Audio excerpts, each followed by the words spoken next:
I call to order the meeting of the Finance Committee for Thursday, March 14, 2024. Please rise for the Pledge of Allegiance. Pledge allegiance to the flag of the United States of America and to the republic for which it stands, one nation, under God, indivisible, with liberty and justice for all.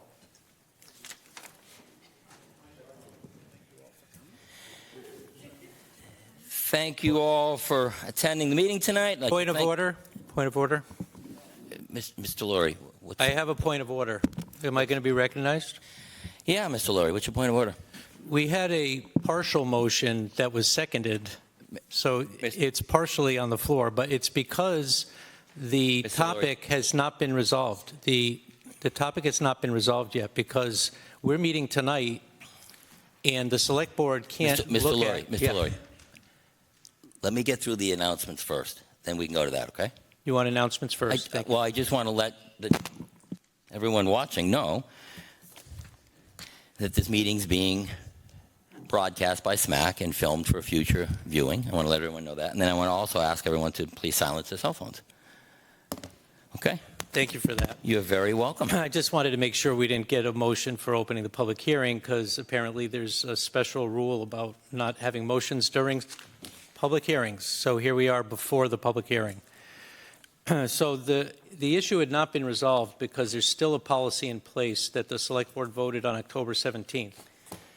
We had the start of a motion that never got finished, and the only way it got resolved at late hours of the night, 11 o'clock at night, was to say that, look, if we have to go to the select board and reverse the policy, we'll do that, but that's not going to be until next week. So technically, we still have the issue in front of us. The issue needs to be, I believe, voted on. Mr. Lurie. Because it's important to the town that we look at what revenues are actually available before we start vetting articles. Okay, Mr. Lurie, a couple things.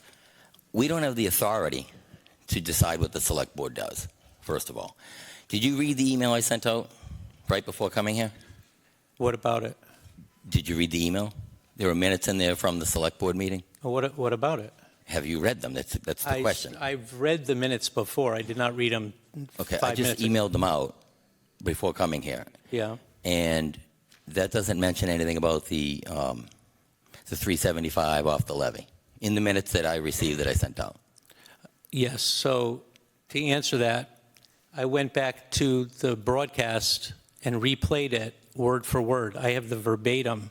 The policy is the policy based on what was actually said when they voted, not necessarily what was typed up in the minutes, which might have overlooked some facts. It's a very summarized version of actually what they voted. The minutes of the official record that the select board have voted and adopted. That's I don't believe that that's true, because if they said what they said and they voted based on what they said, then that's the record. That's why we save the meetings on SMAC, is because to make sure we have a full record of what happened. So if somebody calls out a very specific thing that's said in a meeting, we can do that.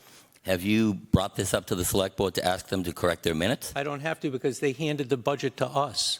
They handed the budget to us. As a matter of fact, if I could finish with my thought. Both groups, the select board and the school, went out of their way to say, we've got a lot of unknowns that we're voting on.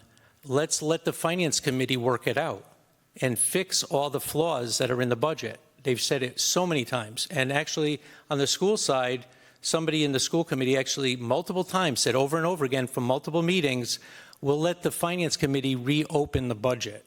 Now, I don't know what reopening the budget actually means, but it's pretty much a lot of responsibility that was handed to us because, A, they didn't have a revenue sheet, which actually put parameters on what the budget should be. Because you're supposed to use projected revenues when you're trying to figure out what your budget should be. It shouldn't be a moving target. It should actually be known. And we begged and begged for information we never got. Have we received the information, Mr. Lurie? We received it minus, and that's why nothing was done about this until we saw the revenue sheet, and it showed that there was zero set aside, as was voted by the select board on October 17th. The select board has the authority to decide whether or not they want to reduce the levy. That is not our responsibility, nor in our purview. No, they voted it. We are not going to take a No. vote to supersede the authority of It's the not select board. superseding. We're executing the policy that they created. That clearly they did They not send created to the us when they policy. sent us the numbers. They created the policy. Have you taken this up with them? They sent us the I numbers did. as is. It's not for me to tell them, why didn't the budget come to us the way you voted? That's You're not correct. my job. It's not for you to tell them, and it's not for this committee to tell them No, that it either. is. They handed us the budget. They finally gave us a revenue sheet. They ignored a policy that they created. Our job is to execute the policies that they hand us. They So our hand us job the is policy. to execute select board policy now? Yes, Really? absolutely. The select board sent us the budget the way they wanted the budget. That's their budget. And there was a flaw in the budget. Have you brought this up with them? The budget was It's already. a question. the Have you budget- brought this up with The them? budget was handed to us. It doesn't matter. The select board hands it to us. It's now it's our That's right, it's our domain. budget. It's our budget. It's our budget. Thank As you. it is Thank every- you. As it is every year, Thank you. right? It is our Perfect. budget. You're making my point. I appreciate it. But what are you getting at? You want to reduce the levy because the select board set a policy I that want they to didn't. see a revenue sheet that puts back the $375,000 that they voted to do, and then we could figure out how to make it work. We'll figure out how to make it work, because that's what they told us to do. They said, there's flaws in this budget, please fix it, find the flaws and fix them. That's what they Laurie. handed us to If I do. might. That was their charge to us. Yes, Mr. If I might. Angelino. We go by, and I'm going to quote our town council, "I can only go by what's written, not what's said. The approved minutes signed by the chair said they voted to put $375 in a stabilization, which is what was in the warrant." So you may have a video of something, but the signed record, and if the record is wrong, that's up to them to correct it. They approved it, and it's signed off by the chair on Is- November 7th. Would it please the chair and the vice chair if I brought a snippet of the actual motion and we can see it live? No, I mean, It's important. It's very important. We are not here to watch video and determine what the minutes are correct for the select board. We're not going to do their minutes. They've signed off on their minutes. That's their minutes. We're not going to watch video and go line by line and transcribe. So like we're gonna look the other way on the facts. That's kind of what you're saying. what are The facts contradict what you're saying. We have an email that tells us the facts. Those are the minutes of the meeting. The minutes are not the facts. The facts are The what they minutes are voted. not the facts. The facts are what they voted.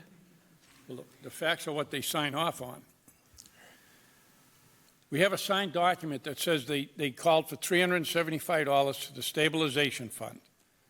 If you have an issue with them, I suggest you go before them during public comment and call them out on it and ask about it. That's my opinion. Go ask them about it. We can't change what they did. They gave us a budget that they voted. They were fully aware of what was in it.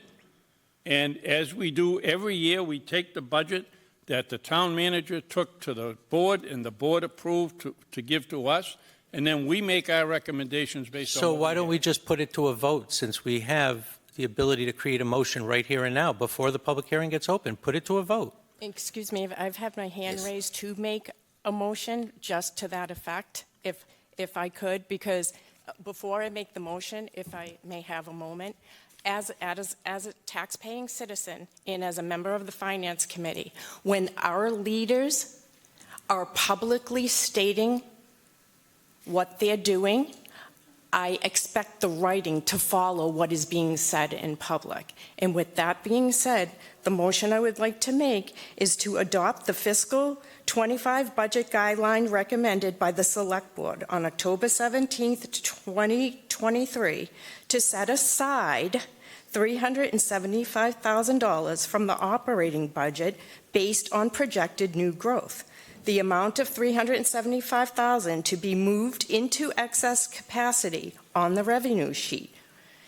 Excess capacity source of $375,000 to come from the municipal operating budget of $127,500 and the school budget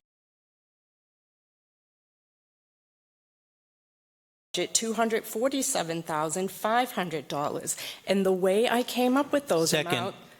Thank you. And to clarify further, the way I came up with that amount is looking at this budget that we have all been discussing for many nights now, is if you look at the school department, and if I misspeak, please bear with me, the school department and the municipal department, it breaks down to 66% of the school and 34% of the municipal side, and that is the percentage from which I took this 375.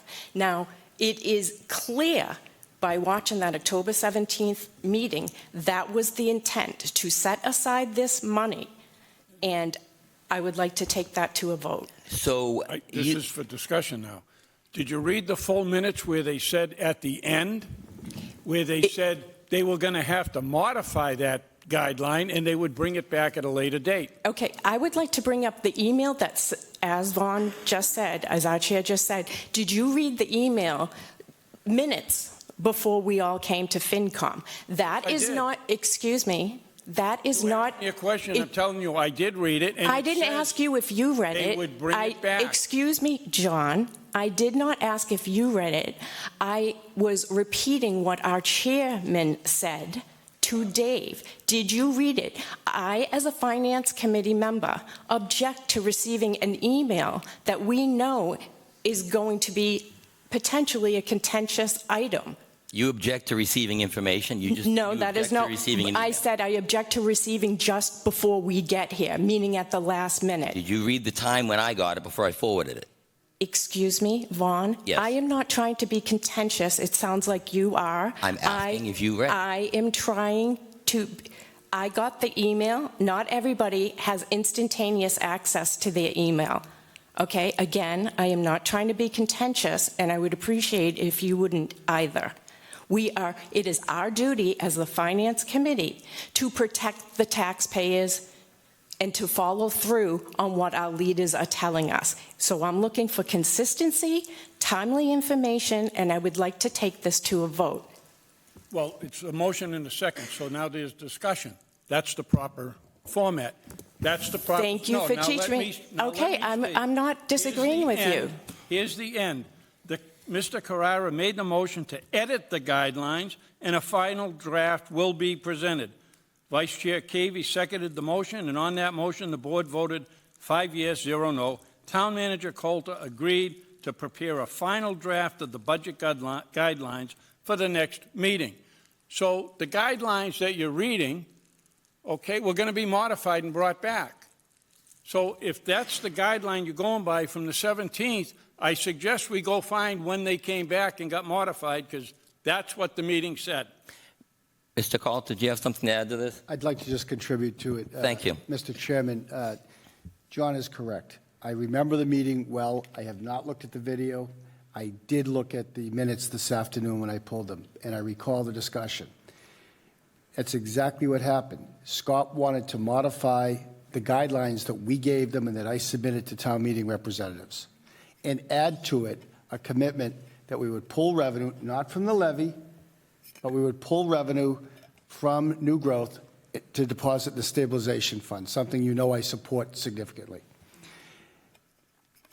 The reason I didn't, and to bring it back to the next meeting for a formal vote of new guidelines.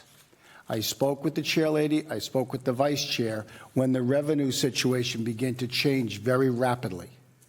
And we agreed that we were not going to bring that back for a follow-up vote.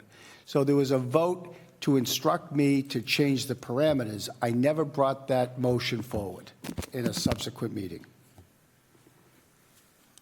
All right, thank you for that. Biz, did you have something to add to this? Is it all right if I call you Biz or Elizabeth Zaleski? I didn't.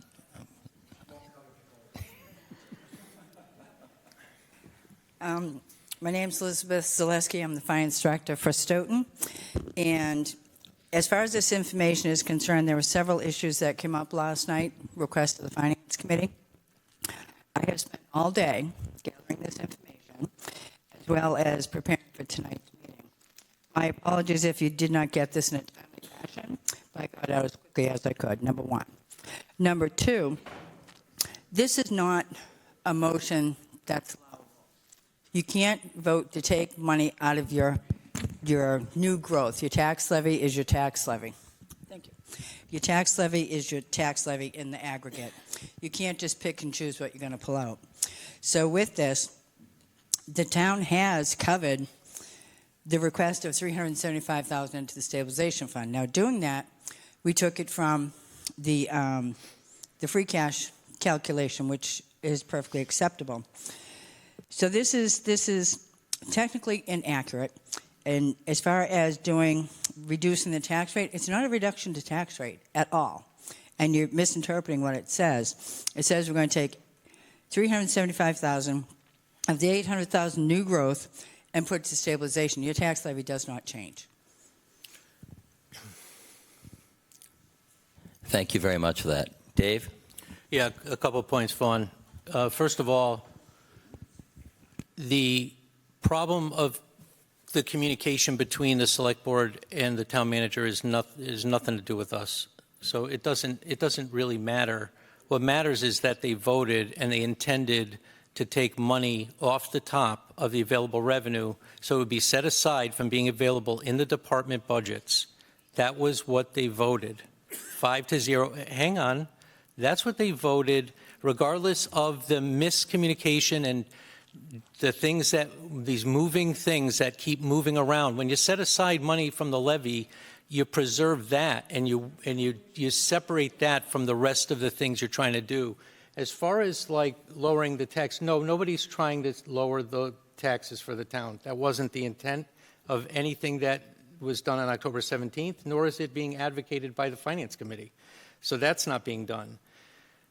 We also know, and I'm in total agreement, you can't move excess capacity, new growth just happens. You can't do anything about new growth. It's the benchmark that was used to determine what you could lower the levy, because the select board does have the authority to lower the levy, and they took action to do that. So if you want to use the new growth as a benchmark to say, against that number, here's what we'll set aside, that's in their full rights to do. And by the way, I want to mention the 3 benefits of doing this whole exercise, why it's important. I think it's getting overlooked. First of all, the bond markets love it. It'll help us in getting the liquidity shown on our balance sheet to say this town is controlling its revenue. They know how to manage their revenue. We hear politicians in this town all the time saying, I'm going to be fiscally responsible. And for the first time in all my time of watching things, I've never seen it happen until last October. Secondly, you could actually use that money towards things like capital projects that the select board chooses to invest. So they actually have a seat at the table. They don't usually have a seat at the table, and that's what it would have done. The third thing it does is it allows you to use it for things that are not what you could do with free cash. Free cash, it's a major mistake to use in an operating budget. You could use the reduction. The excess capacity can be used for operating expenses. It could be used for debt service. It could be the portion that the town takes on for debt service on a South School or a new police station, because you're setting aside that money that can now be forwarded into the debt service line of our shared expenses. Those are things that are all doable because it's not like free cash. It doesn't get treated like free cash. And I just want to make sure that the benefits of this doesn't get overlooked. And by the way, for some people who care about the taxes and these overrides that we're going to keep getting slaughtered by one after another, because we've already had 2 big ones, and there's 2 more in the pipeline, if not 3, because of the middle school, is that... Dave, you're getting a little bit off track I'm not now. getting off, because You are what getting that off does, track. what the excess capacity does, it's a hedge against overrides. Thank you for that. That's Elizabeth, important to did you know. have anything on this to respond to all these points that he's bringing up? I respectfully disagree with the comment as to the $800,000. It's not lowering your taxes at all. It's not going to excess capacity. We would just be taking $375,000, putting it in the budget and saying transfer to stabilization fund. That is what this technically would be. But instead of following that track, the select board reviewed the budgets, and they went to put this money into the stabilization fund pending free cash certification. Well, thank you very much for that. And Mr. Laurie, you bring up this idea that what the select board voted and intended. How do you know what they intended? I'm reading their minutes. It doesn't even say anything. It says that what the motion was.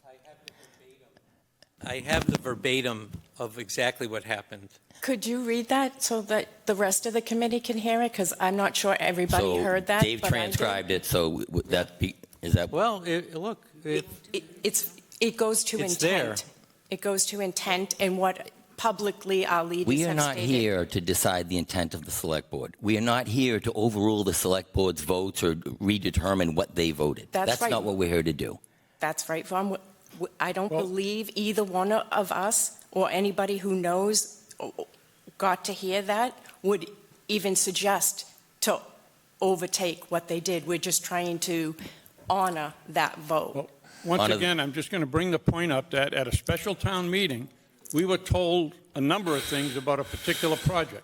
There were at least 3 other videos of the town manager at that time stating the same facts that was told at town meeting. When the vote was done, and we're being told, nope, and I'm going to quote the town council who was sitting right there in this room when it was brought up, and he said, this is what was stamped. It's the only thing I can go by. This is what's written. It didn't matter what was said. And what was said is not what turned out to be. And I'm just telling you, that's the lesson we learned at town meeting. Don't listen to what they say. Look at what's written. And to your point, it leaves a bad taste in people's mouth when Yeah, there's it a sure does. discrepancy. Sure does. Doesn't. Mr. Chairman, can I call the question here? Then I call the question. Okay, motion and a second on the floor. All in favor? Aye. I don't even know what That's to call the question. Yeah, to call the question. Okay. So Yes. now we can vote on this? Yeah. Go ahead. So repeat the motion exactly. Okay, you have to give me a minute. I'm just a tad bit new. I wrote it down, so hopefully I wouldn't make a mistake. So the motion is to adopt the fiscal year 25 budget guideline recommendations by the Select Board on October 17th, 2023, to set aside $375,000 from the operating budget based on projected new growth. The amount of $375,000 to be moved into excess capacity on the revenue sheet. Excess capacity source of $375,000 to come from the school operating budget totaling $247,500 and the municipal side of $127,500. We can't have a motion to set the levy. I'm not setting, excuse me, this motion is not setting All a right. levy. Okay, that's the motion? Okay. Yeah, Dave, you're the second? yeah. Dave, you're the second? I had the second. Just, you got to Okay, understand. motion and a second on the floor. All in favor? Aye. Aye. Okay. Yes, let's raise hands on this. All in favor? Okay, we got Jonna, Lisa, Elliot, Dave. Okay.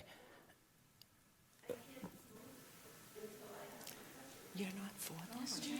Oh, I'm sorry. Do you have a question on this? Say that, yeah, so we're doing a vote right now. Yeah, the question's already been moved. I had The- my hand The question's raised. already been moved. I had my hand raised, though, before he did that. But I didn't.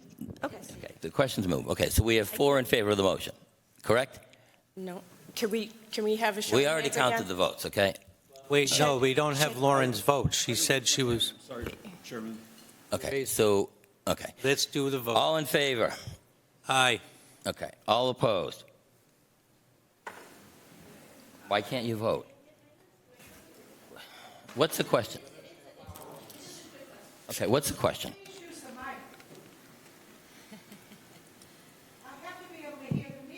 I understand, but Okay, please don't what's your yell at question, me. Lauren? We can My ask her question is, nicely. when the select board makes the vote, right?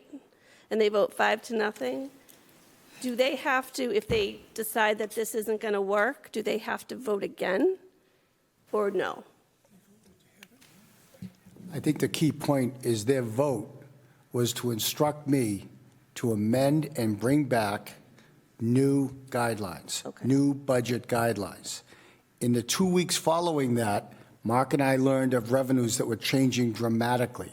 So I never changed the guidelines for a vote. My verbatim contradicts that, but that's fine. Okay, your questions all answered? Okay. Motion and second floor, all in favor? Okay, 4, 5, okay. All opposed? Okay, 5, okay, 5, 5. Motion fails. Okay, thank you. Okay, now can we continue, or did you have other things you wanted? Okay.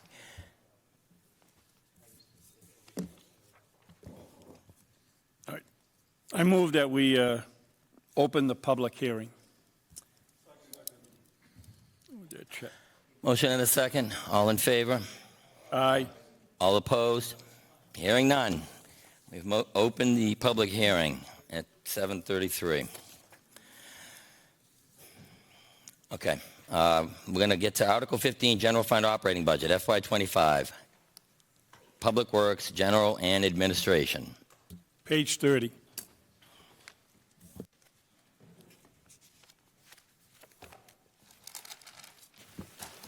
Mr. Chairman, Yes, Chad. can I make a motion that we take Article 15, A, B, C, D, E, F, G, H, all at one time? And then people can consent agenda, They're take all things over. out? They're all over the place. You don't think we can do that? We'll be flipping pages all over the place. Okay, I'm just looking at, I don't want to be here at 11:30 at night like last night. Well, you want to make the motion? I make a motion that we, Oh, here we go. Article 15, that we include A, B, C, D, G, F, G, H, all in one Are you concerned with us having to flip through the budget because you have street lighting in here, snow Well, removal? the street lighting and snow removal, I mean, I know that people are going to have questions about snow removal, especially. Okay, so would that be a separate thing then, or do you want to, Yeah, I'm but, trying to, Like, Was there a second to the motion? do we have a second on that? Okay. No? We Okay, move on. then we move on. Okay, Article 15, General Fund Operating Budget. Page 30. Page 30, Public Works, General and Administration.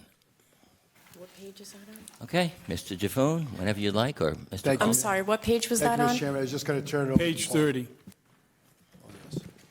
This is my job, making sure I know the pages. I might not know the day or time, but I'm supposed to have the pages.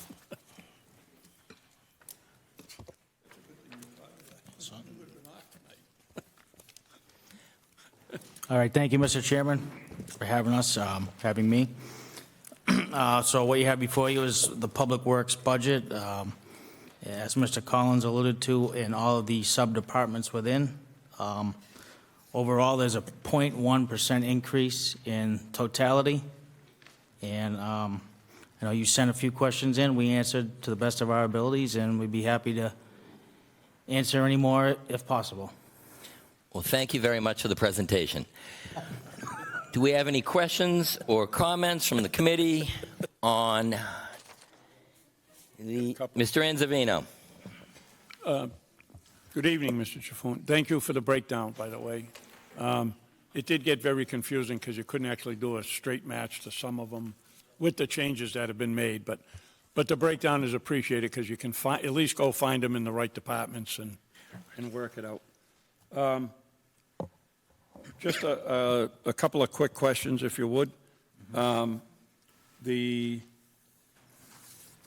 notations, but you had a machinery truck rental, and it's in here and it's new for $12,000. You also have $65,000 in parks for the same thing. Is this just something that each department would have to be doing, and that's why they're separated like that? Yes. Okay, just, when I see the same thing a couple places, there was, you had two things, you had one item in here, additional duties. And I know it got removed, but I was just, there was money before and now it's gone. I just trying to understand the budget. I know sometimes these things got to be removed. I'm sorry, so which department are you talking about exactly? We're in the general admin. It had a line in there for additional duties, but there's nothing there. I just want to make sure because there was money in there prior. So is that just something where somebody had taken on more work? Yes, that's exactly what it is, yes. Okay.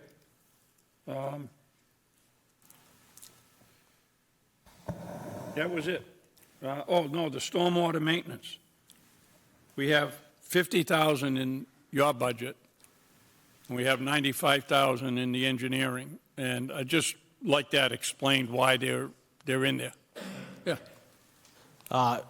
In engineering, they do more of the planning and more of the consultant work, and then kind of gets passed down to us, and we do the execution of the work or the hiring of. You do all the physical work. They just do the paperwork. We do all the heavy lift, and he gets all the glory, yes. He gets all the credit, and you do all the work. That's what I heard. And he gets twice as much as you do, so. Oh, here we go. But, well, I know because it's in for the same thing as far as being, part of the MS4 mandate, so. But I appreciate the explanation, and thank you very much. Joel. Thank you, Mr. Chairman. Paul, I usually ask these questions anyway, so your union agreements, when do they expire? June 30, 25, All right, so you have another year to go on that? correct. Okay, so for fiscal year 25, you are using the current union agreements for your pay?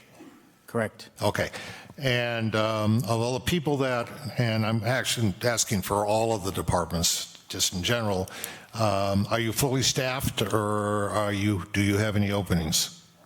One current opening. Okay, and do you have anybody out on workers' compensation? No. Excellent. Thank you very much. Any other questions or comments from the committee on this? Mr. Laurie? Yeah, this is more of just a technical question about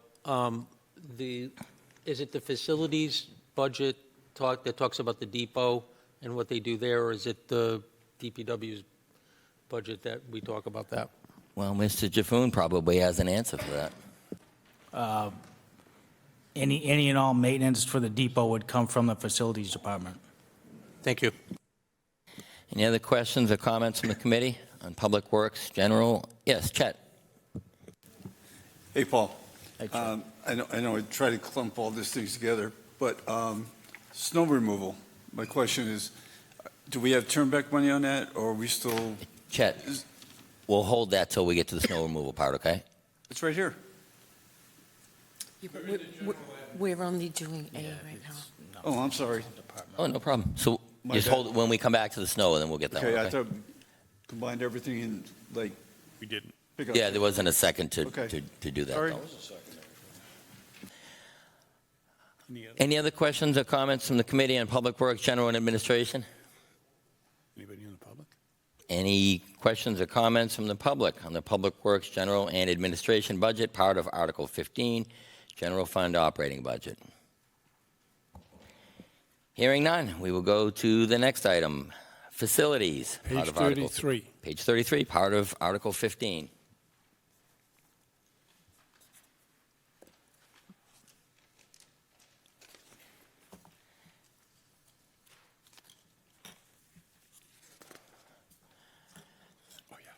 Any questions or comments from the committee? Joel?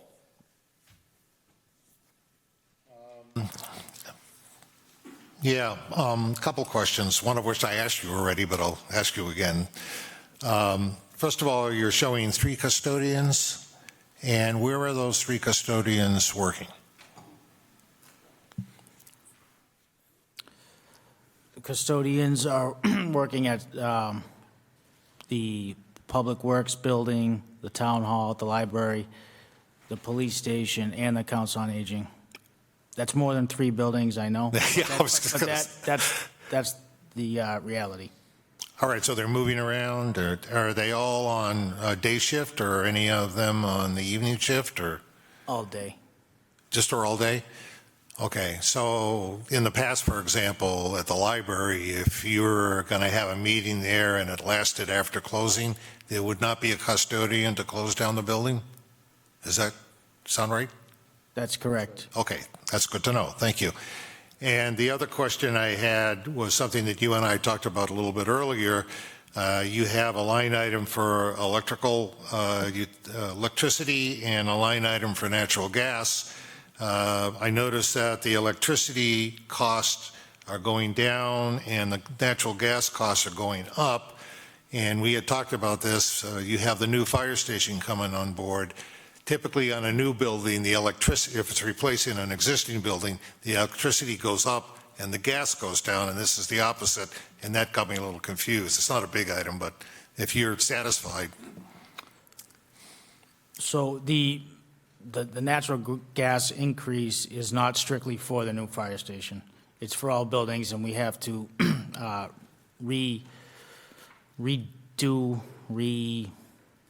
recontract for the next, we do them in 3-year increments. We have to, that's up October of '24, the natural gas contract. So in terms of budgeting, that's how we budgeted for an increase. Okay, thank you. Thank you, Mr. Chairman. You're very welcome. Mr. Anzavino?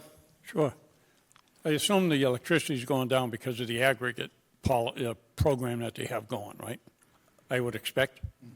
I mean, that may be part of it. We're not, We're told we're saving quite a bit of money on that in the town, throughout the town. for the residents.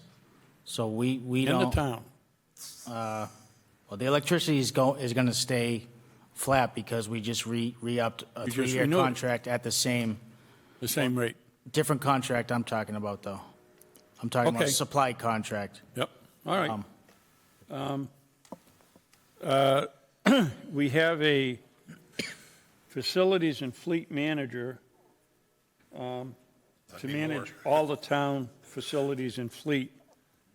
That's the notation, but the line's been zeroed out.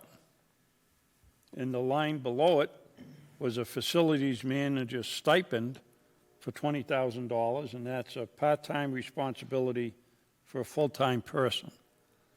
So, can you explain that? John, as we discussed last night, that's a position the previous year that we had posted, maybe I can see it, I think it was for $80,000 for the facility and fleet manager, and we didn't find anybody that would apply for that position at that salary. So we've decided to eliminate the ask, eliminate the position, and replace it by 2 people. One would be a stipend position for facility management at a $20,000 level. Obviously, there's no benefits attached to that. It's already an employee. And the second one is for a working foreman mechanic that would provide all of the record keeping and the purchasing along with our purchasing agent. So we've reduced, I think it's an $80,000 or $85,000 position, and replaced it with $27,500 for 2 stipend roles for existing employees.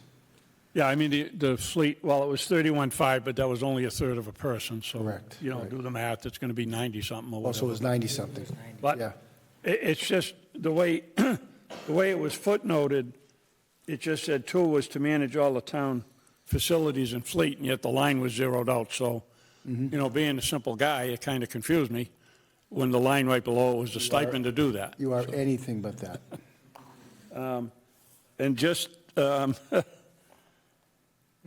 I had to bring my straight edge to read across this line. The guys aren't what they used to be. All right, the water went way up. The other, just down, almost near the bottom of your salaries, your expenses. There were 2 items listed as building repair supplies. Now, one obviously didn't have anything in it, the other one did, and it says supplies to maintain buildings. I'm just wondering why the line was duplicated when one of them had nothing in it. Is that just a mistake in the budget? If you look at footnote 8 and then the line right above it, they're the same. I believe it was an oversight. An oops. Okay. in oversight. As I say, sometimes I can get confused very easy, Me so. too.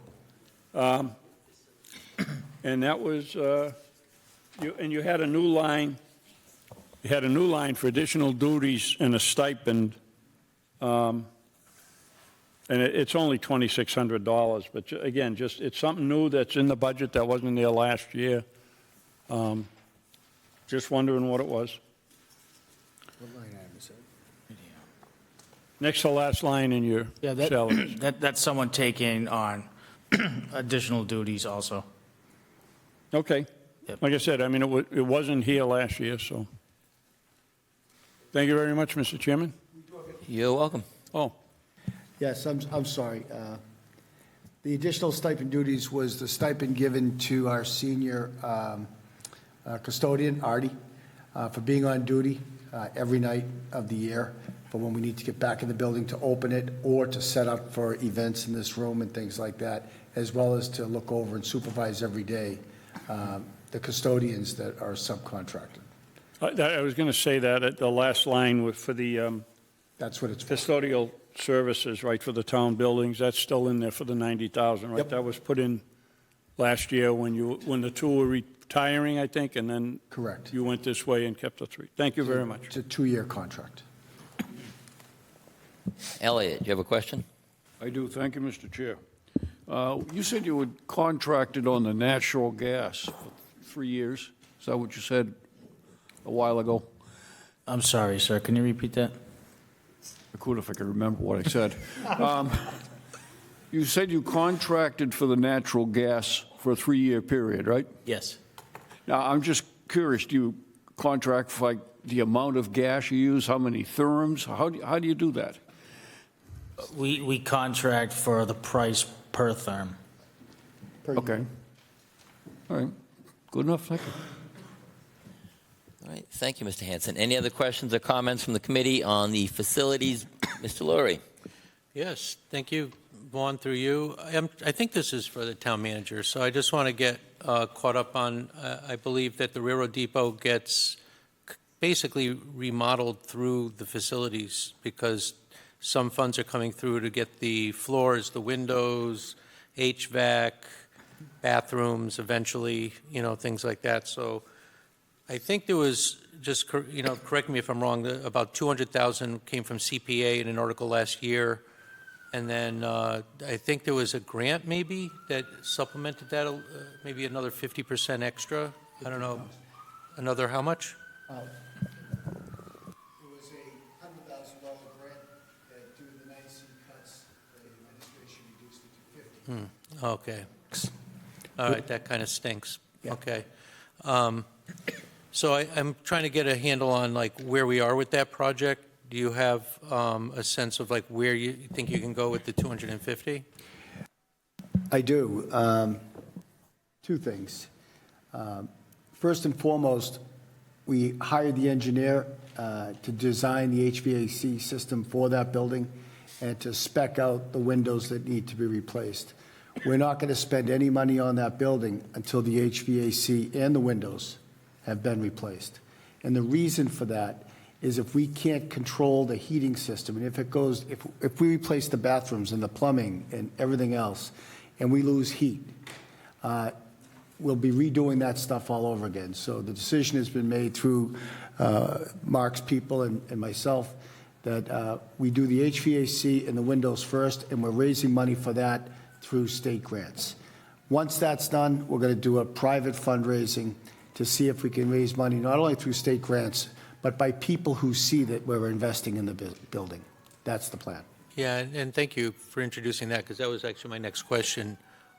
Can you paint a picture as to who are private sources? Like, are they nonprofits? Are they sources of like banks or like consortia? Like, who are the private sources that you're referring to? We're not conducting the private fundraising yet. Nobody's going to make any contributions until we've got a secure building.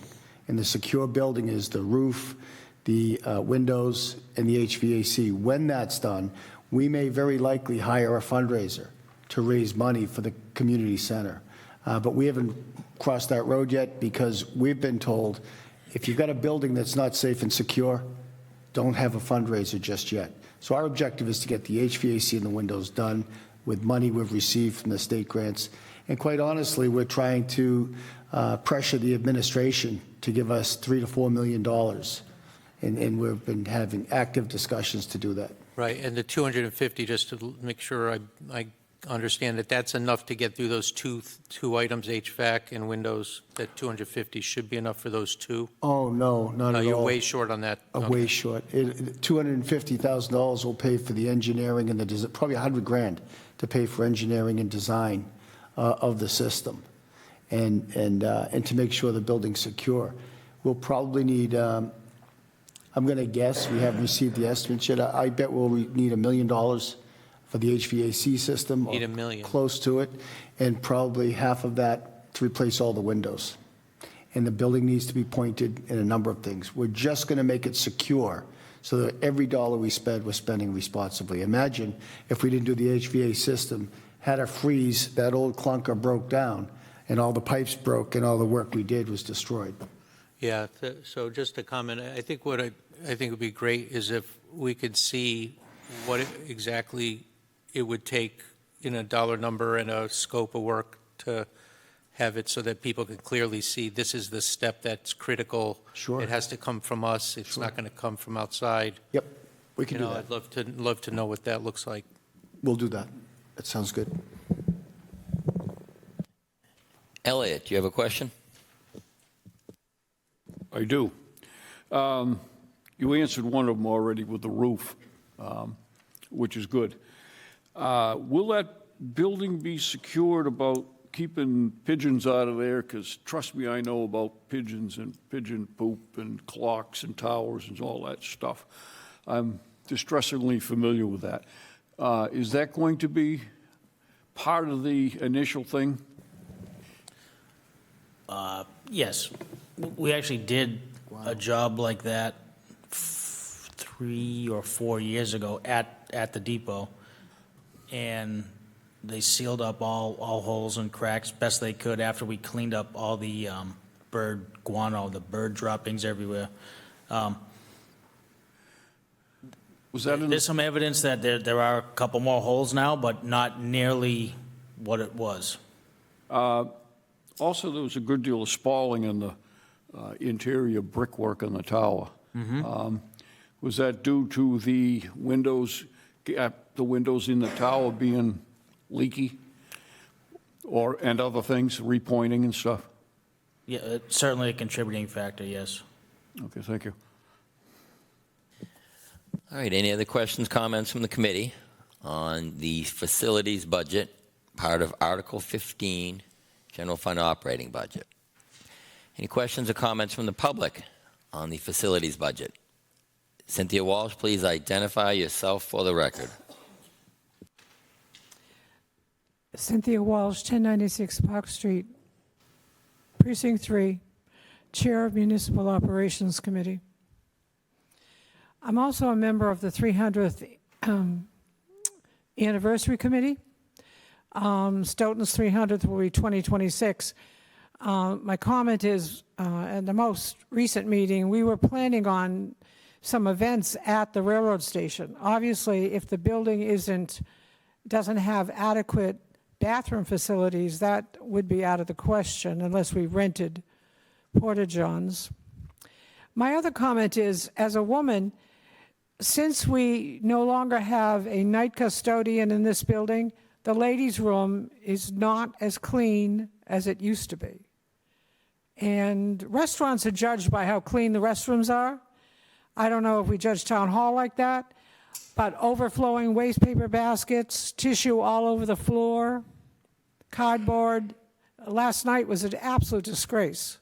So I really think that it's important. I don't know what the men's room looks like, guys. I haven't gone in a while. But you really, it's uncomfortable, especially since I can only use one stall, the one for a handicapped person. Last night it was a disgrace. There was cardboard on the floor, tissue on the floor. End of comment. Well, thank you very much for that. Any other questions or comments from the public, Mr. Jaffoon, did you want to address something? Please, thank you. Thank you, Ms. Walsh. So at night here, we have the subcontractor cleaning service coming in every night. They try and come in after everyone has already left, but we will make sure that the restrooms are certainly up to the standards we want before public meetings will commence. Thank you. Well, thank you very much for that, Mr. Jaffoon. Any other questions, comments from the public on the facilities budget, part of Article 15, General Fund Operating Budget? Vaughn, I had a quick question. Yes, Mr. Hanson. At one time, the town was getting revenue from the MBTA for the use of the parking lot. Do we still get that money, and if so, how much? Isn't it, or is it?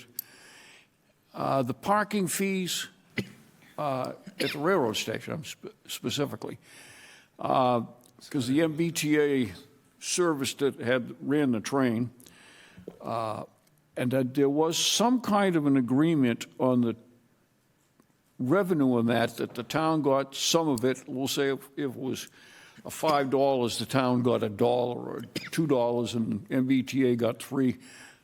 Do you know anything about that? Mr. Hanson, I'm going to ask for Elizabeth Zaleski to comment on this. We're getting a little bit off topic, Heather. We want to kind of stay on the facilities budget, but if we can get an answer for that, that'd be great. Thank you. On the revenue projections that were sent over to the Finance Committee last Friday, the lot money that we received is $1,260. Ooh. Thank you. You're welcome. Thank you very much for the question, Mr. Hanson. Any other questions, comments from the committee or the public on the facilities budget, part of Article 15? Hearing none. Next item on the agenda, highway construction. Page 32. Also part of Article 15, General Fund Operating Budget.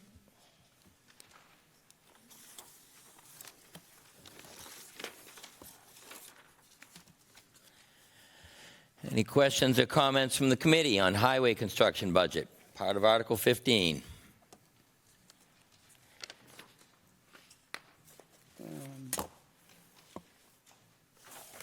I just got one comment for him. Mr. Anzavino? Just one comment, and it's actually more for whoever prepares the budget, just on the fourth line, I guess, 1, 2, 3, third line. We mentioned it last year. Could you just change the word services to services, please? I'll ask again. It was the third line down. Street, sewer, sidewalk, well, services. That's the right word. Mark, you let me down. You let me down. That was all. Thank you very much. Any other questions or comments from Mr. Wolk? Yeah, I have a quick question. How does the line item police details work? Is that a transfer between departments?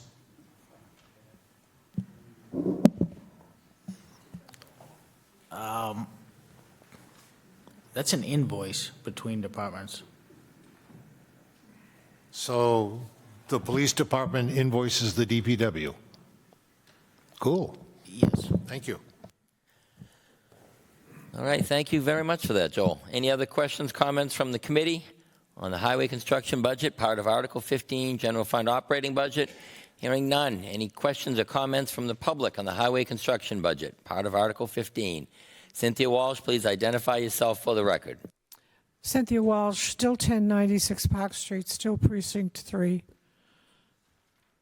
I don't have the internet, but does Public Works put on the town website where they'll be doing highway work and where the sidewalks will be replaced?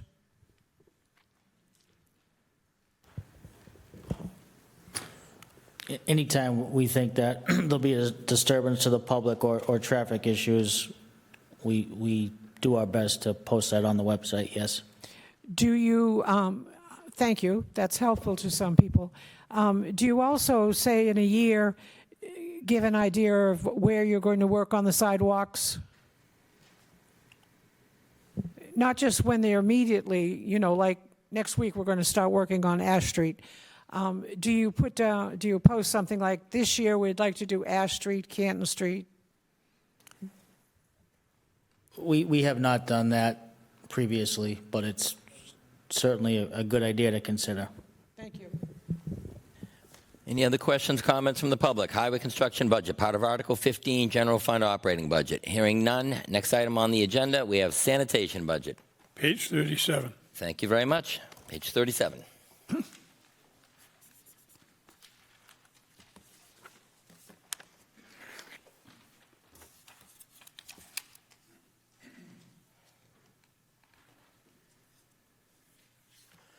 Any questions or comments from the committee on the sanitation budget? Part of Article 15. Mr. Lurie. Thank you, Vaughn. Through you. Hello.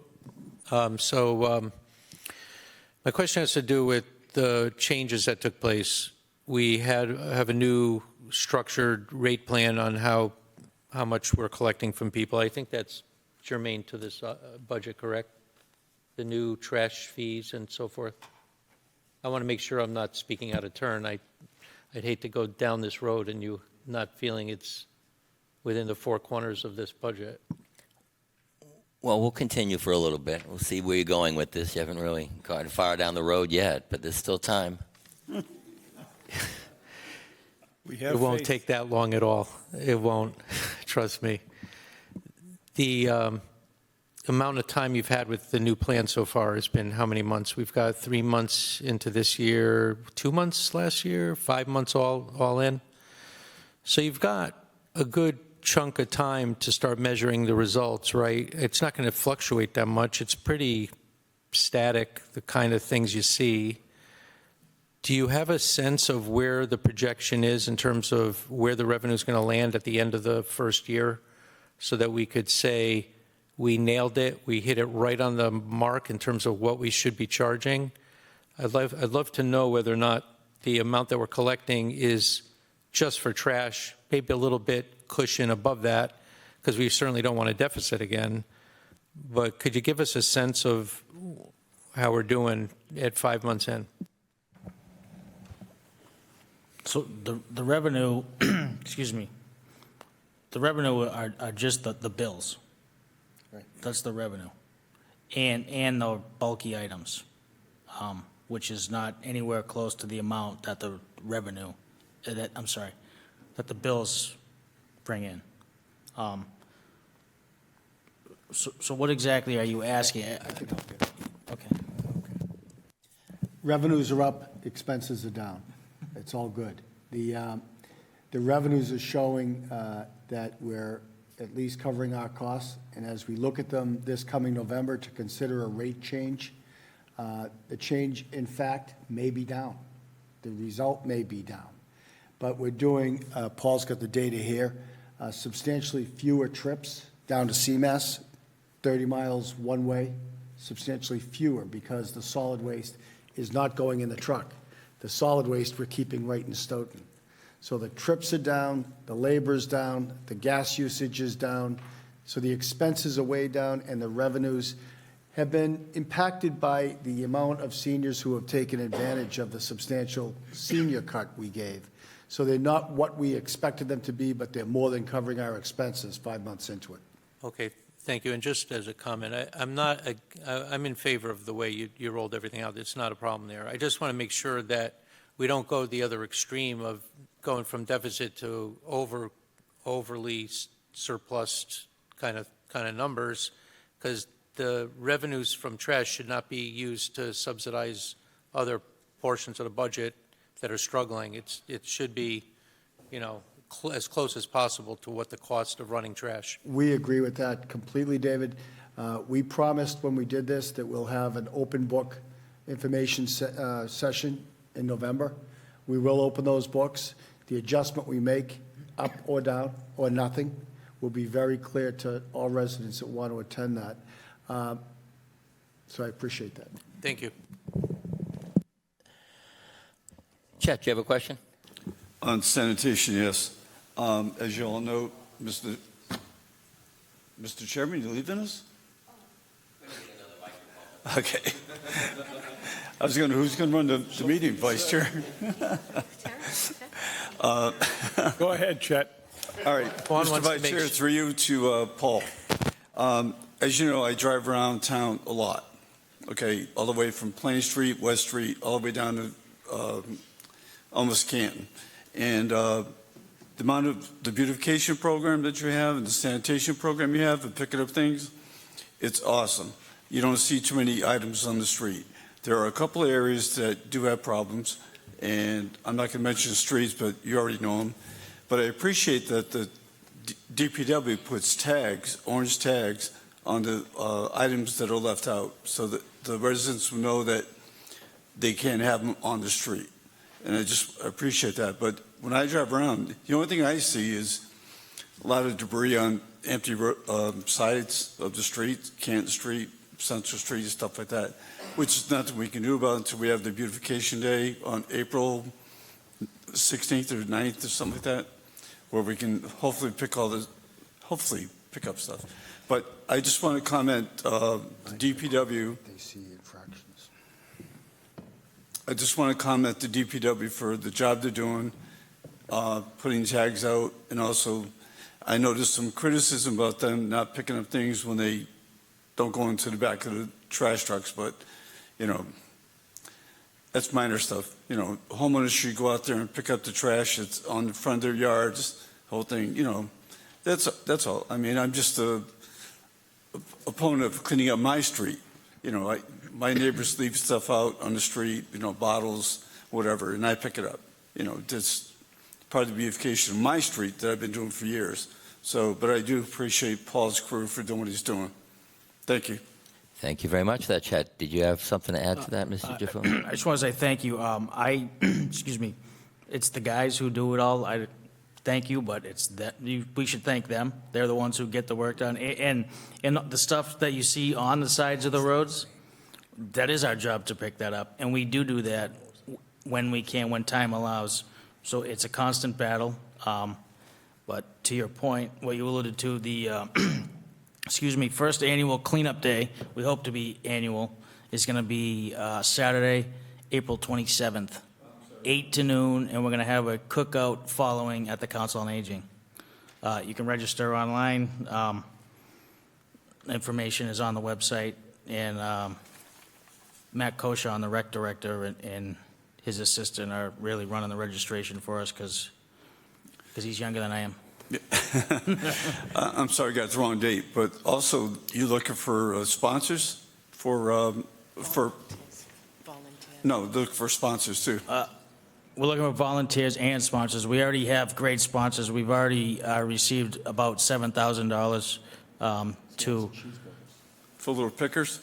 for And bags? for all kinds of supplies and food for the cookout, and then that money will, you know, stay in there for the next day or the next beautification event and the next year and so on and so on. We hope it goes like this to this to this to this, and it just becomes a thing on everyone's calendar.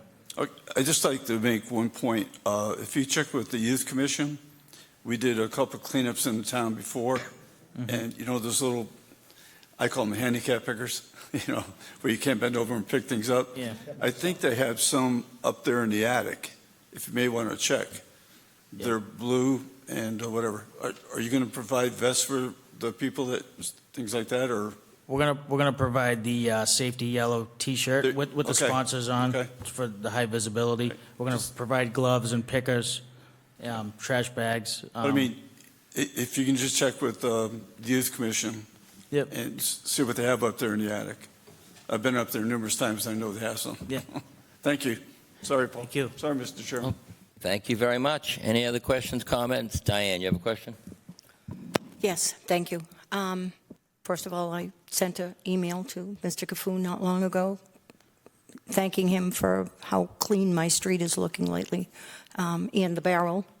I told you the barrel's clean now, too, because nobody just throws things in there.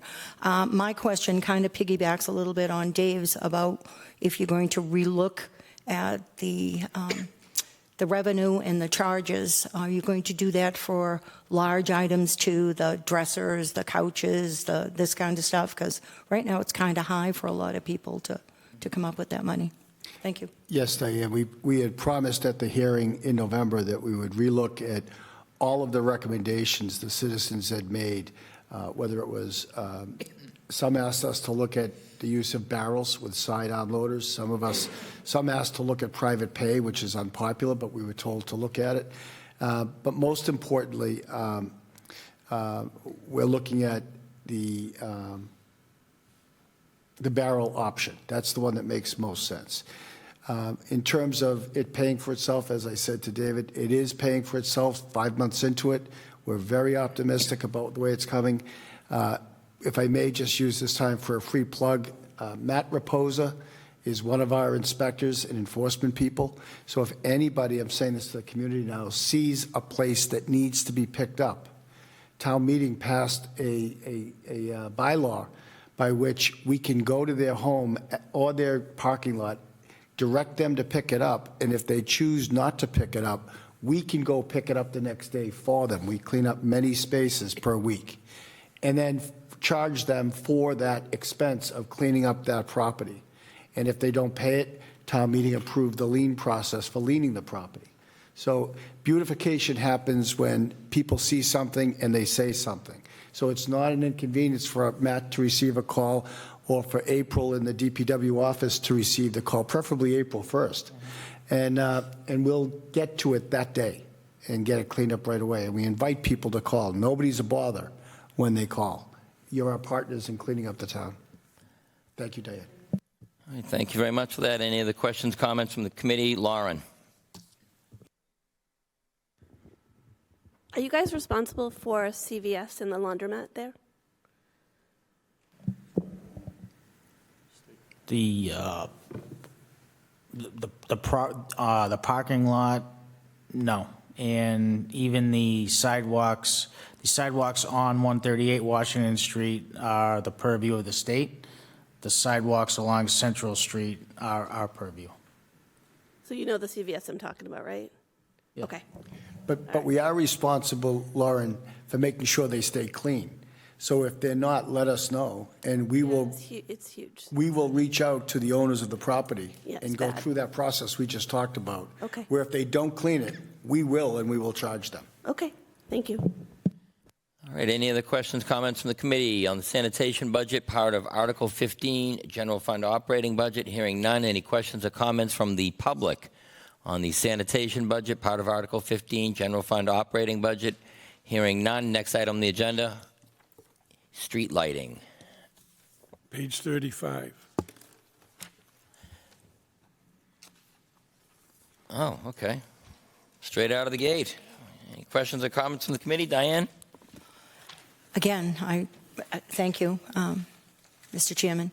I did send something to Mr. Cafoon, and he exceeded what I expected about lighting the way past the high school. I was very concerned that those kids come out of there, and our school colors are orange and black, so you know what they dress in. You can't see them crossing the street after a Friday night basketball game. They just come out. They think if there's a walkway there, they can just walk right out on the street. So thank you for leaving the night walk lights on all the time, and those. However, Adams Street is pitch black all the time, all the time. I think there's a light after you come out of that first driveway of the high school, and then almost at the end of the street, there's nothing in between. So when you come out, there are a couple of poles there that we could put lights on, but it's really, and then, of course, they're out there with dark clothing on, walking on the streets. Other than that, I'm very happy. I have a light across the street from my house. I love it. Thank you. Any other questions or comments from the committee on street lighting budget, part of Article 15, general fund operating budget? Hearing none. Hearing none on that. Any questions or comments from the public on street lighting budget, part of Article 15, general fund operating budget? Hearing none. Next item on the agenda, snow removal. That's on page 34. Thank you very much.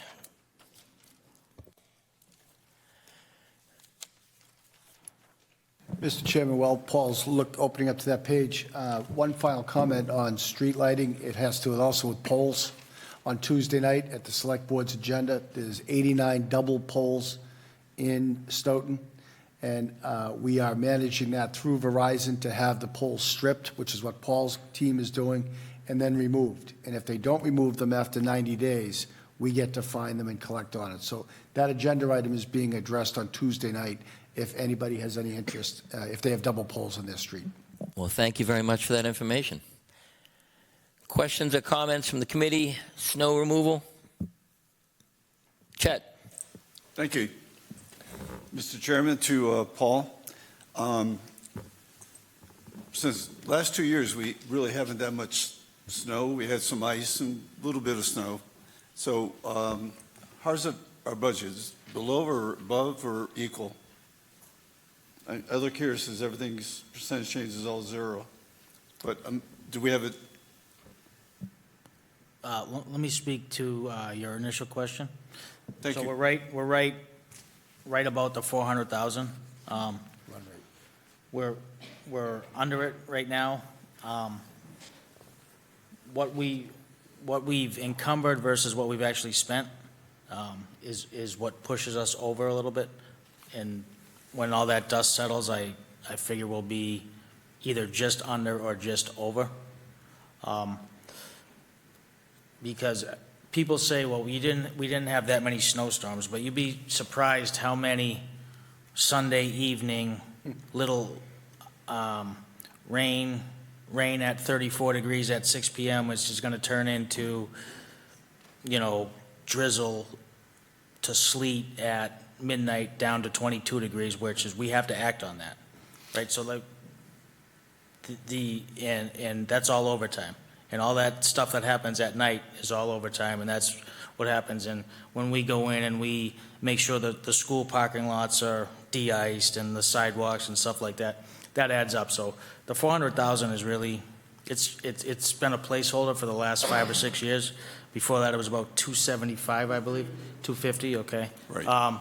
So I don't mean to pass the buck to Biz. I know she's new here, but there's a reason we don't increase it, and we always keep it. We can never reduce it, but we can't. But we never, not never, but we every so often reset.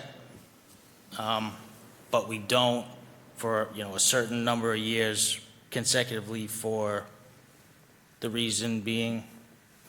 Would you like to comment on this, Biz? Sure. Thank you, Mr. Chair, members of the Finance Committee. With your snow and ice budget, Mrs. Saffoon is correct. You cannot reduce it, and you want to keep it steady.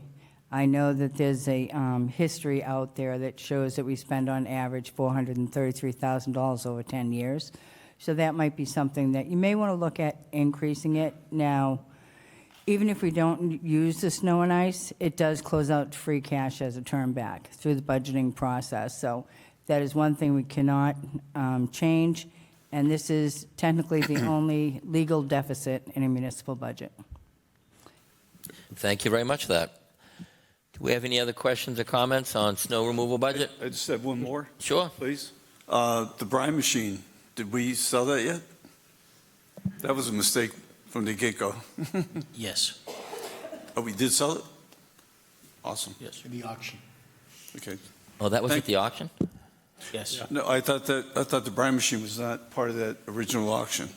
It wasn't at that auction time, but we did follow up with the person who was interested and sold it subsequent to that. And do you know the amount of money we got from that? Not off the top of my head. Okay, that's fine. As long as we get. We can get you that Better information. than expected. Thank you very much for that. No, that's fine. Thank you. Quiet check. I think I did send that to you at one point. We had the auction list, but I didn't see the brine machine in the results. I'll get you the information. Okay, thank you very much. Any other questions or comments from the committee on the snow removal budget? I'd just like to make a comment. If I Sure, could. Mr. Anzavino. Just for those new members and so forth, and you heard Elizabeth say, it's the one budget they allow you to overspend on, and at this time, they have changed the law, so the only one that has to approve them going over is the town manager. He has the ability to allow him to go past what was budgeted, and then the following year, it's right off the top.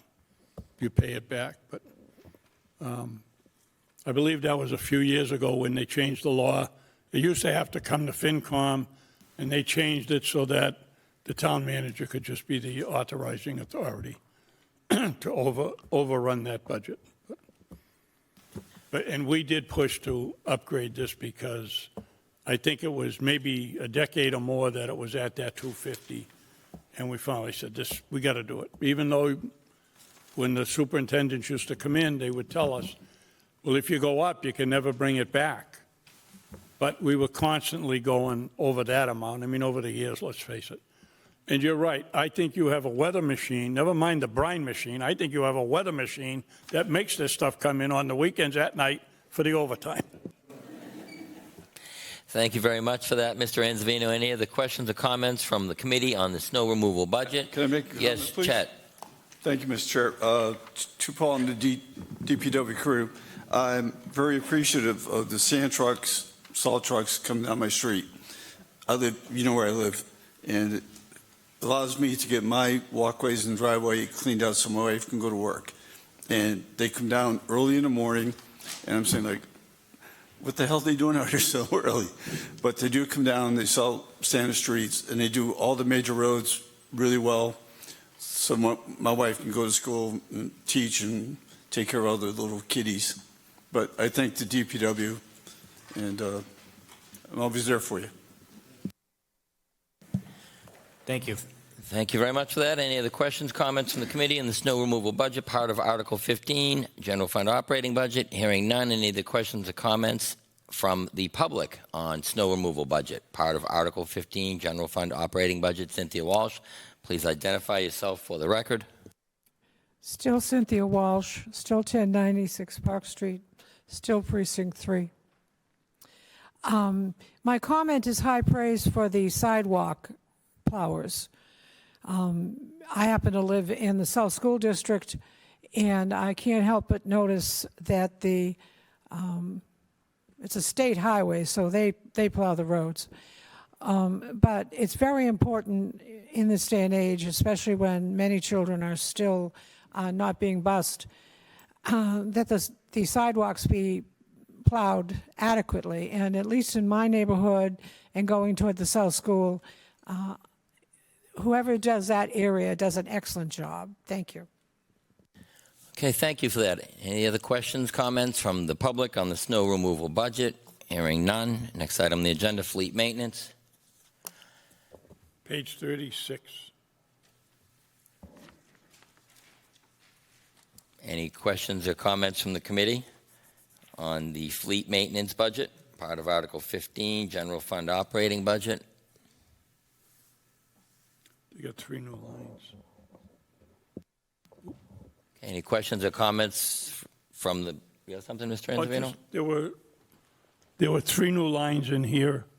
And I know you, the program admin that was put in, you know, you explained the reallocation of the employees and so forth, but you had a new line for overtime, and your fleet manager, I think you had covered that your lead mechanic is doing that work. So those were the 3 new ones. And the only one, just wondering how you came up with the figure for the overtime.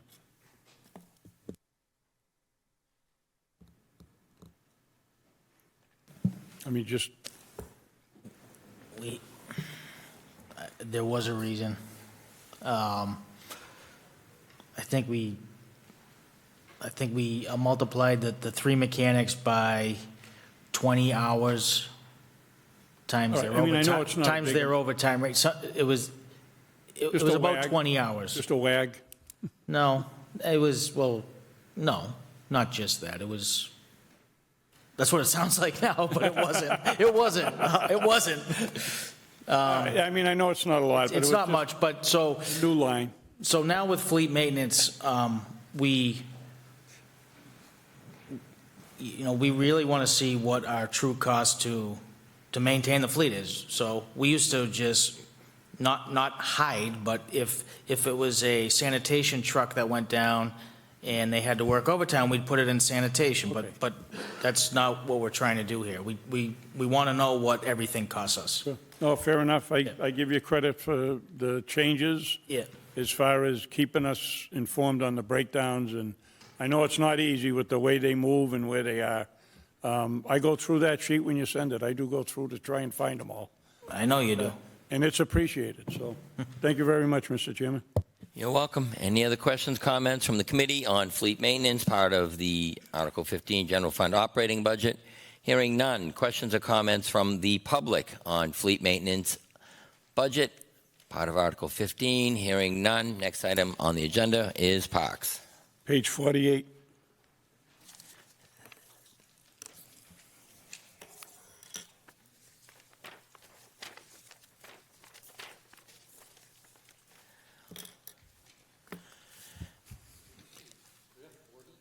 Yes, 48, page 48. Any questions or comments from the committee? I got one. Mr. Anzavino. You have a line in here for contract services, and it's up to $65,000, and I just, based on the notation, it's rentals to replace auctioned equipment. So is it something that the equipment got auctioned off because it wasn't being used that much, or it was just at its end of life and you can do it through rentals instead? Just curious, because we were trying to auction off all the surplus or what have you, and now we got this into renting, so.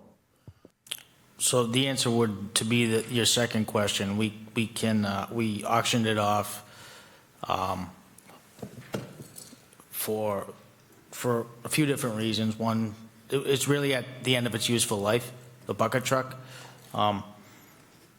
and for the time being, we're going to see what equipment we can rent in lieu of owning a new one. And if we find that we need to buy one, we'll be back in front of you at a later date. Okay. Like I say, it was just odd. I see that it's replacing the auctioned off equipment, so. Mr. Chairman, through you to John, I would have answered that question yes and yes. Some of it, we just weren't utilizing it, and it was sitting out in the weather, and to use it 4, 5, 6 times a year didn't make sense to keep it given its age, and we were going to make $15,000, $20,000, $30,000 on it, which would cover the usage on a rental with a brand-new vehicle for that 2-year period. And yes, we did retire anything that was about to soak up a bunch of new maintenance capital.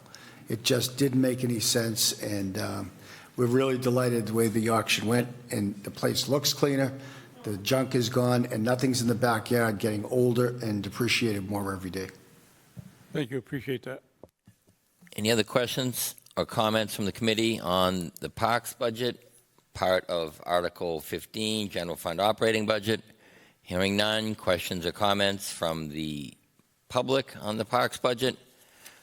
Cynthia Walsh, please identify yourself for the record.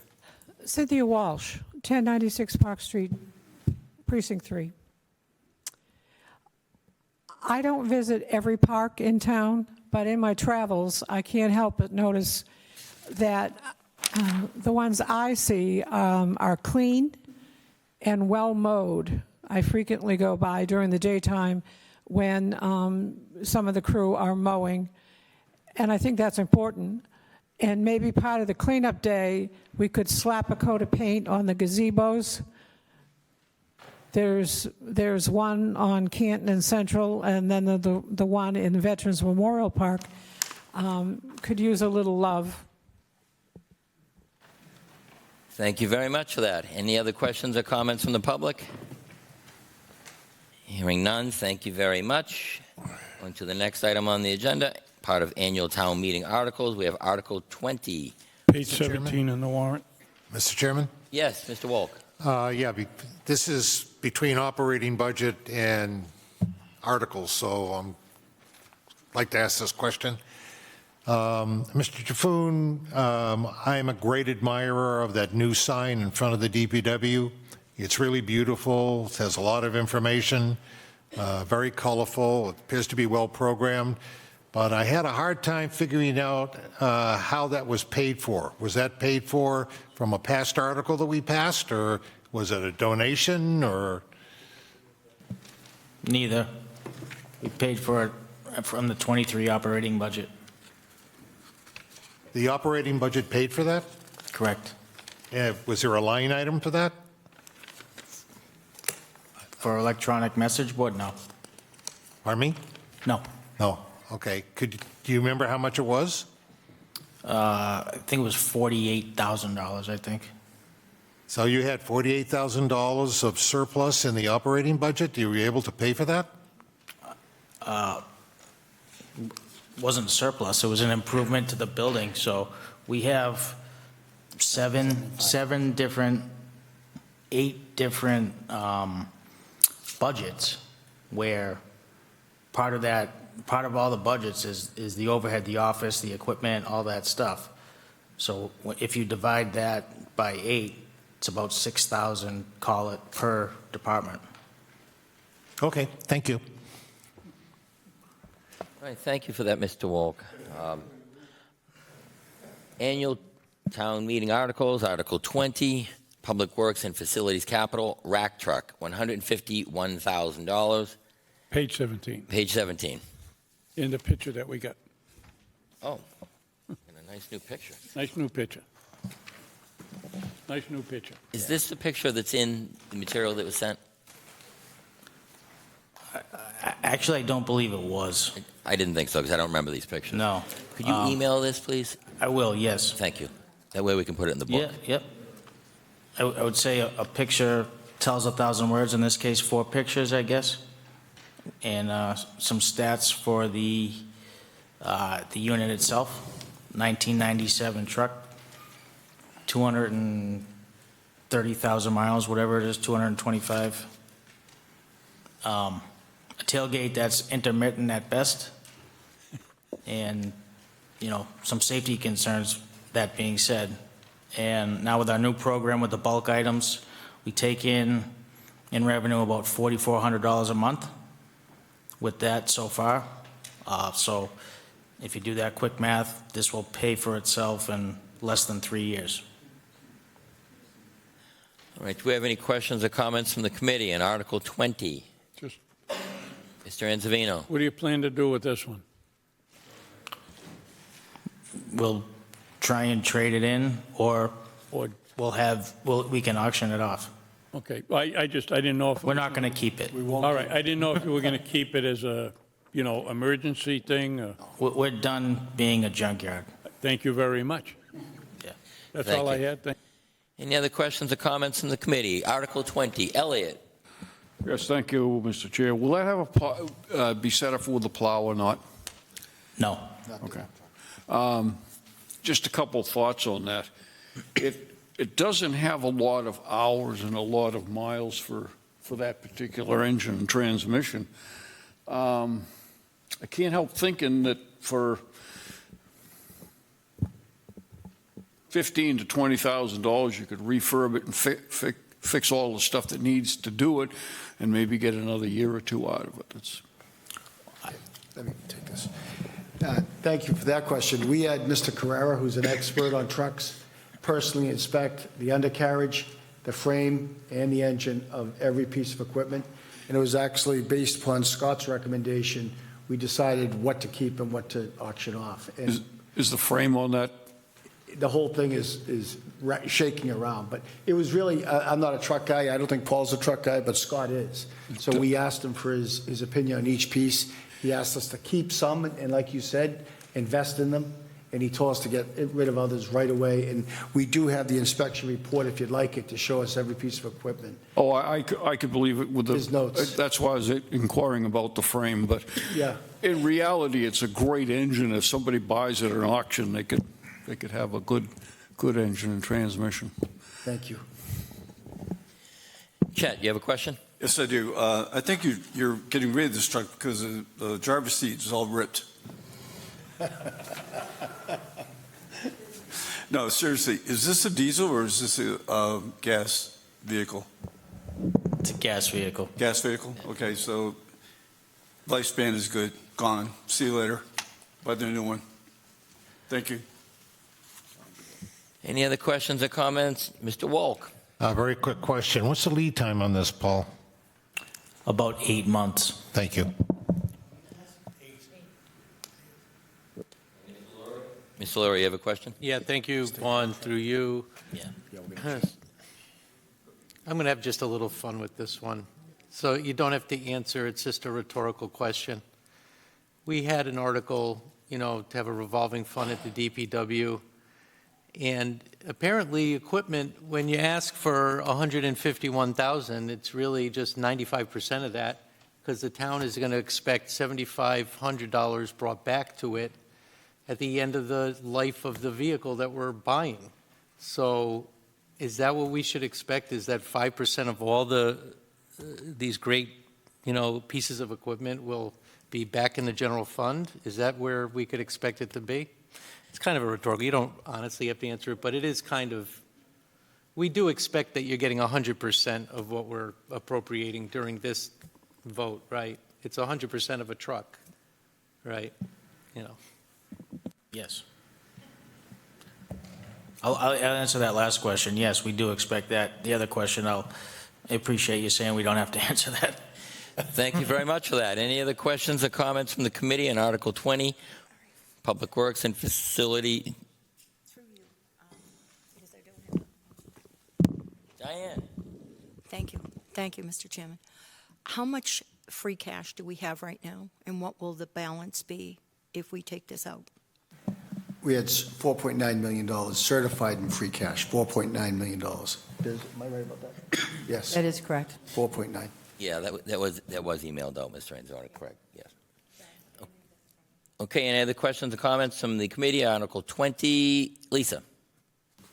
I just want to follow up on that free cash. Based on all these articles, what would be left in free cash, or that we could potentially use to move into a stabilization fund for all our infrastructure? Elizabeth, would you like to answer this? Tomorrow, hopefully, you will have the free cash calculations for everything that has been submitted to take from free cash. So it will show each article, money where it would be recommended that it comes from, and then it's up to the Finance Committee to review it. So I'm hoping to have something out tomorrow based on all the information that I'm gathering at the moment, which I'm still gathering. We will have a holdback of $459,000 and a projected leave over, so to speak, of approximately $800,000. So there's a lot of work to still be done as to how we're going to fund these certain articles, et cetera. So once that's complete, I will send it over. That will be going to the chair and the vice chair for their perusal and to send it over to the committee. Thank you very much for that. Mr. Anzavino, did you have something to add? We did receive a preliminary guesstimate from Mr. Tisdale, and at that point in time, when we take out the 1.8 that was in there for the budget that was removed, that's got $1,337,000 suggested on this. And I assume this is what you're talking about, updating, Elizabeth? Yes, sir. For the changes, so Yes, sir. that's at worst, it was up to $3,137,000 when the 1.8 was in the budget. And when that came out, that's what it dropped down to, $1,337,000. And we already know there's been some talk about making some adjustments. Elizabeth mentioned the I&I, maybe getting that out of the, taking that out of borrowing and try and rework that and so forth. So we are expecting some changes, and we got an email today to the chairman and I asking if we could sit down to try and go over some things to see what we might be able to do to modify the warrant that we have now so that when we go to do our final, we'll have the motions and everything fixed and ready to go, and hopefully we can get that done, before we start doing all our voting. But I just wanted to make sure that was, we did have this sent to us, and that would be what we're modifying. So we did have that information sent to us a while ago. It might have been before you were on, so. Thank you very much for that, Mr. Anzavino. Lisa? Sorry, if I could just clarify, I'm going to go to you first, then back to Elizabeth. So that's what I wanted to ask. In what subject line would it have? What is that document called so that when we get an update, I'll know to look for it? The title on this was the 2024 Annual Town Meeting Warrant Summary Chart, and it lists Articles 1 through 54 and the suggested amounts and sources, and it's subject to change as goes through because Mr. Tisdale actually, in discussions with him, offered to put in suggested motions and suggested sources, so we had some idea of where we were, as opposed to just leaving everything wide open and having to go through the 54 and figure it out. It just gives you a good idea as far as what they're thinking of. You maybe want to borrow or. Oh, no, I'm what very you well could do. aware of what the document is. I just wanted to know No, that but- it well, would, that- what that it was would the say in title the on it. subject line. That was the title on it. Because that's a very 2024 important Annual Town document. Meeting Warrant Summary Sheet. Okay, I will locate that document that was emailed out, and I'll send it. I would Mr. appreciate Angelino's it. correct. I It's think that like it happened to- I think it before was you were on. prior it's to very you. important. And then to clarify back to you, Elizabeth, if I may, thank you. A moment ago, you were saying there's holdbacks. Can you just clarify that for the newbies here? And it looked like you wanted to say something too. Standard business practice in this type of industry is to hold back a certain percentage of your free cash so that you do not spend every dime. It's called a holdback. So when you're closing out your books for that fiscal year, you have a cash bank that you're working with. So if your revenue falls short or your expenses go over, not that they will, you have a starting basis of your free cash. And that's a prudent way to allocate your free cash. You don't want to spend every dime, et cetera. And then the report that comes out that I will be preparing will be different from Mr. Tisdale's, and it will say sources and uses. Okay? I call it recap page 4, but it will show all the retained earnings schedules, what we plan on taking from retained earnings. And there's a request for the balances in the stabilization funds that will also be in there. And then the borrowing requests, et cetera. So it'll be a clear-cut report. Excuse me, Vaughn, I had a follow-up. I'm just curious because I never heard the term either, believe Yes, it or Mr. not. Laurie. I was recognizing you. Thank you You're for welcome. recognizing me, Vaughn. What happens to that holdback amount, regardless of what it is? If, let's say it's $1,000, does that roll over to the FY26 as free cash? When free cash is certified, it's the basis of the beginning of the free cash. Beginning of free cash in that following certification? Correct. Okay. And it's free cash is based on several different issues. So, yeah, just several different issues. So that's where we start, is that will be our basis. That's precisely what I was looking for, so I Okay. appreciate it. Thank you. You're welcome. All right, any other questions or comments from the committee? Article 20, Public Works and Facilities Capital, the rack truck for $151,000. I just want to follow up with what All right, Dave was Diane. asking. Thank you. How did you come up with $800,000 as a holdback? My holdback is roughly 5%, so holdback is, might be 10%, $489,000 or $490,000, which is standard in this type of business. Okay, So it's thank just you. a percentage. Thank you. You're welcome. Okay, do we have any other questions or comments from the committee on Article 20, Public Works and Facilities Capital, rack truck for $151,000? Hearing none, do we have any questions or comments from the public? Peter Ventresco, please identify yourself for the record.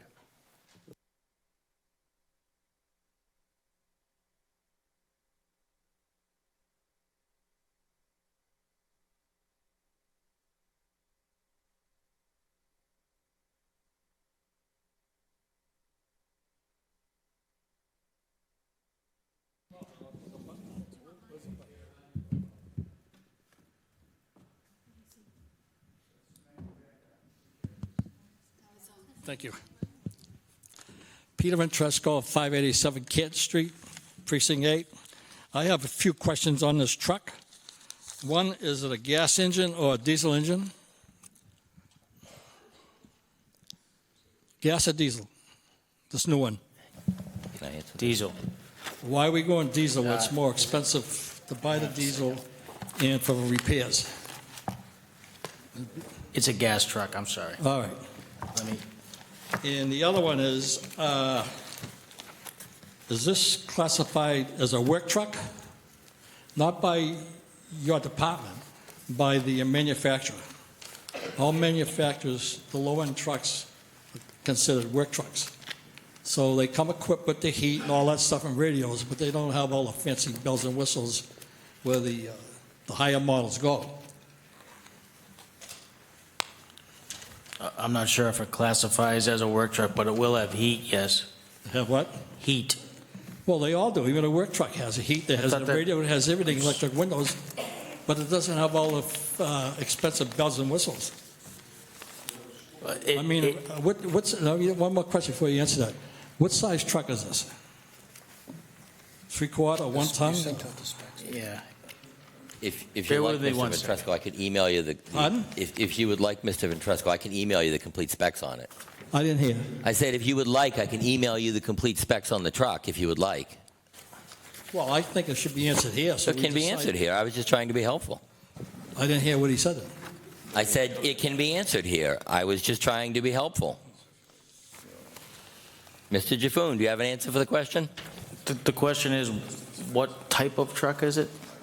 Yeah, a work. That was the is it a question. work truck? Is it classified as a work truck by the That's a manufacturer? designation. Because that's the low-end cost of trucks. I'll be honest with you, I've never heard that, and I don't know if it is, but this truck will not have quote-unquote bells and whistles.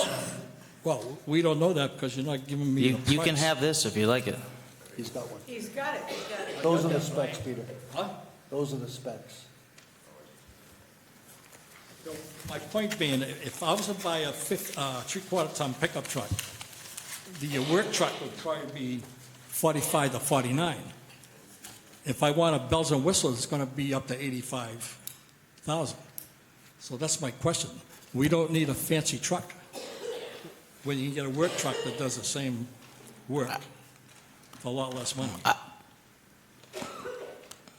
I would agree that's not a question. We don't need a fancy truck. I do agree with that. We don't spend frivolously on bells and whistles. This truck will work, and it will work not every day, but a few times a week. I'm going to look the stuff over and then get back to you. But the other question is, why does it take 8 months to get a pickup truck? The dealers are dying with trucks. This isn't a pickup truck, Peter. Any truck. What size truck is it? It's right, you have the information. Well, okay, I don't see that good, but, okay, but if it's a one-ton truck, I can go to a dealer tomorrow and tell them what I want, and if they don't have it, they'll go on a network all over the country and have a truck here in 2 days. That's all I'm trying to say.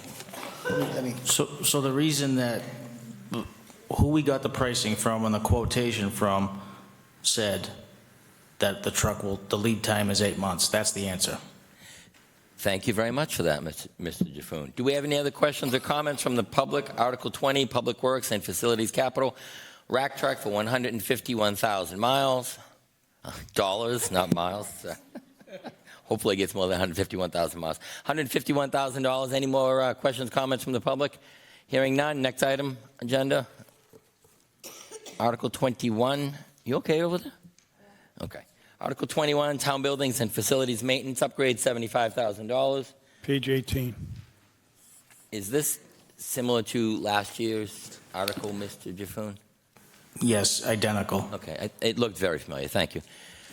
So the intent was, because he's to my right here, the lake management articles that used to come before town meeting and the finance committee, similar to that. This is pond management, I meant. I was corrected. I know. There are no lakes in Stoughton. I understand. Let's just all admit that. Anyway. Similar to that, we'd like to make this an annual thing without pinpointing. If in fact a larger project needs to happen and happen quickly, waiting the 18 months that it normally takes to get something through town meeting isn't feasible or practical. So having money available when necessary repairs come up is why we put this article before you. Well, thank you very much for that. Lisa, you have a question on this? Yeah. I just want to make sure I understand. So would that then become part of the operating budget as opposed to an article? Because Frank? it seems like you want it year over year, right? Frankly, that would be what we prefer. But since we just began this last year, we said we want to do it again and see how it goes. And then I think the pond management stuff is it part of the operating budget? No. Okay, so the short answer is yes, we'd like that as part of the operating budget, but with last year being the initial ask for this, and we've already used 2/3 of the money this year. Mr. Chairman, may I? Yes, absolutely. It's really important to understand that many of our buildings in town are over 100 years old. We can't possibly forecast what types of maintenance and repairs with precision because of the age of the building. They can break down without much notice. I'll give you a few examples. There's bricks falling out of the side of this building. Do you fix that one brick, or do you recognize that the bricks are coming loose and it could fall on someone's head and have the whole building repointed?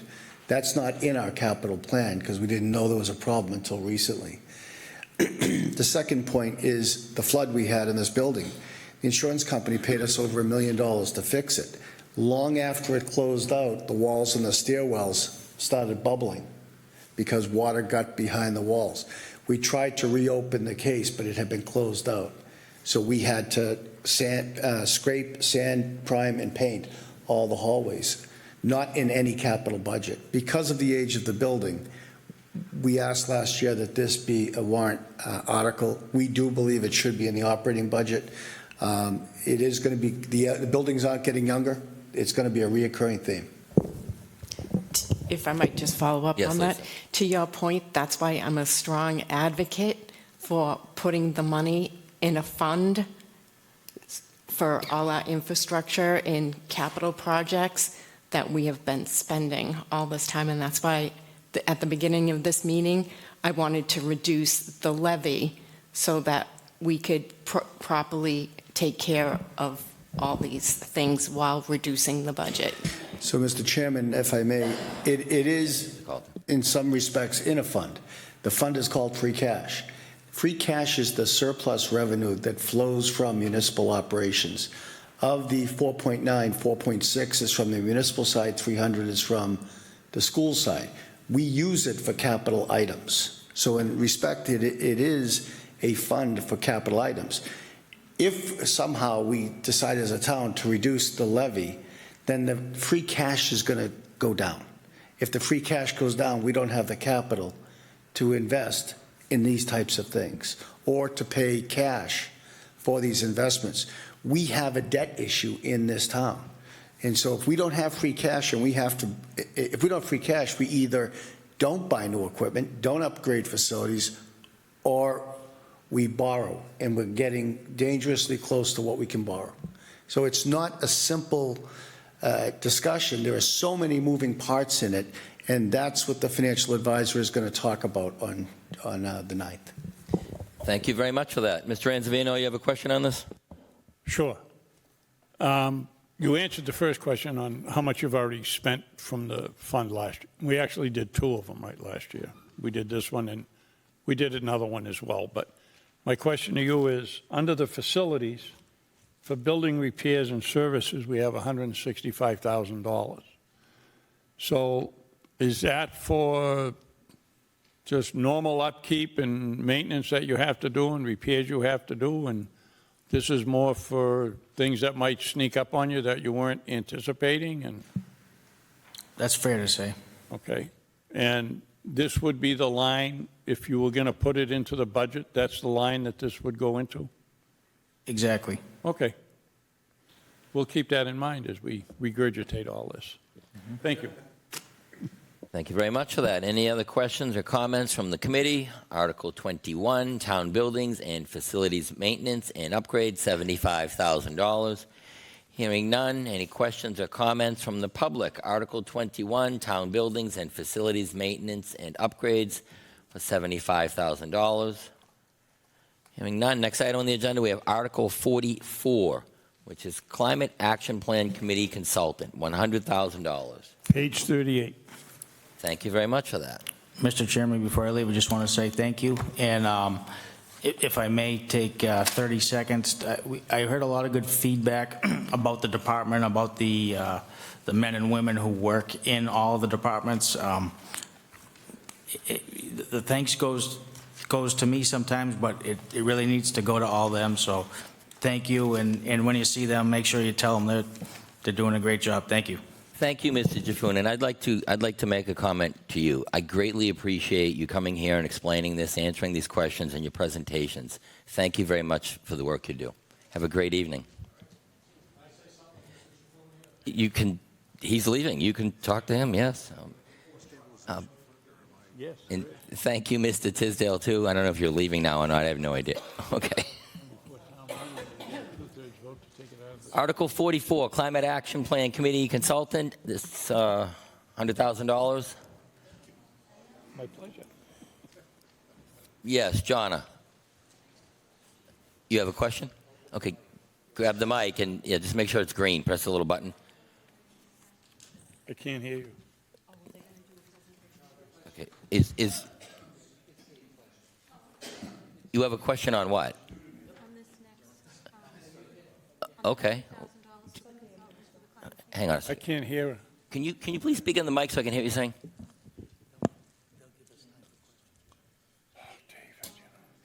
I'll let them present first.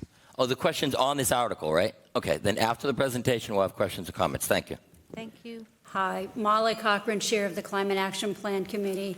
Another committee member here was here, but he had to leave at 8 o'clock. I do have a little handout to give people, and we obviously, I will share with you the dire news, but I also want to share with you some good news. This is an article from the Boston Globe, excerpts from an article, I may not have all 3 pages, regarding people in Maine switching to heat pumps. So just want to pass some of these around so people can take a look at these, because this relates to the type of things that a climate action plan would be addressing.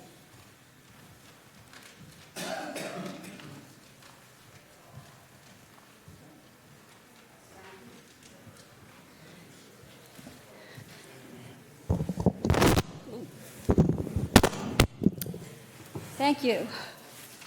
So I wanted to begin by saying that, the threat of climate change, and we obviously, when I presented my article last spring, there was a lot of detail there.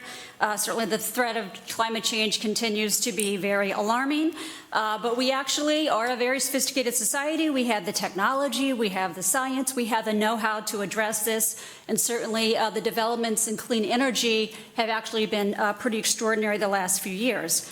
However, every community needs to be engaged with this issue, needs to be engaged in this work. Nobody is going to lower our carbon footprint. Nobody's going to lower our greenhouse gas emissions for us unless we're engaged in that work. And nobody is really going to make sure that Stoughton and its citizens are prepared for the extreme weather events that are happening and will continue to happen, because, in fact, there's already too much climate change has happened, too much greenhouse gases are in the atmosphere. They're not going anywhere. They're not going away. This is all irrevocable. So really the purpose of a climate action plan is twofold, is to hope that the town and its citizens can be prepared and can adapt to the challenges and the threats, and also to lower greenhouse gases so that we hopefully contribute to reducing the most extreme results of climate change. So let me spend 1 minute on what we've been doing, 1 minute on what a climate action plan is, and why we're asking for money, which is why we're here today. We have been meeting bi-weekly or once a month ever since last July with my committee. I've had excellent attendance. I have excellent people on my committee who are very dedicated. We have been mostly having virtual and hybrid meetings so that people can watch, people can observe what's going on. SMAC has been filming our meetings. We had a community engagement event on February 24th, which was open to the public at the library, which was fairly well attended. We will continue to have those types of meetings. We met with town officials, we met with the superintendent, the school committee, and again, we want to continue to build those relationships and engage with dialogue in the town. So if you want to know what a climate action plan is, it's actually very easy to find out. I have searched, if you type in Massachusetts Climate Action Plan, you can see many, many samples out there from different towns, including Norwood has one, for example. Canton is engaged in the process that we are engaged in as well. They, in their last Springtown meeting, also formed a climate action plan. And so you can see the various ideas in those plans, the various issues that are addressed, the creativity that is involved. You can also see the sophistication and the level of work and the breadth of work that's involved in those as well. So why are we asking you for money? Actually, I want to touch upon one more thing about climate action plans, then I would talk about the money. I actually was recently watching a webinar that was presented by a IRS Department of the Treasury official about funding opportunities for municipalities and nonprofit entities. So the feds have been giving tax credits to certain, tax-paying entities and for-profit companies if they take, energy reduction measures, emissions reduction measures, and things to fight climate change. Now there's a new program where it's called the Direct Pay Program, where the IRS will write a check to the town if they take certain measures which fit within the criteria, which of course are complex. But in any event, during that webinar, the presenter of the webinar said, so for example, the town will take a look at its climate action plan, and then we'll look and explore whether some of its climate action plan can meet what might fall within a direct pay program. So what I'm saying is it's kind of understood at this point that a forward-looking town does have a climate action plan. I also think the fact of having a climate action plan will help us over the years, as there are many, many years of work to do, to be in a better position to compete for grants, because we're taking these issues seriously, we're taking steps forward. So why are we looking for money from the town? It had been my hope, and maybe even an expectation, being optimistic, at the time we formed the committee, there was already a pending, from the Sustainability Committee, a pending grant with MAPC, Metropolitan Area Planning Council, which does support this work. We did not get the grant last year. We are sort of in a wait-listed status. Several months into after meeting, we finally heard back from the MAPC that said, yeah, you're still in you're still in line. We're very busy, you're still in line, but you're going to have to go out and get a grant from the EEA, the Department of Energy and Environmental Affairs. In other words, we have very limited bandwidth. We're telling you to also go get a second grant. So we've been watching for that new grant proposal to come out. And actually, very helpfully, just this week, Pam McCarthy, who's been a great resource to us, arranged a meeting with EEA, this other granting agency, in which we learned just Tuesday from EEA that no, they're not doing planning grants this year. They may do planning grants sometime years in the future. They're going to be doing action grants for a few years. So basically, we don't have grant support to go out and hire a consultant, as we had hoped to do. If you look at any of these climate action plans, you will see that they are very sophisticated. There's analysis of what the greenhouse gas uses are. There's analysis of the town buildings and of the broad range of things that a climate action plan goes into. Transportation, buildings, decarbonization of buildings, energy efficiency for buildings, which of course is step one before you get off of fossil fuels, nature-based solutions, issues involving the schools, and actually in climate resilience too, of course. How to prepare for the various serious situations that might arise for the town. I will humbly say that we are not engineers on the committee. We certainly respect, and when we look at these climate action plans, the hard work and the analysis and the skills that engineers bring to the table that we cannot replicate by ourselves. So while we are, and I will also say that, quite frankly, the first meeting that we had with some town officials, with respect to, here we are, the climate action plan, let's start having a dialogue. The discussion immediately turned to, you need to hire a consultant. So basically the message is they're very busy, their plates are very full, they really welcome, quite frankly, a consultant help, and that's gonna take some money. So I did provide to FinCom, and I think it's within the package of papers. We spent time speaking to 4 different consultants, one of whom was too busy to consider helping us out, but 3 of whom gave us quotes or ranges of quotes on what it might cost to have a climate action plan. And so then after, quite frankly, some robust discussion at one of our meetings, we did come up with an article on the wording of an article for up to $100,000. So, would certainly happy to do it for less than that. But I think this is an important investment in the future of Stoughton. And if we're going to do this at this very critical time in our history, let's do it right. Let's do it as thoroughly as we can. Let's have a plan that's actionable with specific proposals and something that also we don't want to go on a shelf. We want it to be something that people can also have a mechanism of tracking how are we making progress on this issue and this issue and this issue.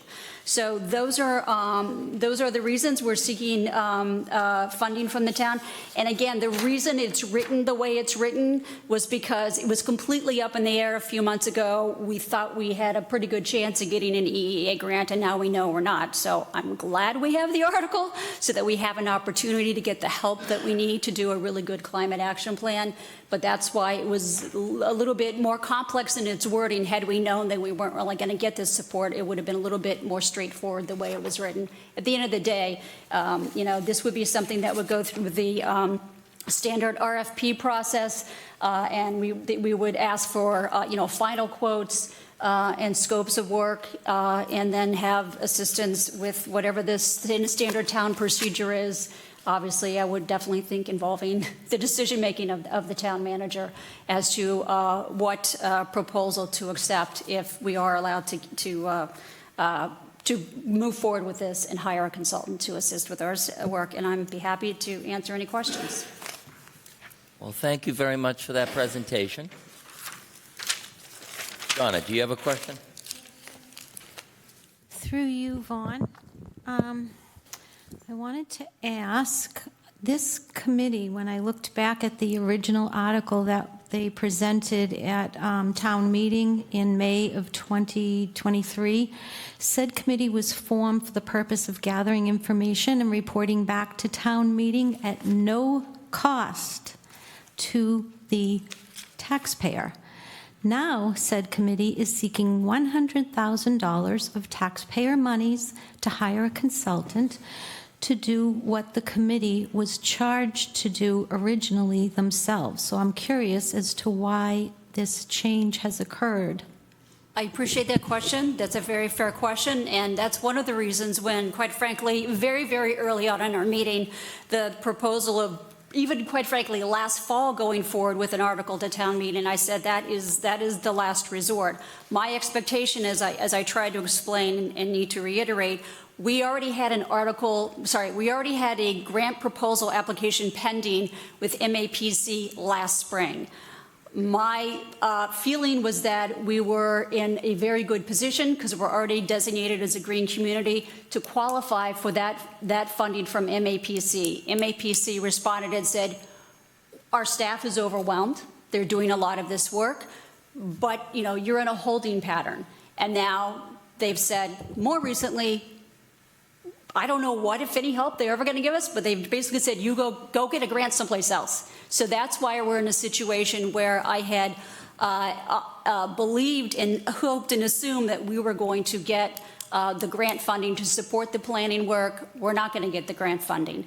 And it's also just become clear with my encounter with the town officials that it's not within their bandwidth to do this analysis, this sophisticated work on top of all the things that are on their plate. And Kathy Stanley, who's our energy manager, would certainly support that as well.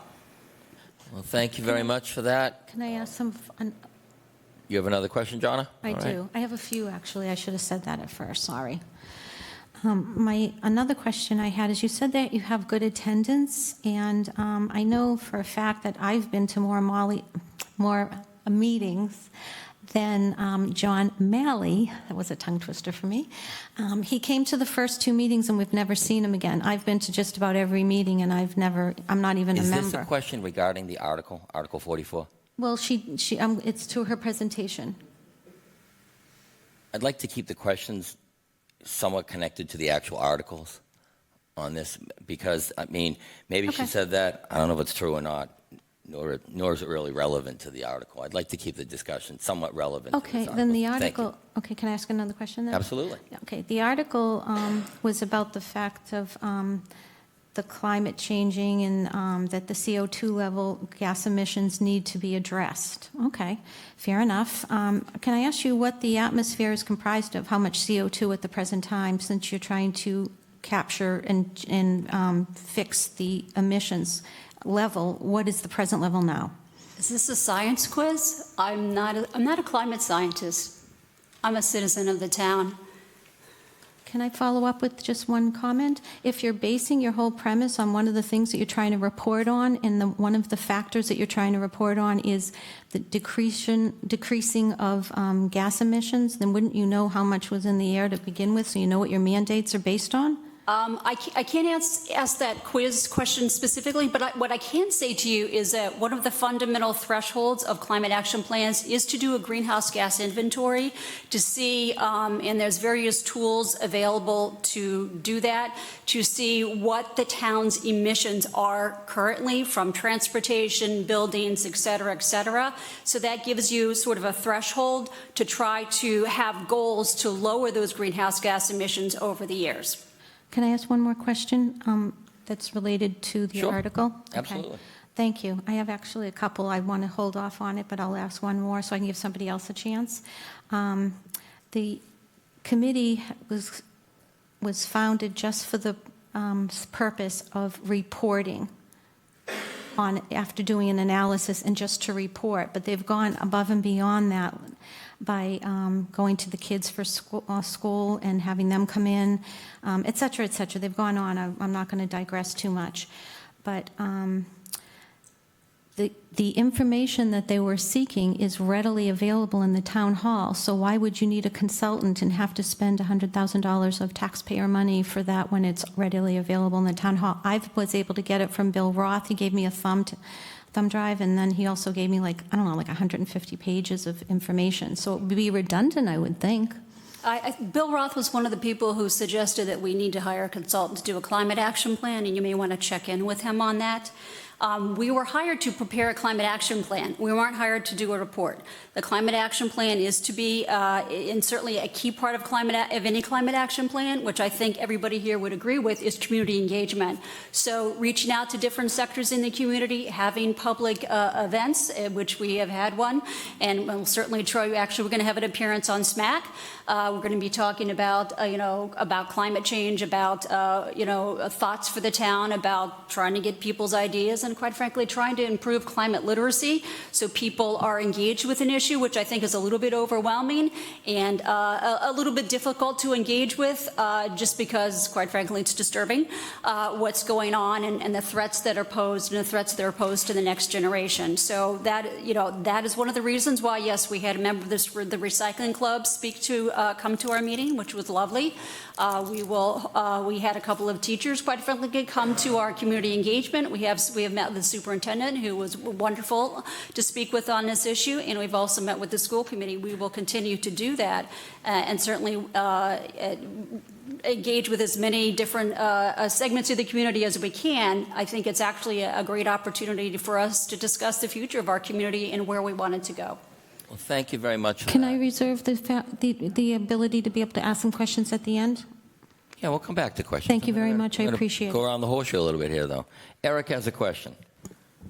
Hey, Molly. Hey, Eric. Thank you for your presentation. And thank you for the work you're doing on the committee as well.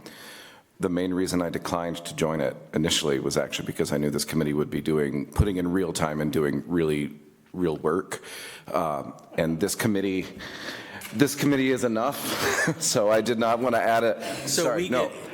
No, that's what I'm saying I couldn't add that on top of this one. I was like, We're getting your real this work. is one more. One was enough.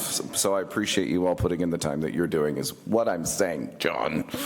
The point is, since you brought up the RFP process, and I realize I know very little about that, so this may just be a non-starter, but I'm curious in terms of contracting with a consultant, are there enough other communities also in this process who are at a similar enough phase that, for lack of a better term, that we could crowdsource with other communities in the same place that we are? Or are the needs of Stoughton too specific that, or does contracting just not even work that way? I'm just curious if they're a way of working essentially in coalition with other towns who are at the same phase we are in this process. That's a great question, and I would say as a general matter, I would really love to work in coalition with other towns. I have been in touch with the chair of the Canton Climate Action Plan Committee. There was also a second grant proposal that was submitted in the spring that was going to be a joint Canton-Stoughton proposal, but Stoughton didn't have the matching funds and they had to drop out of that, and Canton ended up getting that proposal. I certainly want to continue to be in touch with them with respect to, especially since they have the consultant presumably already on board. I don't know if I can answer the question whether it's pragmatic to like have one RFP go out. I think that's a little bit beyond my knowledge base. I certainly have already talked with Fran, who I think is in charge of procurement, and she sort of knows this might be coming down the path. But going forward, as far as implementing a climate action plan, I would definitely love to work with our neighboring towns on those issues and maybe even times have some joint programs or joint community events. Thank you. That was the only question. I'll just reiterate to the vice chair. We put in real time and do real work. I didn't want to spread myself too thin so that I could devote myself to this one. Much better. You redeemed yourself. Oh, don't you start. Thank you, Mr. Chairman. That's all I had. You're very welcome, and thank you for all the hard work you do here. Mr. Anzavino, do you have a question? A question, comment, because you had mentioned with the energy office or whatever, and you mentioned that we are a green community, and one of the things the Energy and Sustainability Committee had to do to become a green community, at the time I was their liaison to the Board of Selectmen, was you had to get a baseline of the greenhouse gases. And so it was a requirement which they did perform or did get done. Have you spoken to them at all about work they might have done or some background to what they might have done before? Yes. Get that? Yes, I'm very much in touch with the Energy and Sustainability Committee. I'm familiar with the work they did once or twice with respect to getting into the greenhouse gas inventory baseline.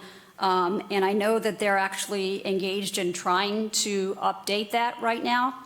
I went to one of their meetings, and some of the things are a little bit challenging or a judgment call. I think that an engineer might come in and take a look at if they finish what they're doing, take a look at it and really make sure that it's accurate or that it is using all the most accurate data.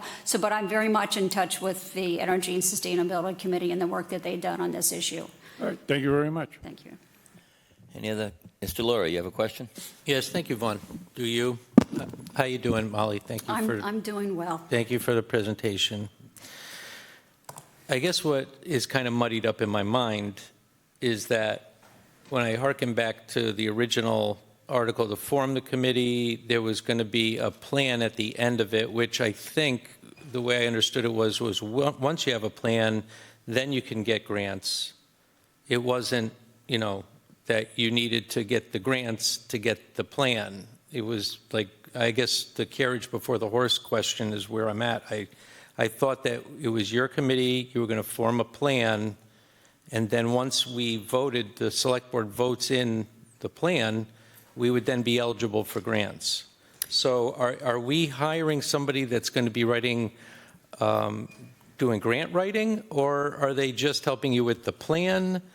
Is the goal to get a plan, or is it a goal to get grants, I guess, is why I'm kind of So confused.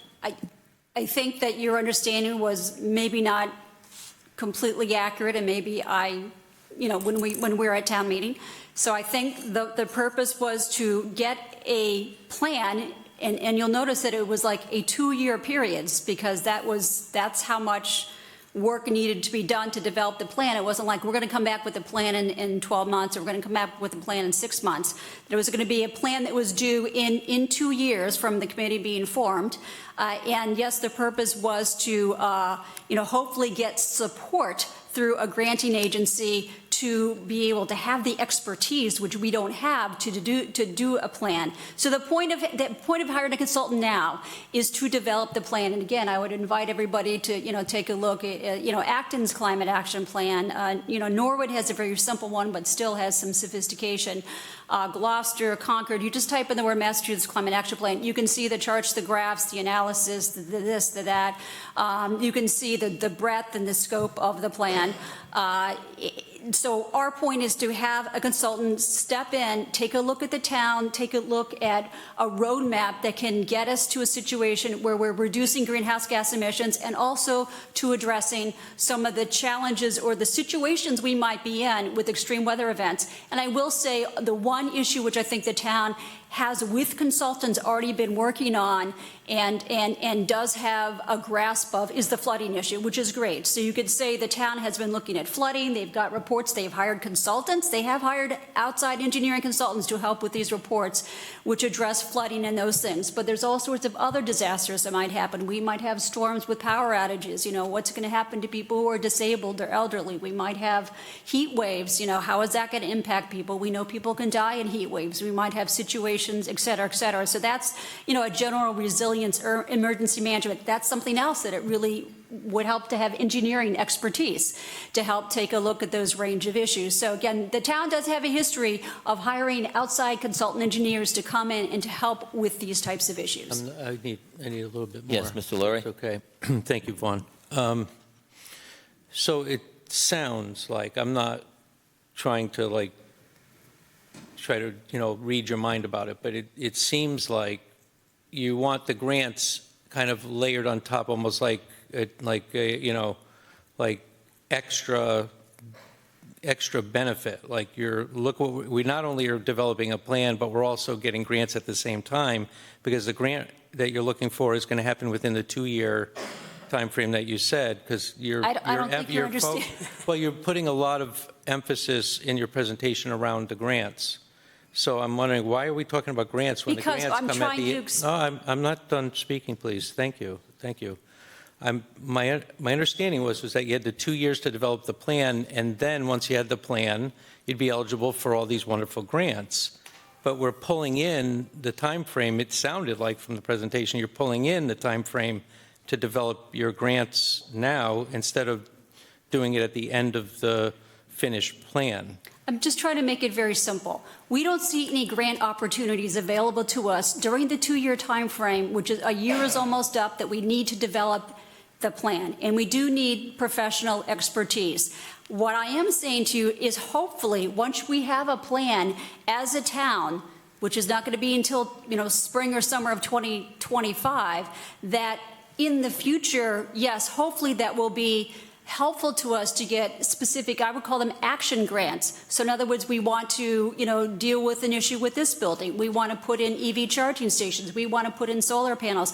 I'm hopeful, and I'm not guaranteeing, but that if we show that we're a town that is really digging into these issues and has done analysis and has a plan, we're better positioned. That's all. It's just about being better positioned. Grants are always very competitive. In the short run, we need to have professional expertise to develop a meaningful and useful climate action plan, which I hope will give many, many benefits, including being in a really good way to compete for grants in the future to take further action steps. All right, Vaughn, just my last comment is just that, I would hope that all we were talking about was a plan, and that your committee was well equipped to create one, because I read through these things that the consultant is supposed to help you achieve, but it seems like it's achievable with the vote we took last year. So the grants are totally irrelevant to anything about this article. We shouldn't be talking about how the money will be used to attract grants, because it takes time and money to have a consultant doing the grant writing for you to get the grants. If all the money's going to the plan, I wonder why you need it. And then if you have to bring in the grants in order to make it palatable to spend $100,000, I'm wondering, well, why are we doing that when the grants aren't supposed to start until 2 years after you were given the authority to start a committee action? Okay, I'm not following the law. I'm not following the logic. I don't think that we as a committee of non-engineers can develop a meaningful, thorough, useful, track the progress of the greenhouse gas emissions reduction, address the serious issues that might be brought by extreme weather events. I don't think we can do that on our own. I think if we're engaged in this process, we need to do it right, and we need to have professional assistance. If that's exactly what town officials were telling me on our very first meeting. We'll talk with you about how you're going to get a consultant to do this. Okay, the town gets consultants for other issues, quite frankly. This is not the first time the town has reached out to get engineering consultants. There's a reason people turn to the professionals. I don't think we're going to have a very good plan if you just want me to sit around and type a bunch of things. I can type. Okay, I can type, and yes, I do follow climate change. I do know something about climate change. I am not an engineer. I'm not in a position that an engineer would be in to do this type of plan. And again, would have loved for the state to give us money so that through a grant during our first year, so that we could go out and hire that consultant and not cost the town. But I just hope people keep the big picture in mind. Climate change is extremely costly. There are billions and billions of dollars of disastrous events happening all over the world. They're going to affect our economy. They're going to affect our town. So I don't want to be, penny wise and pound foolish here. I think it's a great time to invest in taking climate change quite seriously. And like with anything else, it's very complex and has many moving parts and requires change. I think it requires some professional expertise to be involved in it. I'm all set for one. Thank you. Thank you very much, Mr. Lurie. We have any other questions or comments from the committee? Lisa, you have a question? Hi. Yes, I do. I have a comment and then a question. So while I appreciate you have the point of view that you've expressed here today, I'd like to express another point of view. There are many people who feel that the climate change issue is an issue that's trying to create a crisis in order to create programs to drain the taxpayers with grant programs, through grant programs. I believe that's a valid point. There's millions of people who believe that this is just a created crisis that is used to drain taxpayers. And the concern is, we've just seen this in another scenario, with that the precautions taken have caused far more devastating effects on the economy, on the health of people.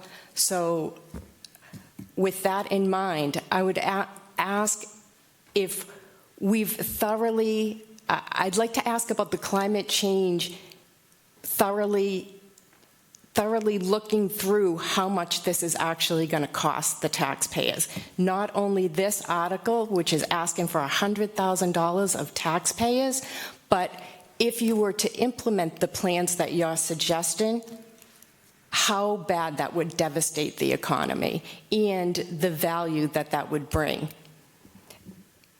Thank you. Is your question about the article? I mean, that's what I'm trying to figure out. Yes, the article is, if you're looking to spend $100,000 of taxpayer monies to institute a climate change plan, and have you thought the benefit to risk ratio of implementing the drain of the tax dollars on the citizens versus it actually bringing the value to the citizens? Are you asking, I'm just trying to clarify the question here a little bit. Are you asking about the cost to implement the plan that we don't have, or are you asking about the cost Yes, Trying to figure this out, because I don't even know if Molly's following this, because I wasn't, so. okay. I'll bring it back to town meeting. The town meeting is that agreed to create this climate Yes. committee so that they would create a plan. They said it would not cost taxpayer money, and I feel that it's a phrase you could use, a switch and bait to get more taxpayer dollars. Switch, right? Bait and switch, sorry, thank you. And that's a deep concern. Okay. So, did you have a question? I'm trying to clarify the question, Molly. Do you know what the question's being asked? Or no? Or should we? I'm just trying to clarify the question. I'm not sure there's a question there that I can answer. Okay, thank you. You seem to hesitate, so I didn't know. I'm going to ask a question because I think a lot of the questions are kind of making me think of a question. You have another member of the committee. She has her hand up. Sorry. Just want to make sure she gets recognized too. I absolutely will call on Lauren. I just wanted. Thank you. I want to ask a quick. I'm going to ask a question because I think my question might clarify some of this. Thank you. What is the deliverable on this article? What do we get, I guess? That's a great question. Thank you. You get a written climate action plan, which has involved many steps of community engagement, which is something else that professional engineers do, quite frankly, is hold community engagement sessions. And I went to one which related to another town engineer that's in the Neponset River Watershed Association, has been doing community engagement on flooding issues, quite frankly. So the deliverable is a plan. It may be a 50-page plan, it may be a 75-page plan. It's going to talk about greenhouse gas emissions as a threshold. It's going to talk about different steps to reduce those. It's going to talk about different ideas and brainstorming. Might talk about, well, here's a good place to consider putting solar panels. Here's where you would start if you were going to triage this issue. Here's what would have the most impact. Here's the low-hanging fruit. So at the end of the day, we're going to get like a report of some sort that'll say a professional report, I hope. I heard a lot of questions about grants and everything, and I got a little confused. So we're going to get it's a report. Okay, thank you. That's a perfect question. Okay, I appreciate it. thank you. I just want to know what we're getting for the money, I guess is probably the best way to Absolutely. Can I make just a Yes, Mr. Anzavino. point of information? Because those of you who may not remember or may not have researched a bit, but Article 71 last year, the proposed motion was that the town vote to establish a climate action plan committee to be comprised of 9 members, and it lists how they're going to do that. Said committee shall be formed no later than June 30th, 2023, shall meet in public meetings bi-weekly and conduct itself according to the standards governing town committees, shall be authorized with town manager approval to seek grant support, and shall be charged with issuing an interim report with recommendations followed by a comprehensive final report no later than June 30th, 2025. So I see nothing there about any money being required or not required. All I see is with the authorization of the town manager to seek grants to support this effort.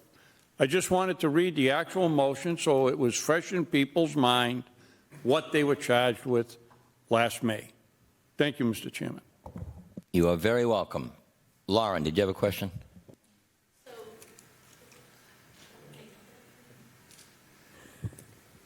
So say you get the $100,000 and you have a consultation from a professional. What is your end wish? Like, is it going to be like, say they say, do this in Stoughton, do that in Stoughton, the houses should have the solar panels or this kind of heating system or whatever. Is that going to be a voluntary plan for the residents of this town, or is that going to be mandatory? That's a great question. First of all, it's an advisory deliverable to provide to the select board, to the town manager, to town officials, to citizens of the town. It's saying, here is a roadmap. Here's the choices you can make. Here's the things you can do. Here's what will have the most impact. Here's the variety of issues you can focus on, including planting trees or making sure you protect our tree canopy. I mean, it's just a whole range of issues. That I would say that a town is a town. First of all, so as a committee, it's an advisory document. It's guidelines, it's suggestions, it's proposals, and it's going to be very broad and yet specific, quite frankly. As far as what's mandatory or not mandatory, I would think there's a pretty narrow range of what the town, as a town, through its select board and its town meeting members, could make mandatory. There might be a few things here and there. A different range of things the state, the Commonwealth could make mandatory. And even that would be an uphill battle, quite frankly. I think the point is promoting awareness so that people are actually clued into the reality of what's going on there and realize that it's actually possible to take really significant steps to really lower your greenhouse gas emissions and still have a perfectly fine life. People seem to be terrified of this. They seem to be threatened by the idea that we're going to focus on the reality of climate change, as if it's going to destroy our way of life. What's going to destroy our way of life is, floods, hurricanes, droughts, hunger, migration as a resulting of an increasingly warm climate. That's what the real threat is. So I want to tell you, my committee is not about telling citizens anything mandatory. We're going to provide advice and guidelines and information to the town and to the select board.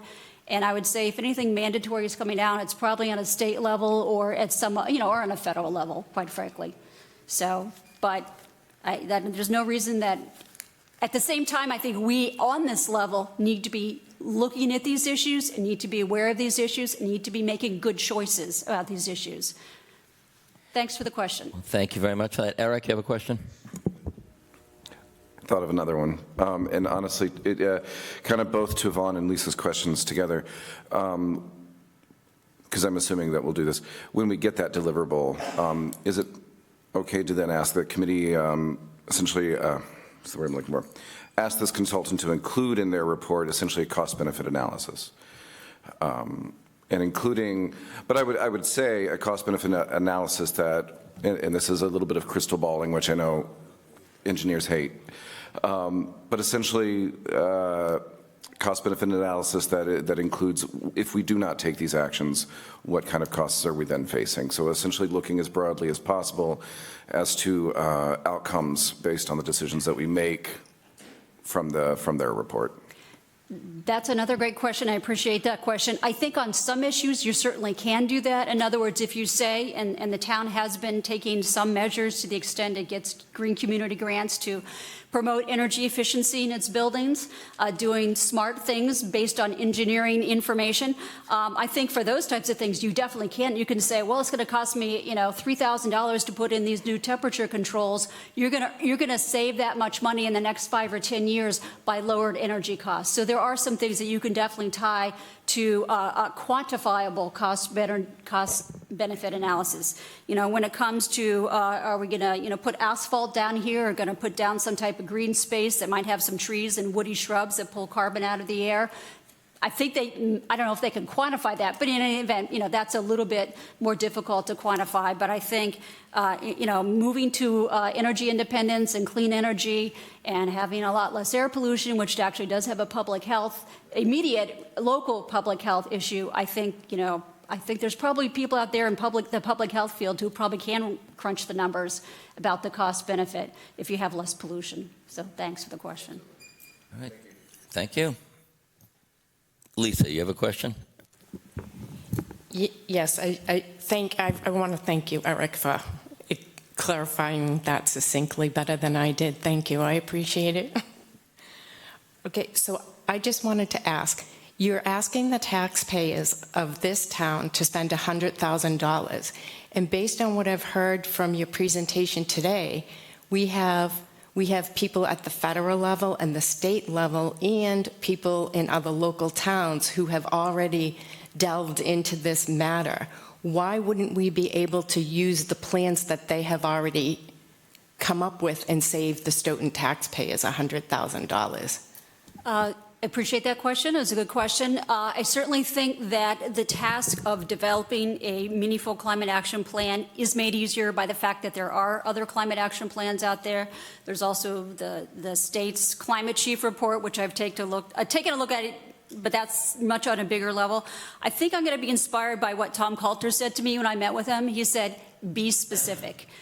Tailor it to this town, tailor it to these communities, tailor it to our fact that we have a bunch of 100-year-old buildings, tailor it to where do we have open space, where could we have open space, you know, what are our flooding risks, what are our risks to, you know, what is our population.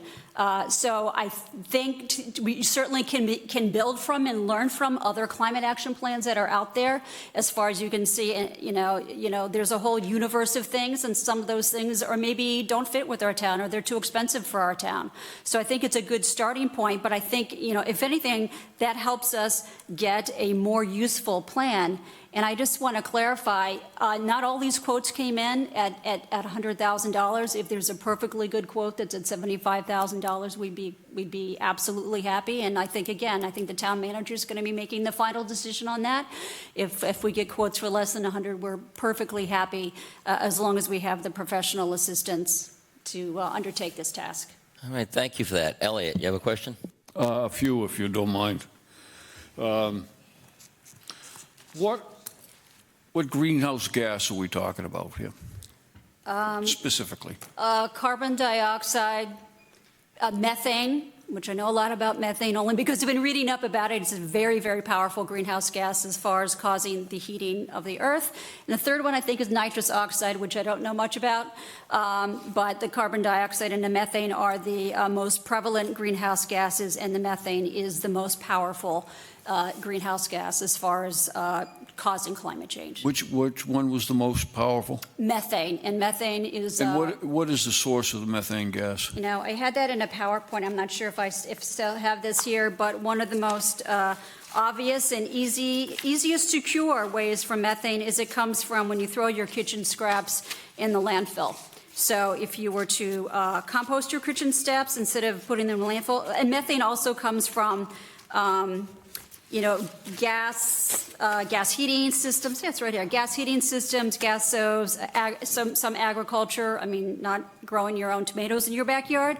That might be big agriculture and whatever kind of products they use. But it comes from solid waste when people throw everything in the world in the solid waste instead of composting the food scraps. So some of it comes from natural gas that, in fact, is burned and is no longer methane. Is that correct? It's CO2 and water. Since methane is carbon and hydrogen, it's a hydrocarbon, so the byproducts of burning it are, in fact, carbon dioxide, which is true, and water vapor. But all of this information on how to reduce greenhouse gases is readily available. And in fact, you know, the how to reduce it is a lot of it is done by regulation from the EPA and several other government agencies. So I'm thinking here that this $100,000 or $100,000 consultant here is all he's going to do is compile the information that's already out there, which I don't think needs a certified climate consultant. And if we're on the subject of qualified climate action consultants, how do we know this person, what kind of qualifications this person is going to have other than say, I'm an expert on this? Thank you. That's a really good question. And first of all, I certainly am not just looking, I don't think we would be looking for somebody to compile information as far as the existence of climate change and what's causing that. In fact, when I see that in some longer climate action plans, I feel like we don't need to spend that time. Let's just jump right into what's going on in that town. What are the sources? What are the ways that we can reduce greenhouse gas emissions? That's the way I would suggest. As far as how do we know this person's qualified, again, our town engineering department has hired engineering consultants many, many, many times. So I think they probably know some of these engineers. They worked with them in the past. They have a reputation in the Commonwealth. I'm not choosing them. You know, I'm going to confer, but I think they're going to be using the same type of vetting that they would use for any other engineering consultant contract that the town is involved with.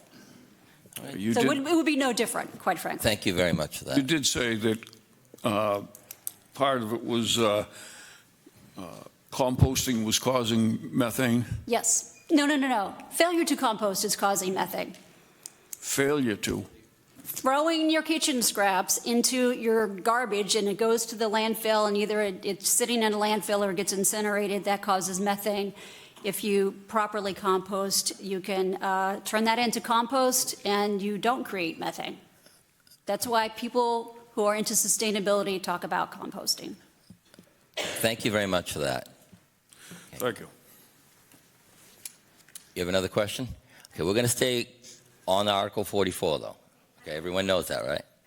Thank you.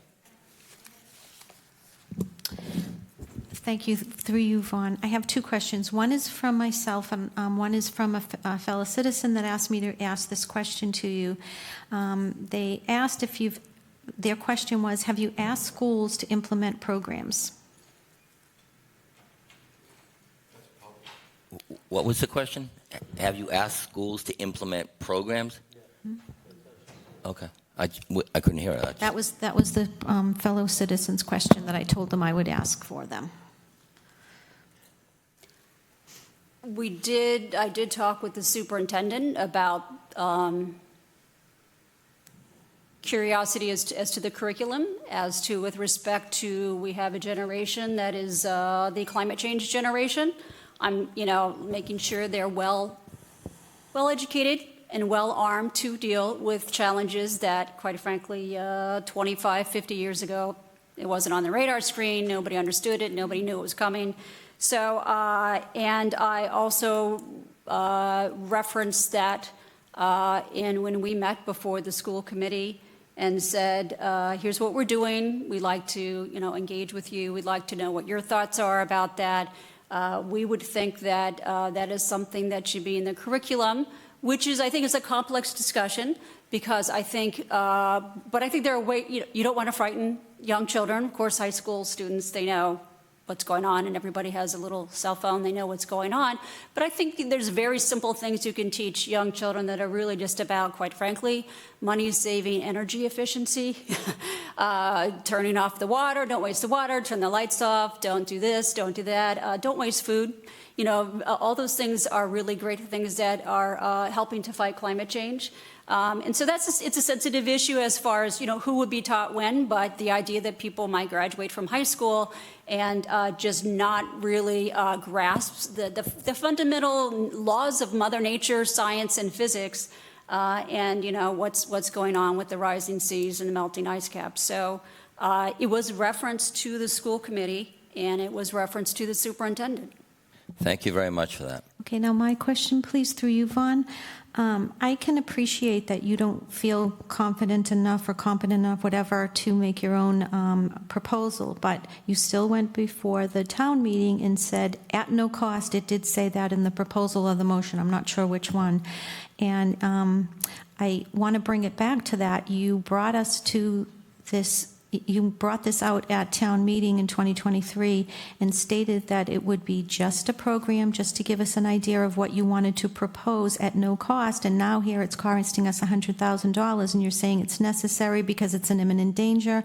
But imminent danger is really not. I'm for the climate too. I don't have a problem with that. But with all due respect, I don't feel it's imminent. We just had something happen about a year ago where the man went to I forget what I was going to say. We went and damaged tried to damage the water supply system. We're not going to deviate into that stuff. Well, no, I'm bringing it together. I'm going to bring it back. Hang on one second. Relax. Thank you for letting me finish. So what I'm saying is, we're in real danger right now. Imminent danger is our infrastructure could be hit at any time. I mean, if we get a hit on the grid, we don't have any power for our houses, our food, we can't Could stay cold, we please can't keep stay... the questions to the article, please? Well, I'm saying, so if you want to worry about putting monies towards imminent danger, then that would be where the imminent danger is. And I can respect the fact that you want to have a consultant because you don't feel comfortable doing it, but you should have mentioned that when you were doing the proposal at town meeting. Because $100,000 is a lot to ask us for when you told us it would be at no cost. Thank you. Thank you. Any other questions, comments from the committee? Article 44, Climate Action Plan Committee Consultant. Thank you, Diane. Thank you, Mr. Chairman. And I appreciate the Molly's presentation and this kind of stuff, but I'm sitting here listening to all of the recommendations. Sorry, closer. Sorry, I'm just getting over a cold, if you guys can't tell. All of the recommendations, I'd love to see you put that together in just a little newsletter and send it out to everybody. I'm going to tell you, most people don't even realize that, we need to plant some trees, we need to, do a little composting. Because all of the information is out there, and I'll go back to that, a lot of people it's too overwhelming to them. But just a few simple ideas, even for, like you said, the kids. I'm not going to leave the water running while I brush my teeth. It was a big thing in my house. Yeah. That type of stuff, but just a comment. Thank you. I appreciate that, and can I just say it at the community engagement forum, and we will probably, hopefully have this at town meeting to hand out. I prepared a two-page thing of tips, and all you have to do is type in sustainability or climate change in mass.gov. You come up with a whole list of tax incentives, and if people knew that, the state is going to help you buy a new heating system, the state is going to help you do this, do that. So we will promulgate that as much as we can, including, actually, we want to put it on our website if anybody ever goes to our website. So thank you for that. Thank you very much. Any other questions, comments from the committee on this? Article 44. Hearing none. Questions or comments from the public? Cynthia Walsh, please identify yourself for the record. Cynthia Walsh, 1096 Park Street, Precinct 3. I'm 76, so if the world ends tomorrow, I've had a decent life.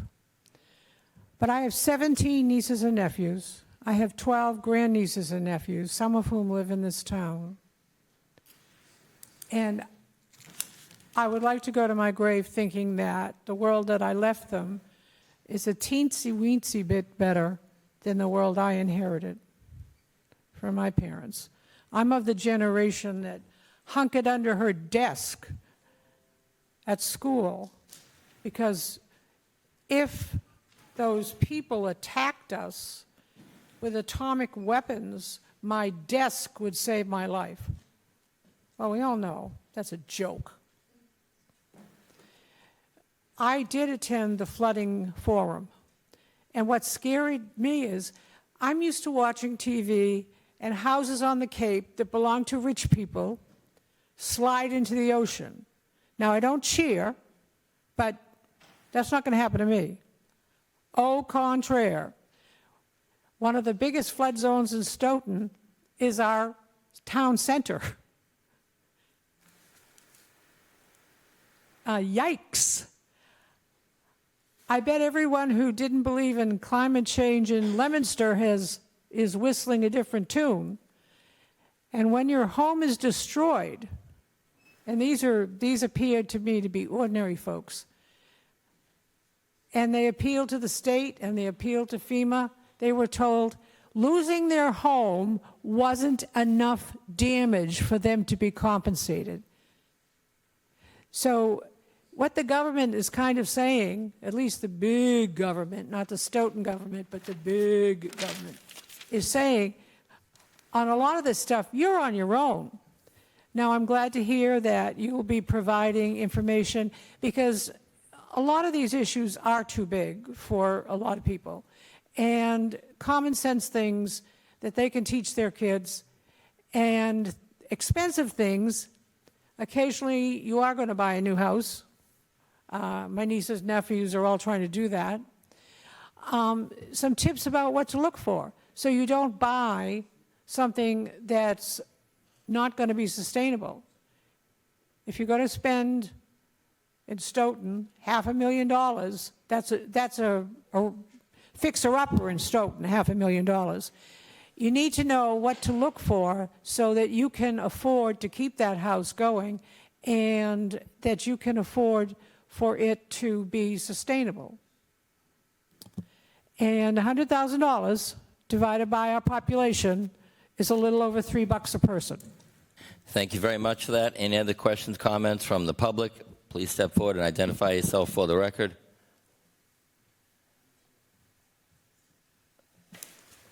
Belliveau, 33 Cornell Drive, Stoughton, Mass.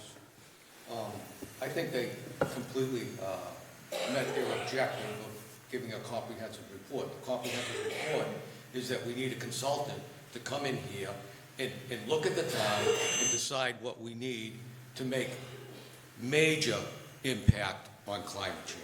Now, I'm talking about maybe rewriting our zoning laws, requiring any business, new home, you have to put solar panels on. You have to put geothermal heating into your house. These are big steps. These are going to make changes. Planting a couple of trees gives you a little shade, but it doesn't make a big change. And what we need today are big changes. I think she completely met her objective. And the report is saying, give us $100,000, get a consultant in here, and start making the change that we need to make. Thank you very much for that. Any other questions, comments? Peter Ventresco, please identify yourself for the record.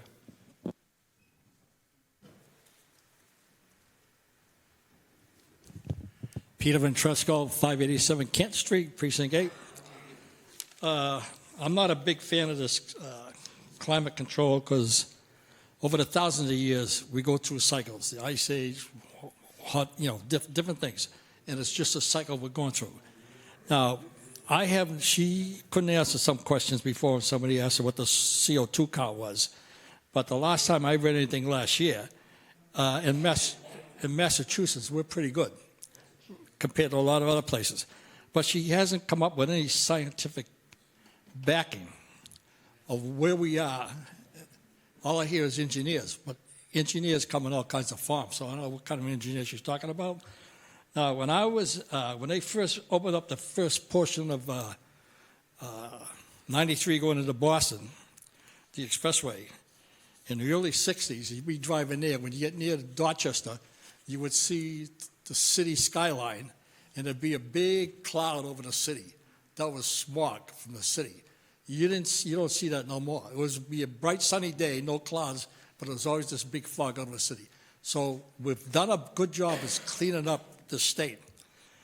And we are way ahead of most people in the world. Now, if we can clean up everything, well, we're still going to be pollution worldwide because it's coming out of China and India, and we have no control over them. Now, as far as floods goes, a lot of times floods are created by man for infringing onto these rivers and canals to build these buildings, and then when you get a big flood, the water's restricted. Now, back in the 50s, we had the two biggest flood hurricanes, Hurricane Carol, Hurricane Diane, and a lot of these towns are all flooded, but the state come in with federal grants. They dredged up a lot of these brooks and rivers. They put up dams, and we never had a flood. Now, I don't care how much it rains, we never get floods anymore. So the government's in place to take care of that. Okay, she mentioned transportation. The EPA already has put so many restrictions on transportation, on trucks, that they're so over-regulated. Like Mack trucks, the Mack engine would go 500,000 miles, but they couldn't get the pollution under control. So the Swiss company there took them over, and all they do is have trouble with them, with the engine, because they're so restricted to keep everything under control as far as pollution goes. Now, then she mentioned solar panels. technology moves so fast. These solar panels within 25, 30 years are going to be obsolete over the hill. So I think this year is a big waste of money. The government and the state, we already have programs to take care of floods, to take care of the pollution, and the transportation in the airplanes. And if you remember a few years back, when all these gurus flew in their jets, private jets, polluting the skies, they worry so much about pollution. To go to England, have a meeting, a bunch of scientists showed up over there to that meeting, had the opposite view. The climate people couldn't back up what they were saying. They get in their planes and flew away. So I don't go along with this climate change stuff. It's just a normal revolution. Thank you very much, Mr. Ventresco. Any other questions, comments from the public on Article 44, Climate Action Plan Committee Consultant, $100,000? Please step forward and identify yourself for the record.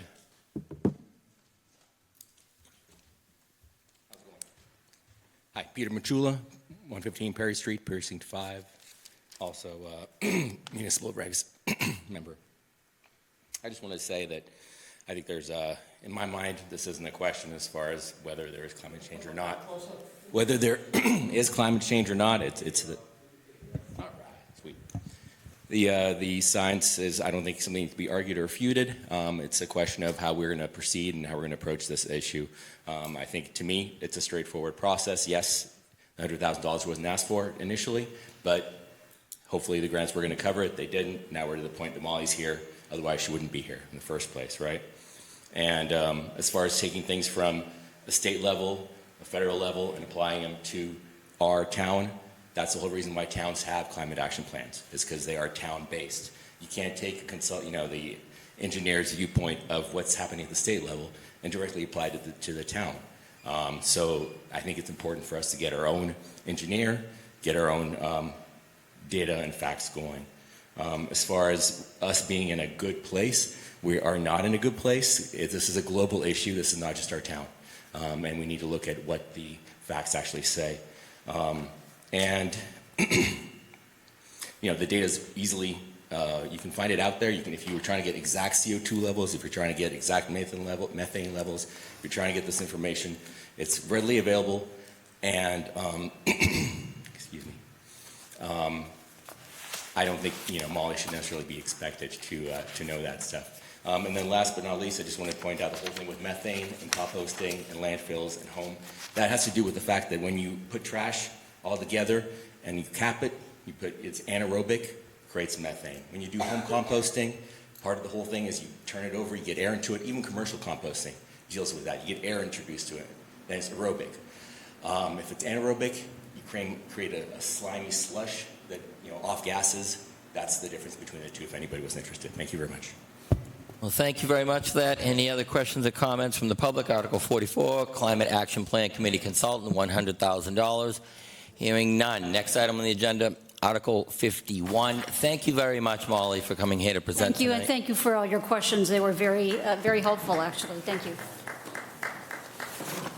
Article 51, Single-Serving Drinking Water Plastic Bottle Reduction Bylaw, which is the petitioned article. Page 57.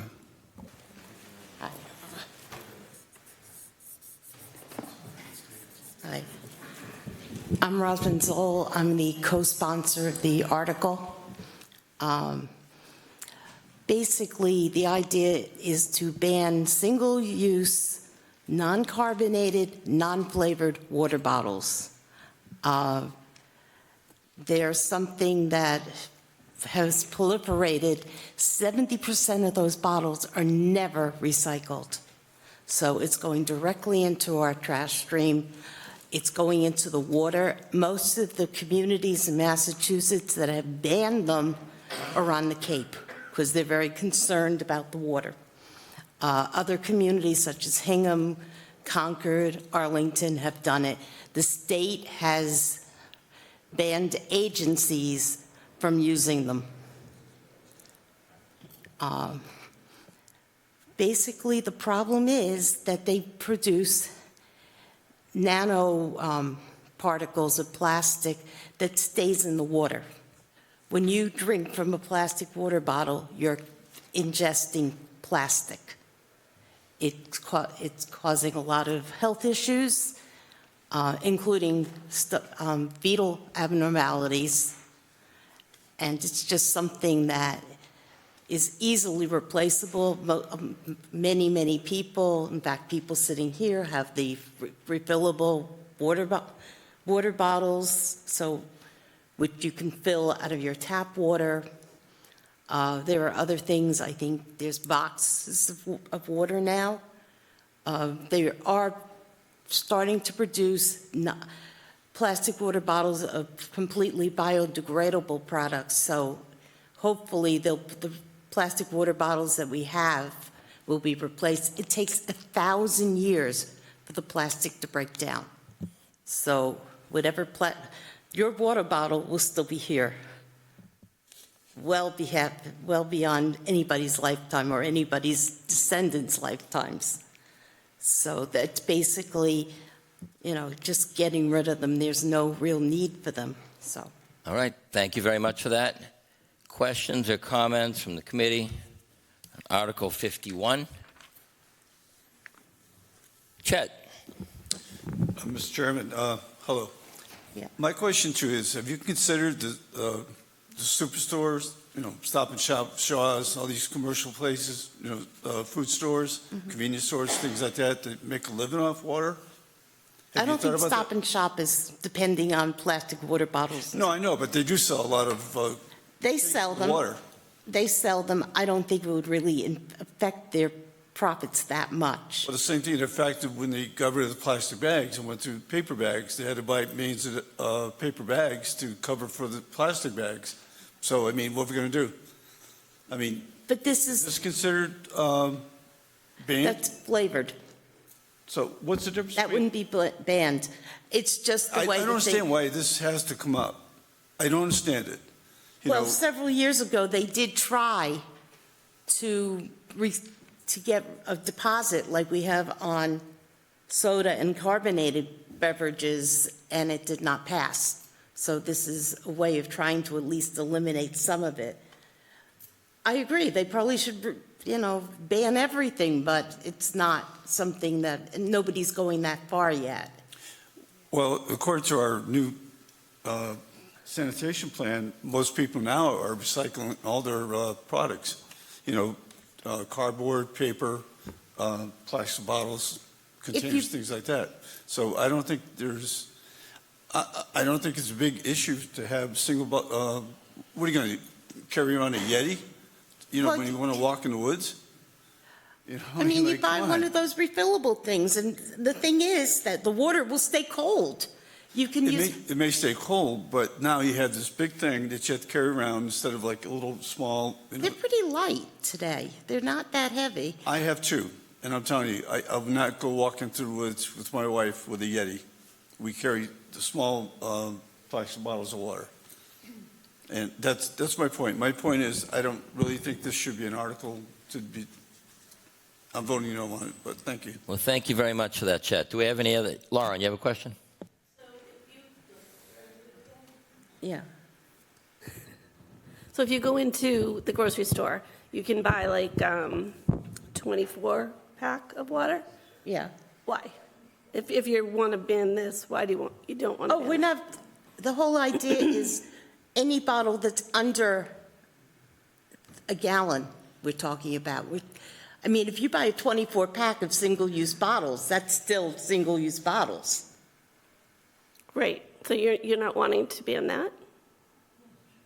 We do. You do. So are you saying that if this passes, that you're going to try to do that? That would be banned, yes. So this is a matter of choice, I think. You can't ban something. Well, are you aware that a lot of bottled water is no better than the water that you get out of your tap? That Simpson Spring, which is located in Easton, which also has a PFAS problem like Stoughton does, they're bottling water that has PFAS in it. How do you know? It's been in the news. And I've heard it from multiple sources. All right, thank you very much for that.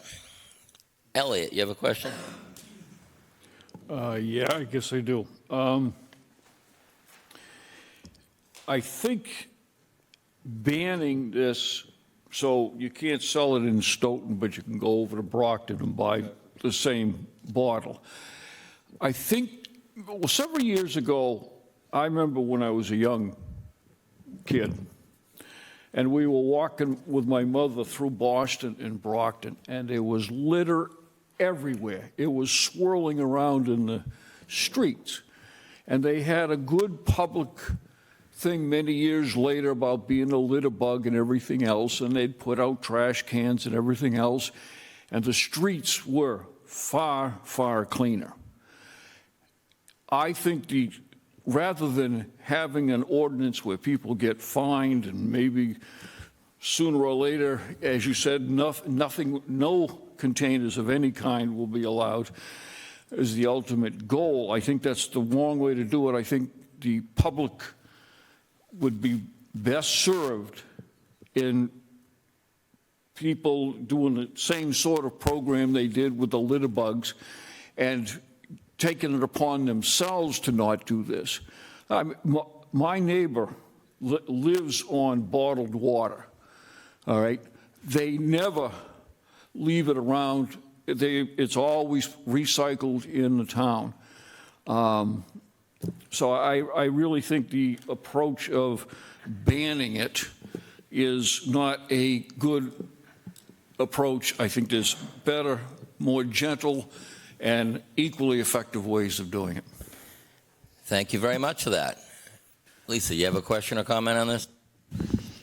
Yes, I have a comment. I'm more for free market, free choice. I have been recycling 4 years, only to find out last town meeting that we had our recycles picked up, but they weren't actually being recycled. Again, bait and switch, I think it was.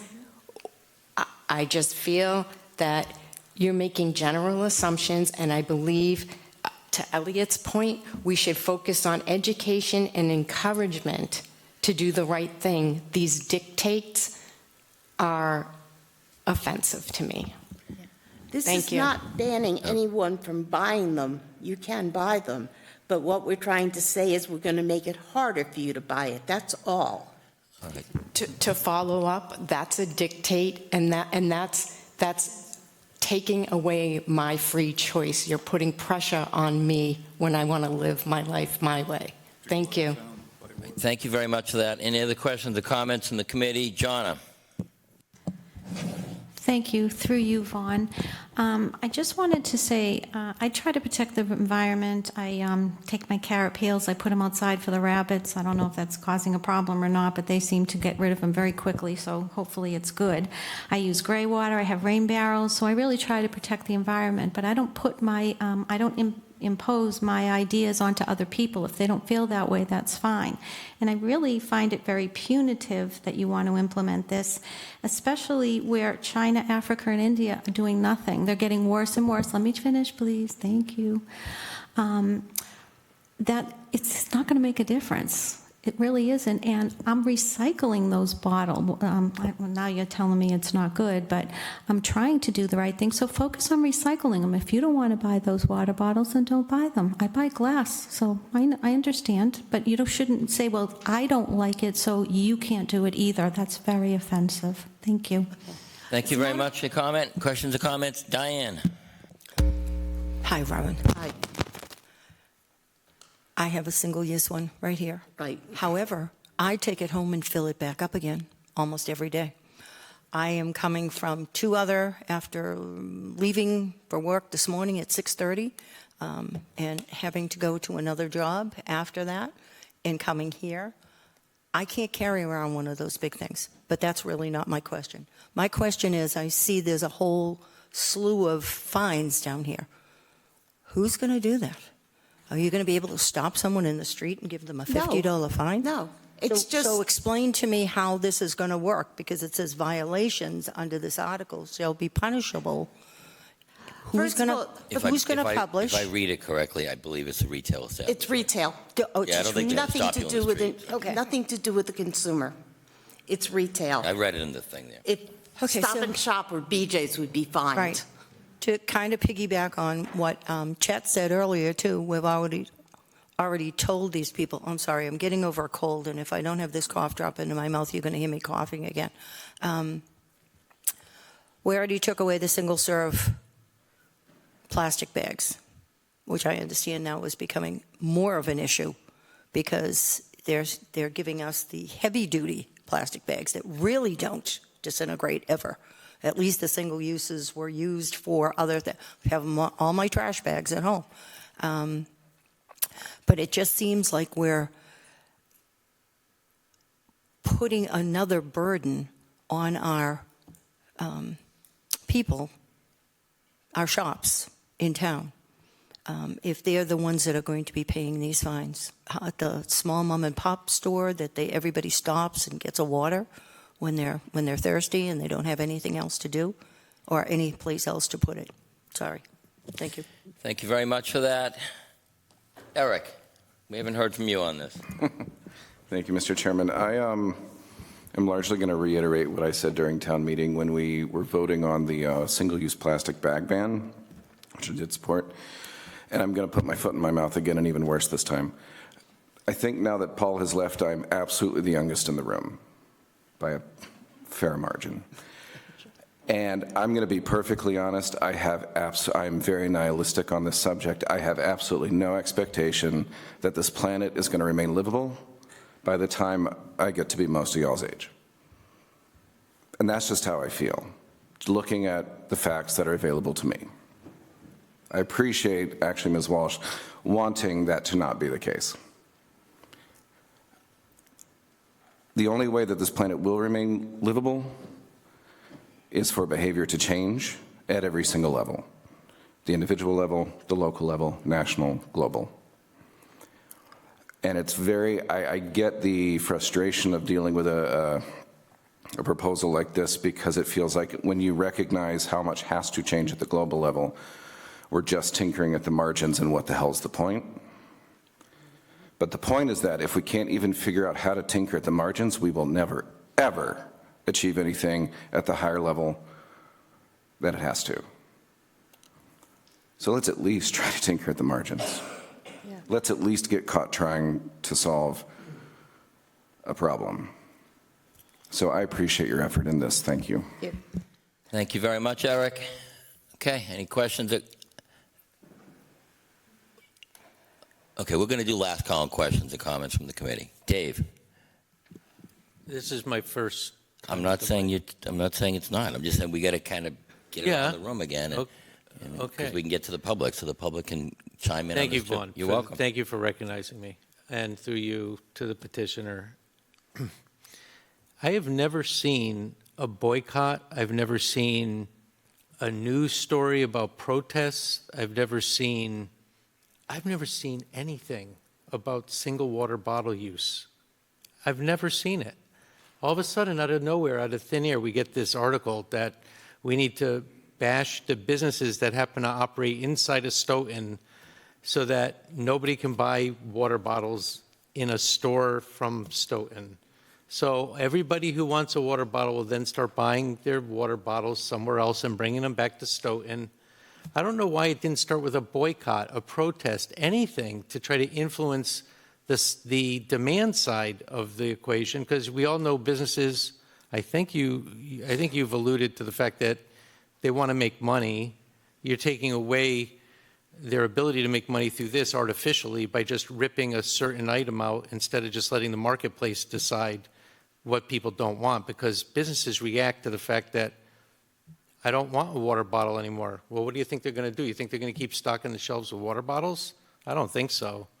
So I just think it's absurd to think that you're going to have an impact by artificially trying to manipulate the way people get their water, because now they have to then drive. And what does that do to the planet when you're driving twice as far to buy water bottles with your gas-powered car?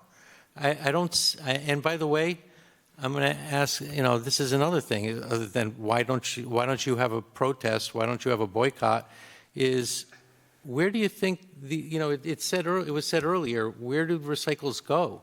What a game that is. It's like, as long as we get people conditioned into thinking it's going to recycling, please, separate your trash.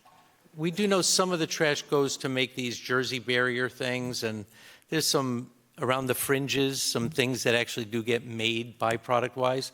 But a majority, and I've been to MMA meetings in which they've had presentations about the problem that China wasn't taking the barges of our recyclables.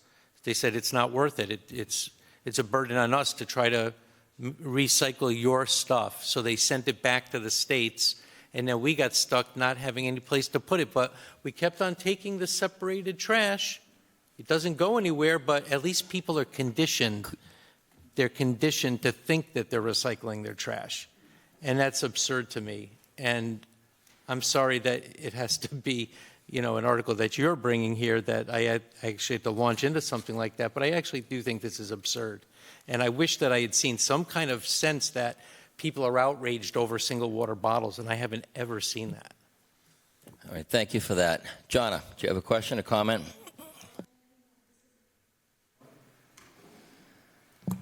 Thank you, through you, Vaughn, thank you. I just wanted to say that I really wish you'd focus on the trajectory, because like when you stopped having you had the ban on plastic bags, so people started using paper bags. What did that do to the trees? It's like the trajectory is never thought about. It's just this, and it comes off as punitive too. And everybody really probably all wants to protect the environment.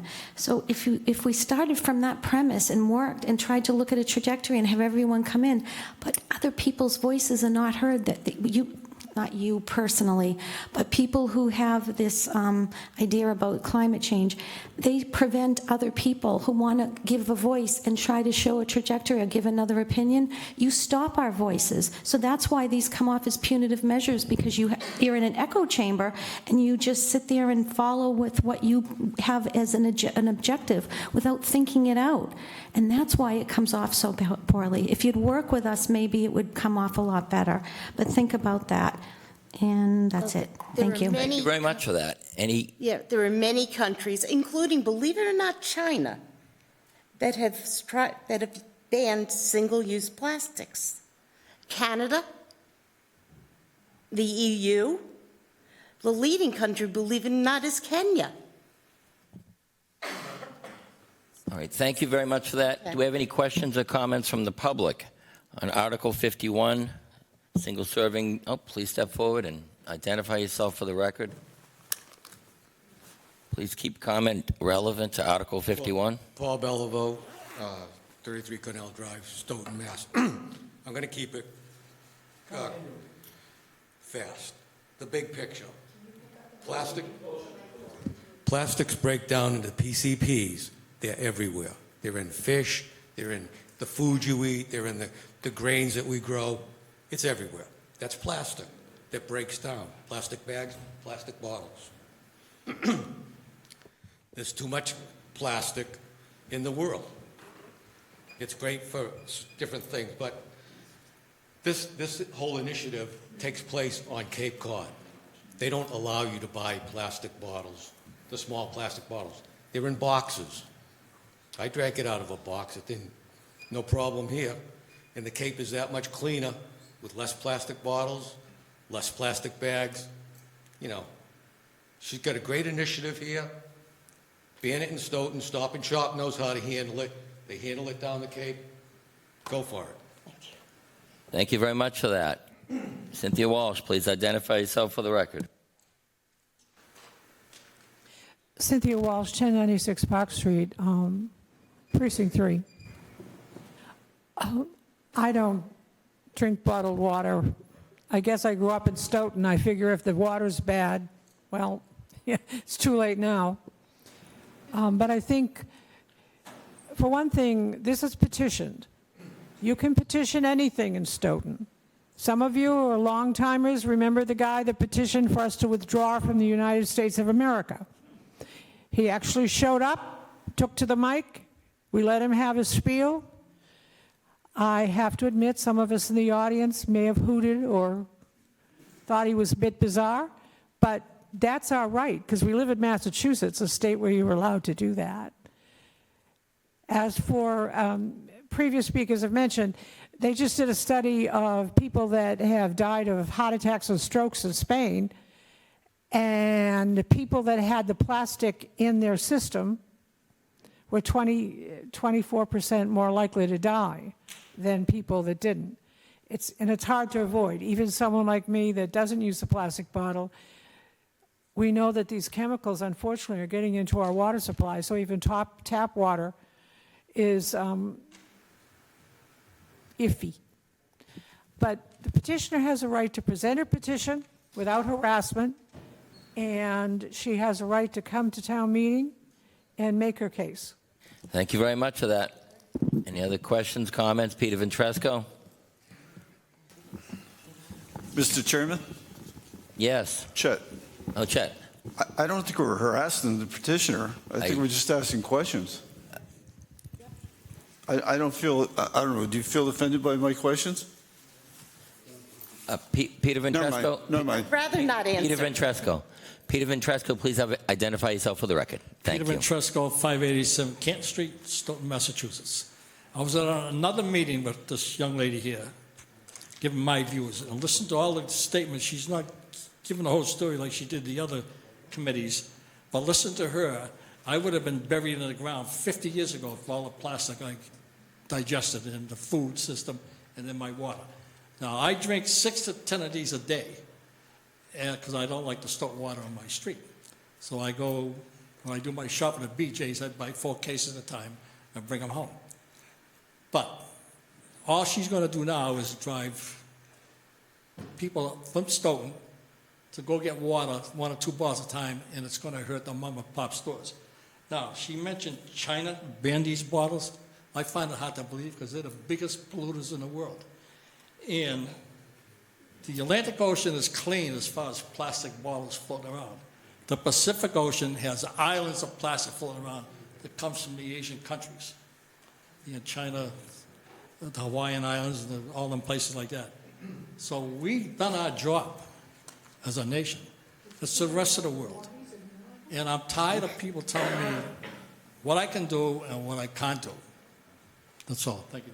Thank you very much for that. Any other questions or comments from the public? Article 51, single-serving drinking water plastic bottle reduction bylaw, petition article, hearing none. Next item on the agenda, Article 52, sidewalks on Turnpike Street from Central Street to Park Street design. Thank you very much, Robin, for the excellent presentation. Page 59. Thank you again, Robin Zoll. Yes.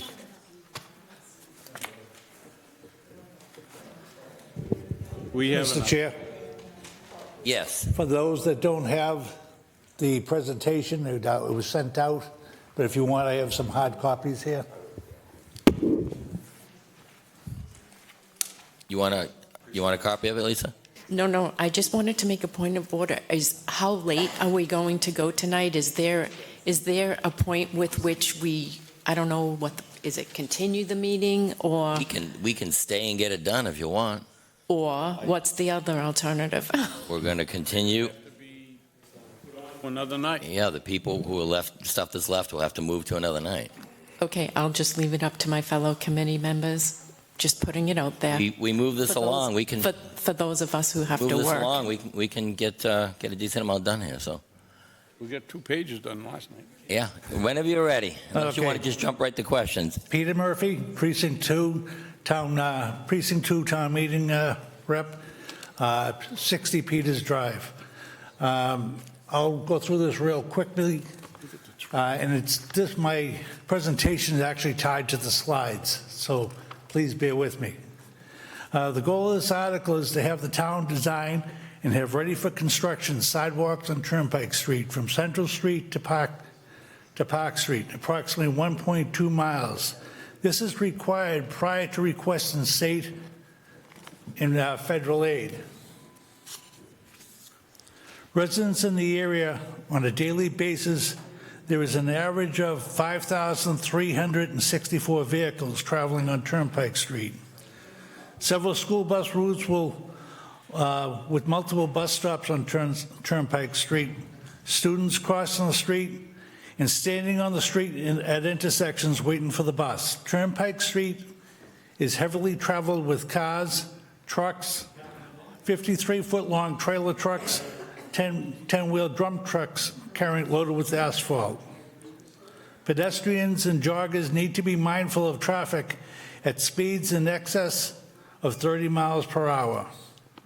I'm up to slide 4.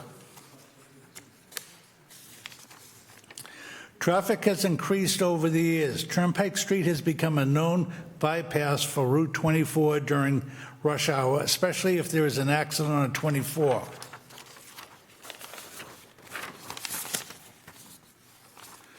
With IKEA, Costco, Jordan's Furniture, Home Depot being large draws, accessing the back entrance off of Turnpike Street. Amazon with 53-foot-long trailer holding parking lot, approximately 75 on Maple Street. Tractor trailers going on to the other Amazon warehouse down in Campanelli. It's funny, nobody knows about the other Amazon warehouse down there. I've been driven down there several times. It's not even plaqued as a Amazon site, but you see all the trucks there. The other thing is newly approved distribution center with 3 buildings totaling 168 loading docks, 400 employee parking spaces utilizing Turnpike Street. The large trailer trucks will be entering from Page Street, but the vehicles will be coming in off of Turnpike Street. To give you an idea how many parking spots 400 is, if you look at Market Basket in Brockton, there's just about 400 parking spots there. There's also other warehouses down there that use down in Campanelli. I'm going to move ahead. Slide 5. With this, accidents have increased at the intersection of Turnpike and Central Street. What sidewalks would do, the benefits? It would get pedestrians out of the travel lanes, give students a safe passageway to and from bus stops. This is critical since peak travel times for students and traffic is from 7 to 8 a.m. and from 2:30 to 4:30 p.m. It would allow joggers not to worry about cars and large trucks doing 30 miles an hour plus. The current width paved street on Turnpike Street is 27 feet wide. That's 24 feet wide is for the travel lanes, 12 feet each side. There's dirt buffers on both sides ranging from 4 to 8 feet.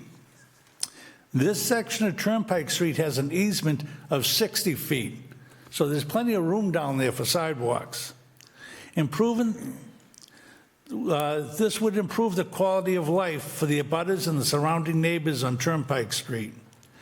Design work must be completed by the town first to seek state and federal funding of sidewalk construction. Over the years, there have been several audits that have been performed, Park Street and Turnpike Street, including Campanelli Parkway. The 2019 town meeting warrant Article 35 approved $375,000.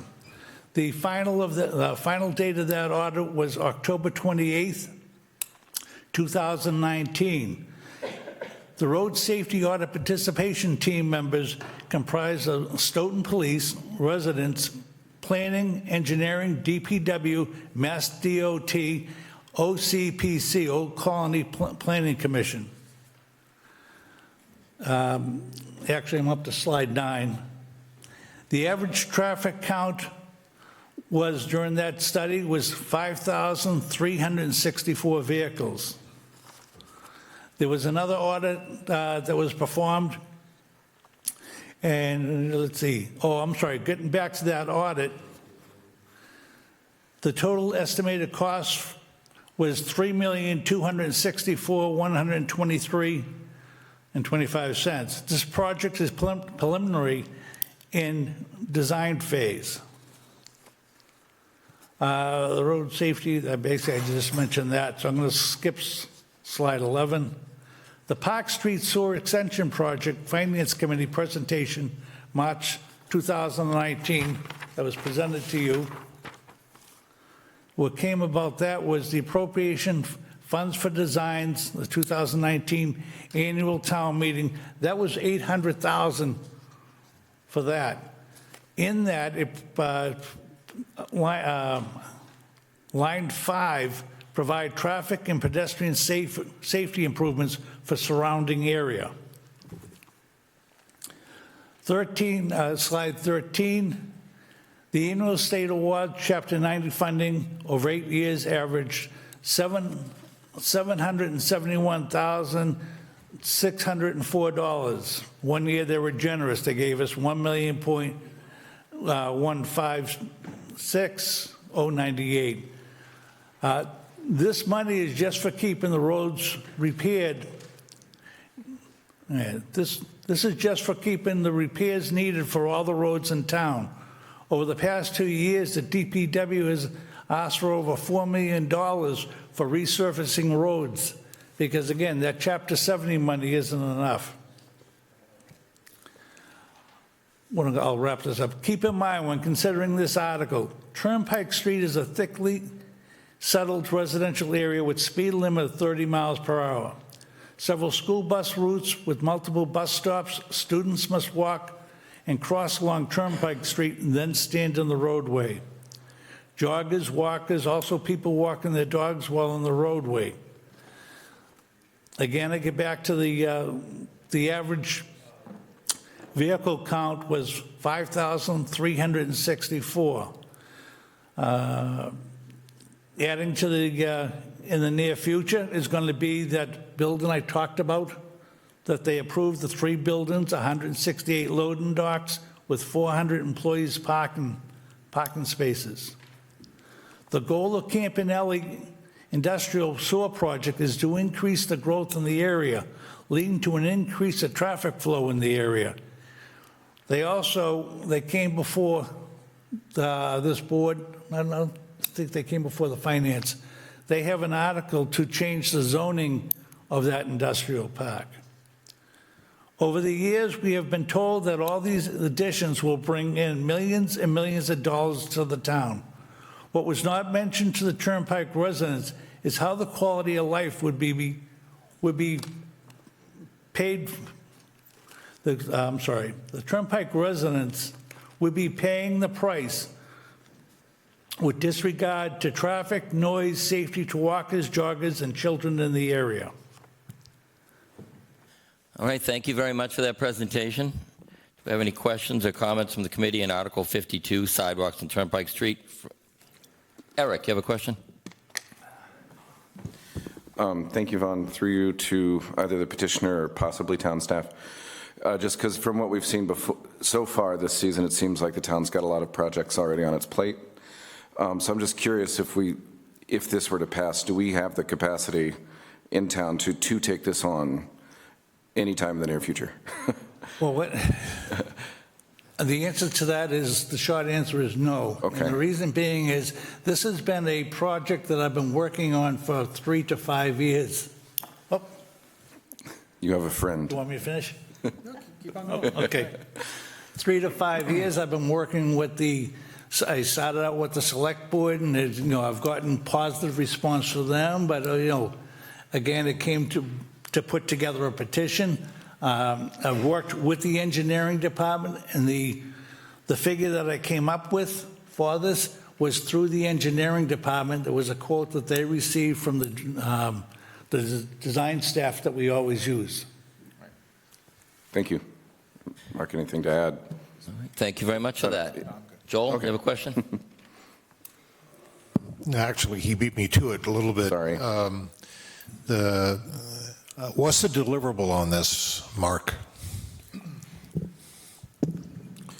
These are fully designed plans prepared by traffic. They're going to go out there, survey it, come up with design plans. Part of the design is going to be looking at sidewalks on each side of the street. Obviously, when you come up with the, sorry, forgot my glasses over there. Oh, you want mine? You want me to Does that read say it? something different than I'm saying? Yeah, okay. What's that? Does this say something different? No, that's the quote. Yeah, okay, all right. I want to make sure I'm saying the right thing here. Fully designed plans, surveyed plans, typically anything you would get to get the project bid. So you're saying it's construction documents? Correct. All right, so once you get the construction documents, then you got to appear before us for going out to bid? Is that the theory? Yeah, I think on this one, so you got to look at the money as one thing and the merit of the project. I think Mr. Murphy has a lot of merit in this project. Sidewalks on a street like that, a lot of trucks go down, a lot of people walk, things of that nature. Nobody would argue with that. I mean, it's checkbox, right? A lot of kids pick up, the school buses go on that street. It comes down to the cost. The reason why I say the cost is because just for the design, you're looking at $1.4 million, I believe it was. And the reason for that is they got to survey 1.2 miles of a road. They got to establish the limits of the road, locate every structure in the road and next to the road on private property, because most likely what happens, what's going to happen on this is you're going to have sidewalks on each side. The sidewalks are raised, stormwater can't go anywhere. So now you're creating a channel for stormwater. What are you going to do? Provide stormwater infrastructure. Now you can provide new drainage pipes, new catch basins in the road. And now the new standards that are required when you do this is you can't just dump them off the side of the road with a pipe off the side of the road. You have to dump it into a large detention basin, treat it, hold it back, and release it at a runoff rate lower than where it's coming now. Where do you put those big basins? If you go into any of the new subdivisions, Bergeron Way, Lawler Lane, there's literally one entire house lot that's a detention basin. Where do you put that on a road that's already constructed? On private property. So we would have to survey some of the private properties, get easements. We would have to acquire those easements through this. And again, because we haven't had it fully designed, this estimate's probably inflated a little bit because we don't know where those basins would be or how many of them they would be until you start getting into the design.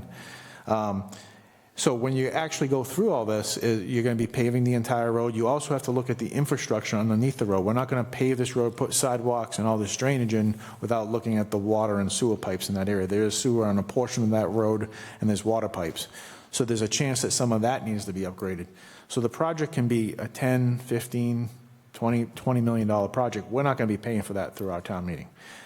Certainly grants would have to be explored, and I'm not aware of any grants that have that capacity. Our biggest grants we have right now on the street are about in the $5 million range for the state funded TIP projects. Is that Chapter 90 grant? No, Chapter 90 won't be enough for this. Yeah, Chapter Okay, 90. does this include land acquisition, this 1.4 million? No. Okay, because it says land. And my final question is, and I don't think either of you two can answer this, maybe the town manager can, how will this be funded? Will this be a bond? I've seen shaking heads and nodding I don't heads. think there's any other way to fund this other than a borrowing, if the town chose to go that way. So there's no state funds available, is what you're saying? Not at this point. Not at this point? No. Okay, all right, thank you. Yep. All right, thank you very much for that. Any other questions, comments from the committee? Article 52, sidewalks on Turnpike Street from Central Street to Park Street, design, permitted petition article, 1 million. Lisa. I just have a comment to pick up on what Mr. Tisdale said. What you said is 100% right on a lot of these articles that we've heard tonight. While we all can agree that check, check, check, it's a great idea, finances actually matter. Thank you. Thank you very much for that, Lisa. Any other questions, comments from the committee? Article 52, sidewalks on Turnpike Street from Central Street to Park Street, design. This is the petitioned article, $1,401,444. Hearing none. Any questions or comments from the public? Please step forward and identify yourself for the record. I want to comment about it being a 60-foot easement. Paul Bellevue, 33 Cornell Drive, Stoughton, Mass. I understand that this is a really expensive item, and, you're probably never going to see it happen in my lifetime. But the challenges to the town, maybe we can include it in this article, Peter, is to survey all the roads around the town that have heavy traffic.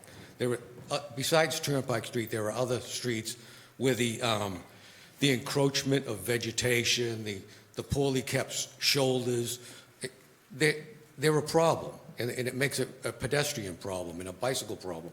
So maybe we could look at something, like maybe have a survey of the town, hit these streets, and go in there and make it friendly for people to walk, to step off the road if a car's coming down the street or something. Well, thank you very much for that.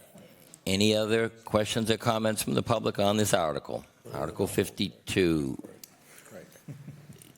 Lisa, do you have something else on this? I just had something to ask Mr. Tisdale. In general, I view this, correct me if I'm wrong, but this is a forefathers' lack of planning ahead to put sidewalks in all roads. What is the general, is it required to put sidewalks on all roads now in Massachusetts or in our towns? What's the current, speaking to direct? Yeah, that's a good question. So think about all these main roads that were constructed. They were constructed many years ago, prior to our subdivision regs, prior to any kind of standards we have in place. So they're constructed at the capacity they were constructed at to serve the level of service at that point in time. So a lot of times there weren't a lot of pedestrians on roads back then, and there weren't a lot of development on those roads, so people could walk on the edge of the road safely. But things change over time. If you were going to build a road per our subdivision regs, which is the standard you would build a road, the road of this nature would have a certain standard, would have to be paved about 30 feet wide, have sidewalks to a certain spec and standard, stormwater would have to be treated the way I just explained, things of that nature. That's the standard. Yep. All right, thank you very much for that. Any other questions or comments from the public on Article 52, sidewalks from Turnpike Street from Central Street to Park Street design? Petition Article $1,401,444. Cynthia Walsh, please identify yourself for the record. Cynthia Walsh, 1096 Park Street. Until they built Route 27, my house was at the corner of Turnpike and Park. And until I was nearly an adult, it was a gravel road. It's a historic way. And historically, I guess people rode horses and didn't walk. Thank you very much for that. Any other questions or comments from the public? Article 52. Hearing none. Next item on the agenda, Article 17. Thank you very much. Okay. Would you have something? I just wanted to make one quick comment. As far as the road width, there's an easement of this here going down 60 feet. And what happens is there's a lot of houses that have encroached upon that 60 feet. So what you'd be doing is pushing back some of these walls or whatever back to allow for the sidewalks. But you can walk down that street on either side. There's approximately 4 feet all the way down. Thank you. Thank you. Thank you very much for presenting tonight. Thank you, Peter, and have a wonderful evening. Next item on the agenda, Article 17, Deposit to Stabilization Account. Page 15. As the Finance Committee probably knows, usually we kind of divvy up this money at the end when we figure out where we are in numbers. So any discussion or questions from the Finance Committee on this, or we want to just wait till we get to the end and see how many dollars are left there? No, I would suggest we follow our normal policy, and we don't do anything with the stabilization until we finish all the financial matters and see what's left. Agree, Mr. Wolk? Everyone in agreement on that? Okay, all right, thank you. Questions or comments from the committee? Article 17. Hearing none. Questions or comments from the public? Article 17, Deposit Stabilization Account, which is part of the annual town meeting articles. Hearing none. Next item on the agenda, Town Budget FY25, Cable Public Access. Article 10, Cable Public Access Enterprise Fund, appropriate for FY25 cable costs. Page 65. Excuse me, Vaughn. Yes, Mr. Lurie. Yeah, I'm going to recuse myself, so I'm going to give 10 minutes back to everybody tonight by sitting down in the audience. Thank you so much, Mr. Lurie. Just don't leave. We'll lose our quorum and have to go home.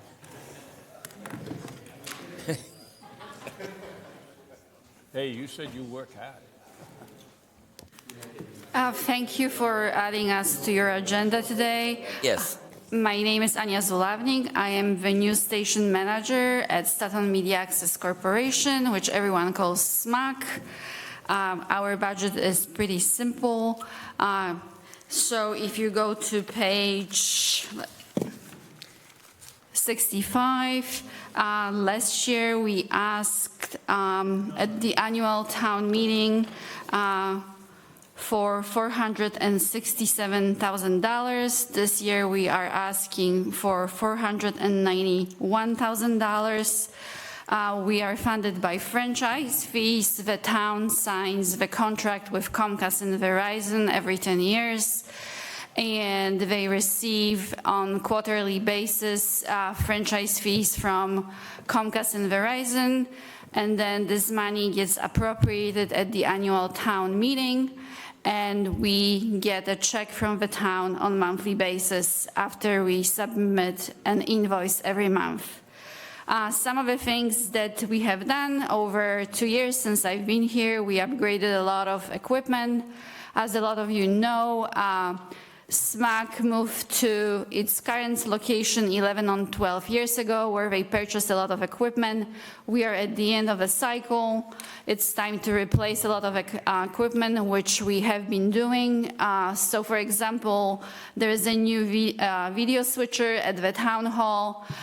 When I started working here, the previous town manager said that people were complaining about hybrid meetings. It was hard to hear at home. There was an echo. So we also purchased equipment for hybrid meetings. So that's why now when people are joining remotely, they get great audio. They can hear, everyone speaking at the table.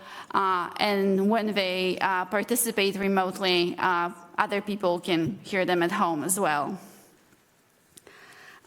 There's a lot of things, that have been done recently in the studio. We had to purchase new computers for the staff.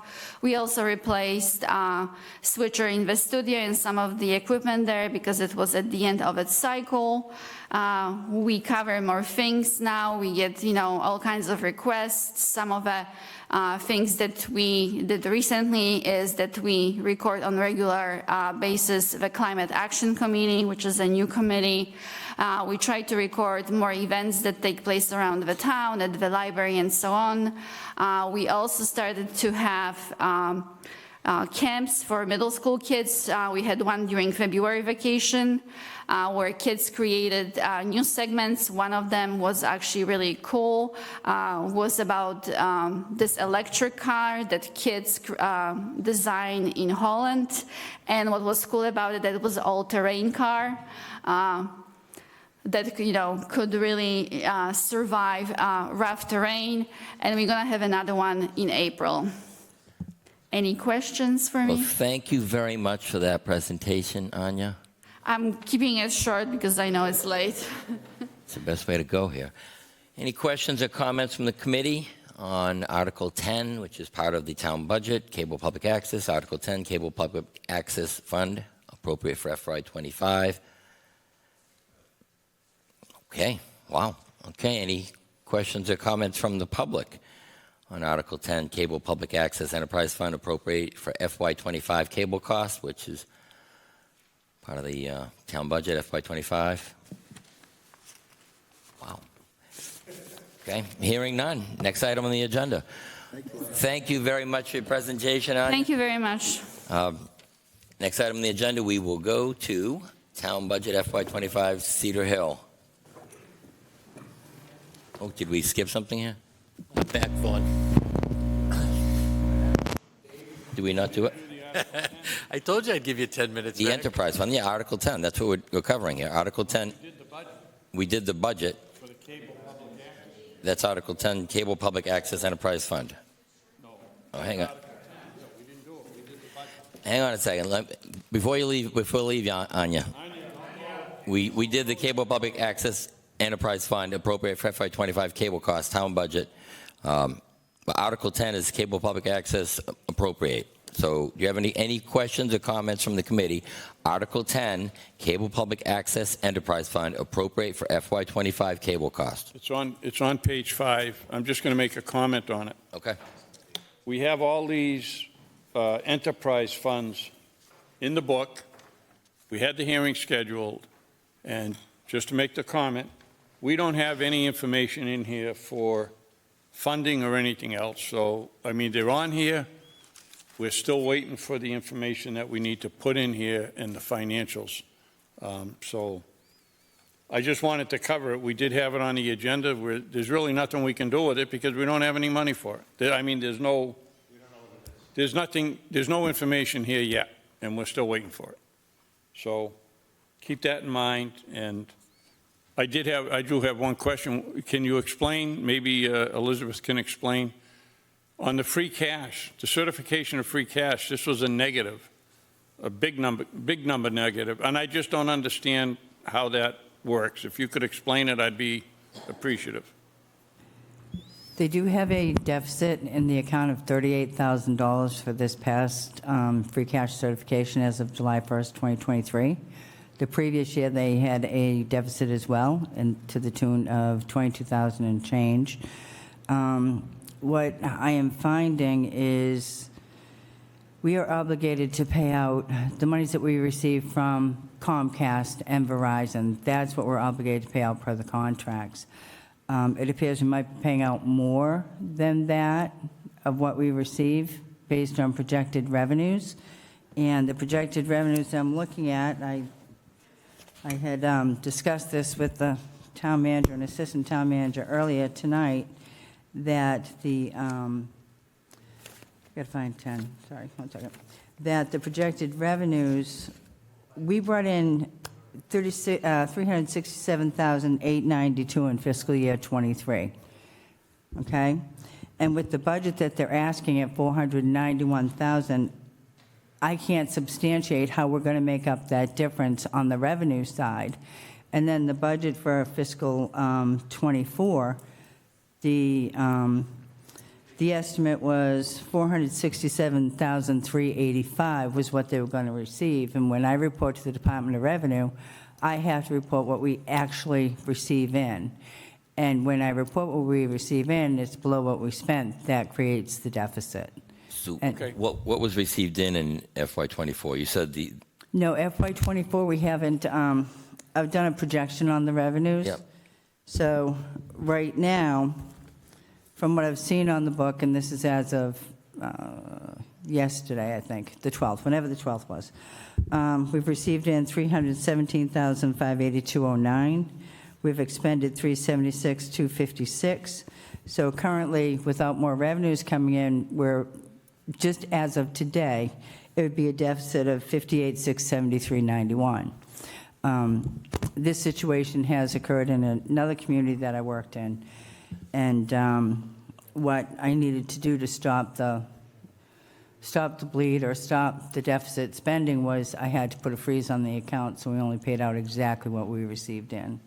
So you're saying at this point now in the year, that budget is already $58,000 in deficit. Is that correct? Or 58 and change? We have spent more than we've received. Correct. We've spent $58,000 more than we've received. Yes, sir. Okay. Thank you very much. Well, thank you for that explanation, because when I saw the certified, certified free cash and so forth, I was just surprised to see that we had an account that was in the negative. So thank you for that explanation. You're welcome. I have another question on this. If we're in deficit on this, where does that money come from eventually? Well, what happens when we go into deficit on any enterprise fund, it comes off of our, we have to raise deficits on the recap, which is taxation, and also it affects our overall free cash. Okay, so this comes off of the... Taxation. Okay. Right. All right, great. Yes. Yes. So essentially, it ends up getting subsidized. Yeah. Correct. What we'll have, it will continue to go into deficit unless we take some type of action. All right. Well, thank you very much for the explanation. Any other questions or comments? Article 10, Cable Public Access Enterprise Fund. Any other questions, comments from the committee? Do we know when we're going to receive anything for all of these enterprise accounts for the book? That is something I've been working on all week, and this will go out with your revenue projections that go out tomorrow. Thank you very much. They will go to the chair and the vice chair. Okay. All right, thank you very much. You're welcome. Any other questions? We did get your email, and we'll talk and we'll address that with you. Any other questions, Thank you. comments from the committee? Article 10, Cable Public Access Enterprise Fund, appropriate for FY25 cable costs. Hearing none. Any questions or comments from the public?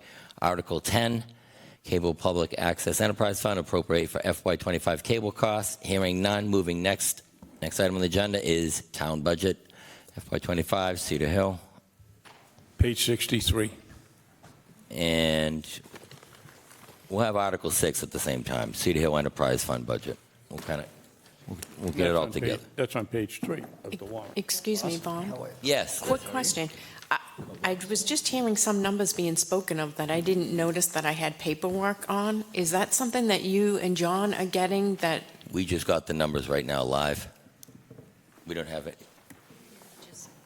Okay, thank you. The certified free cash got sent out. Again, where you've come on very recent, I don't know what has been sent before or after that, but we got a report from the state on the certified free cash, and on that, the cable public access was listed as a deficit, which kind of caught my eye, and I was just asking for the explanation for it.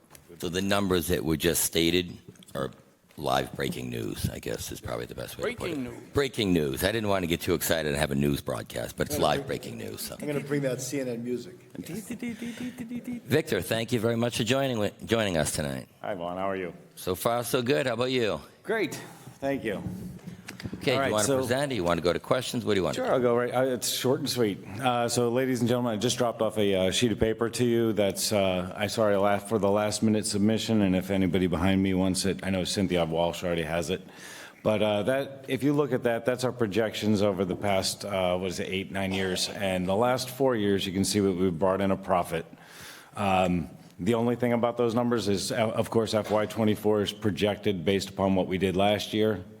But we're currently, and the 9.2% is based on up to March 11th. So we are trending about somewhere between 15 and 20% above, and we're expecting to finish significantly higher than our budget. So, any questions? Thank you very much for the presentation. There you go. Questions or comments from the committee? Eric. I'll just speak for Diane and say, well done. Thank you. No more subsidy again. Nope, no subsidy. And great. Yeah, okay, that's all. No, everything's looking great. Thank you very much, Eric. Any other questions or comments from the committee? Mr. Anzavino. Thank you, Mr. Chairman. I'm going to make the same point I made at our second hearing on another salary item, and this would be more to the town manager. Yeah, I don't do salaries. I'll pass that off to Tom. And in FY24, the position of the general manager was submitted with a 17.8% increase. The Finance Committee cut that back. Town meeting cut it back, or agreed with it, and that's what got approved. And we have an increase now that is showing 11.8%. And the footnote said that there was a mid-year adjustment due to the employee requirement as a condition of staying with the town. So this is only a 2.5% increase. Well, it's not a 2.5% increase. So I'm concerned that in FY23, the increase was 5.21%, and in FY24, the increase was still 7.9%, as opposed to the 17.8 that was requested. And what we're seeing in the budget this year is a large increase, because the salary got put up to what was originally asked for last year, that was denied by the town, and now you're doing the additional raise this year. And I just find it very offensive now that this has been 2 times that we've discussed this during these hearings, that town meeting made a choice, and after the choice was made and the budget was voted and town meeting was done, action was taken that was directly in contradiction to what was done. And I just find it very, very disrespectful to this committee and to the town meeting representatives who vote that, and to have it just thrown away and disregarded, and salaries just keep going up and being done. And frankly, you know, when it upsets me, and I'll leave it up to you to explain why that would occur. I'd be delighted to, Mr. Chairman, and to John through the chairman.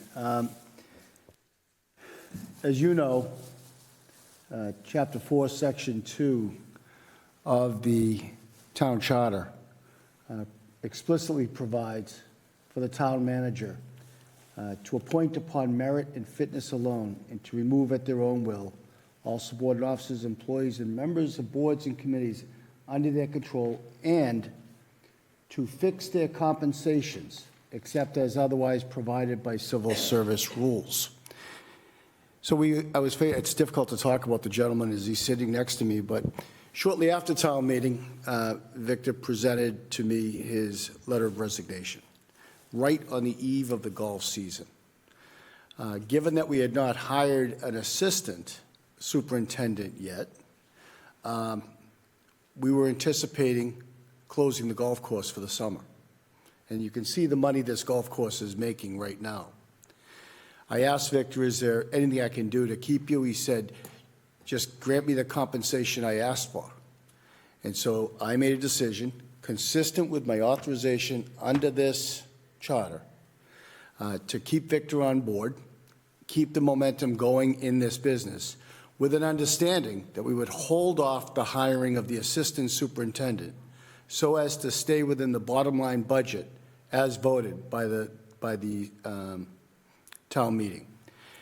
Now, the reason this provision is in the charter is because things change after we submit our budget. Things change after town meeting takes their final vote. And the way I've been counseled by town council is it's my obligation to honor that bottom line. But this charter speaks to what happens between the two fiscal years, between town meeting in the spring of last year and town meeting in the spring of this year. So I made an executive decision that it was in Cedar Hill's best interest to have a manager there.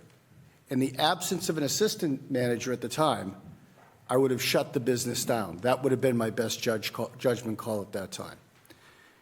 So it was never intended, is not intended now to be disrespectful. When I work within the charter that this town has accepted, I find it difficult to characterize that as disrespectful. Was I to call a special town meeting to make a decision on keeping the manager of the business? I think not.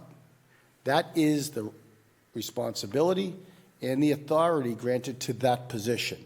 For this very reason, unforeseen things happen every single day that are not anticipated at the time of the town management vote. And I think staying within the bottom line that was approved by town meeting is showing due respect to the finance committee and to the town meeting members. I reject any premise that it was disrespectful. I'm paid to do a job. I'm giving clear guidelines to do that job. I would argue that I work within the guidelines of the charter that is provided to me for me to do that job. So I appreciate you asking. Had you not, John, I would have brought it up.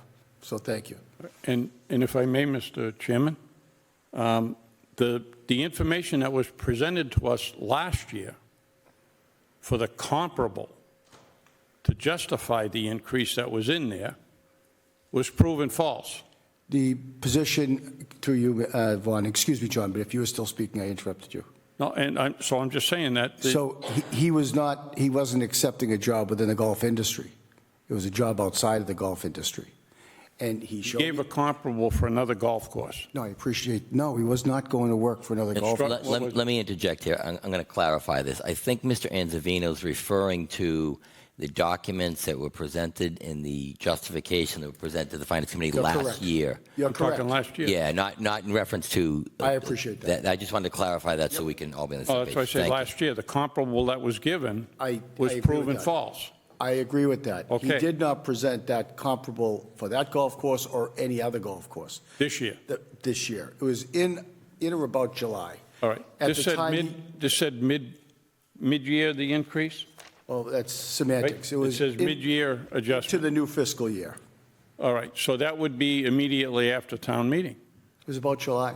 Okay, that's immediately after town meeting. Because the budget takes effect July 1. My point being. Agree with your point. I understand you have the ability to set salaries, but it was made pretty clear. And the thing being, we've gone through this many times over the years, that after town meeting, town managers would just create positions, fund them, increase salaries after the votes were done. And it's town meeting whose responsibility it is to vote on the funding of the budgets. John, may I ask you a Right. question? And, In my position, what would you have done? well, you know, Please think about that, we're please, kind of Marty. different people. What would I you look have at done? that as you were told no, you didn't like it, you come back and said, give me my ball or I'm going. I resent your All right. premise. What would you have done, John, is my question. I would have told the employee, if you don't want to work here, be my guest. And then what would you have done? You would have had to gone and try and found another general manager. And as you know, I don't mean to get into a debate, Mr. Chairman, but as you know, not a lot of people are unemployed. We had put the job out for the assessors last week at a premium rate. It's been 5 days. We haven't got a single application. Understood. So I would ask you, John, and just fairly, I would ask you, because I will reject the premise that we did something sneaky. We stayed within the role that I was provided, and I can't speak to what other managers did in the past. I can only speak to my decisions, and I'd like not to be judged on what other people have done in the past. All right, So I'm I just would- looking at what was So I here. would ask you, and I would ask every member of the FinCom, what would your decision have been? We know what mine was. What would your I decision gave have you been? my opinion. You would have shut the business down?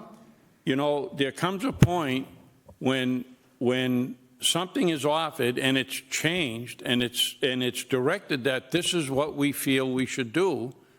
I do take offense as a finance committee member and a town meeting member to know that an employee can just go up to you and say, if I don't get it, I'm gone. So does that mean any employee that comes to you and says, if I don't get more, I'm leaving, you're going to just give money?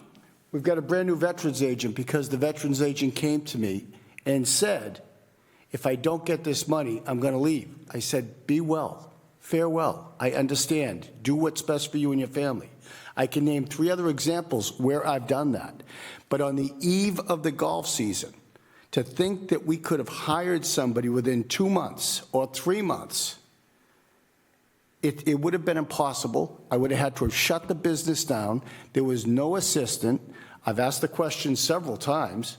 The assistant's still in this budget, isn't it? Yes. Okay. And because I couldn't hire the person right away because I'm staying within the bottom line that I committed to with town meeting. Isn't that the key point? To stay within the bottom line. Nobody's going to tell me. I also have the right to switch positions around. I don't need town meeting approval to do that. I made the decision to defer the hiring of that assistant superintendent. I understand. So we'd have the money to keep our commitment to town meeting on the bottom line. I understand that. Thank you. All right, and I do. And I know it's a tough position to be in. It really is. But under the circumstances, I find that very disrespectful, that's all. Perhaps what I could have and should have done differently at the time, I wish I wrote, as I do all the time now, to the town meeting members and said, I'm in a very difficult position. We've got a decision to make to either keep the gentleman or close down the business for this summer. And we would have lost the income we made this year. And I should have informed the members who voted for this. So let I me appreciate ask that. you, this is just, I'm going to ask you, 5.21% raise. The following year, we actually approved to go 7.9%. Those are fairly decent increases, aren't they? terrific increases. But he ended up with 17.8. But we're not talking about increases, John, we're talking about comparables. If I have to pay a person to stay, not in the golf industry, just to stay, we can look at the person's performance and see what's happened over the 4 years. I think from a business matter, everybody in this room would say, what a tragedy this would be, shutting this business down for the summer of 23. It would have been. That was the dilemma I was faced with. No, it would have been a tragedy. But I think the town supported that course for many years when it was running into deficit. All right? It just bothers me the way it went down. And I understand your position. I respect that. You have a right to feel that way, and I think hindsight being 2020, it would have been wise for me to write to everybody about the situation, and I'll do that next time. But I had to make a call, and I think I made the call that was in the best interest of the town in Stoughton, because that's my passion, that's my responsibility. But I truly respect you raising the issue. I think it's a fair issue, and upon reflection, I wish I had written to all town meeting representatives summarizing the situation and the decision was made so that nobody felt deceived. And I will make sure that happens next time. Thank you very much. Thank you, Mr. Thank Chairman. you, John. You're welcome. Thank you. Lisa, you had your hand up first? Am I correct on that? I just, to John's point, I just hope you understand, you know, we've heard that Stoughton has a 56% poverty of its population is in poverty. So to see all these heads have head department heads have near six-figure salaries and more, or just near it, given the scenario that John just spoke about, it's a very hard pill to swallow. And given that it's very unfortunate that somebody would give their notice just before the main season just started. And as we've had faced crisis in other departments, we've had people who can step up. We heard just in the last week or two, employees who have been able to step up and help. So to say that we could just, that the golf course would just have to close down, I just think there could have been some other alternatives. With all due respect, Lisa, have you visited the golf course? Yes. Okay. Then you know it's several acres of finely tuned property. There's nobody on the staff or on the senior staff that could take that assignment and run that business. And there were no greenskeepers. That's the season when you hire. There was no assistant director. It would have been my decision, and I would have shut it down, which would have probably been sued because then the pub there wouldn't have been able to operate by an independent operator. I really appreciate the input, but unless you're willing to sit in this chair at that time and make that tough decision, which I make 50 of them a day, you need to understand all the circumstances and all the consequences to really understand the decision. And I'm charged with making those tough decisions on employment and otherwise every single day. And I'm the person in the room with all of the information. So we talk about respect, and I do respect John's position. I'd appreciate the same respect in return. When people are in the situation who have all the information and are charged by charter by making the tough decisions, I typically support the person in the room. Now, in terms of criticizing the gentleman for giving 2 weeks' notice, we just had a town accountant leave with 2 weeks' notice after 23 years of service on the eve of our closing and doing a new budget, and put this town into a crisis of unmatched proportion. Nobody criticized him because he's a great guy. He's a wonderful guy. And I had to, thank you for that, Chet, and I had to figure out very quickly, how do we stabilize this situation? And we've overspent that accounting budget. And we're going to be looking for a reserve fund transfer. And in May and June to transfer money from other departments because we had a crisis. There was, just like we had a crisis when he was leaving the golf industry to take a job that was substantially more money. All I ask is, if you can't trust the person in the room, and if you can't respect my decisions, you should fire me or ask the Board of Selectmen to fire me. Find someone who you can trust their judgment, their decisions. Now, that doesn't take away from John asking the question. I was hoping he would. He's got a right to do so, and I respect that. That's his job. But respect me doing my job as well. Or find someone who you can. Well, thank you very much for that. Eric, you have a question? 2 brief comments, if that's all right. Just because I feel it's worth sharing why I think the Vice Chair is totally correct in principle, but I'll just say why I don't share the offense. Simply because it is also said over and over that town meeting does not vote line items, but it votes bottom lines. And I fully accept the explanation that the town manager is working within the parameters of the charter and those expectations. And I'll also just add that I'm always one who is going to insist over and over and over and over again that government is not a business, and I actually get really ticked off when people try to insist that it is. And I think, however, Cedar Hill is the one exception to that. It's the one thing we really do run as a true business, and in the world of business, when performance is good, you are rewarded. I have no doubt in my mind that this has been deserved. And I'll leave it at that. Well, thank you very much for that. Chet? Go ahead, Chet. All right, one quick, Mr. Chairman, to Victor, Mr. Coulter, actually.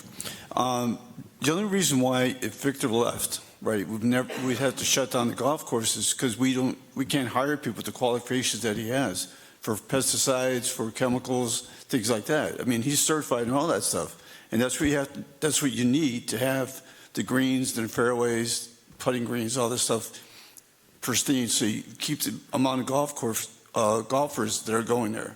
So if I was my way, I'd give him more money, personally. But it's not my way. But I put a lot of money in that golf course, don't worry. Well, thank you very much for that, Chet. Mr. Chairman, I don't want it lost in the discussion. Yes. That the objection John raises is a very fair one. So I don't want to have a debate with John because I think I would feel the same on his side of the table. And I do regret that I didn't, although I had the authority and although I feel it was the right decision, I owed an explanation to the town meeting members who had just voted, even though we stayed within the bottom line. And I really understand that and appreciate that. But a courtesy of transparency, I know would have solved a lot of problems. And I know that. So I appreciate it, John. Well, thank you for that. Mr. Lurie. Thank you, Vaughn. It is a late night, and I'll set that aside, but it's kind of a thing for me that it shouldn't have to be this late.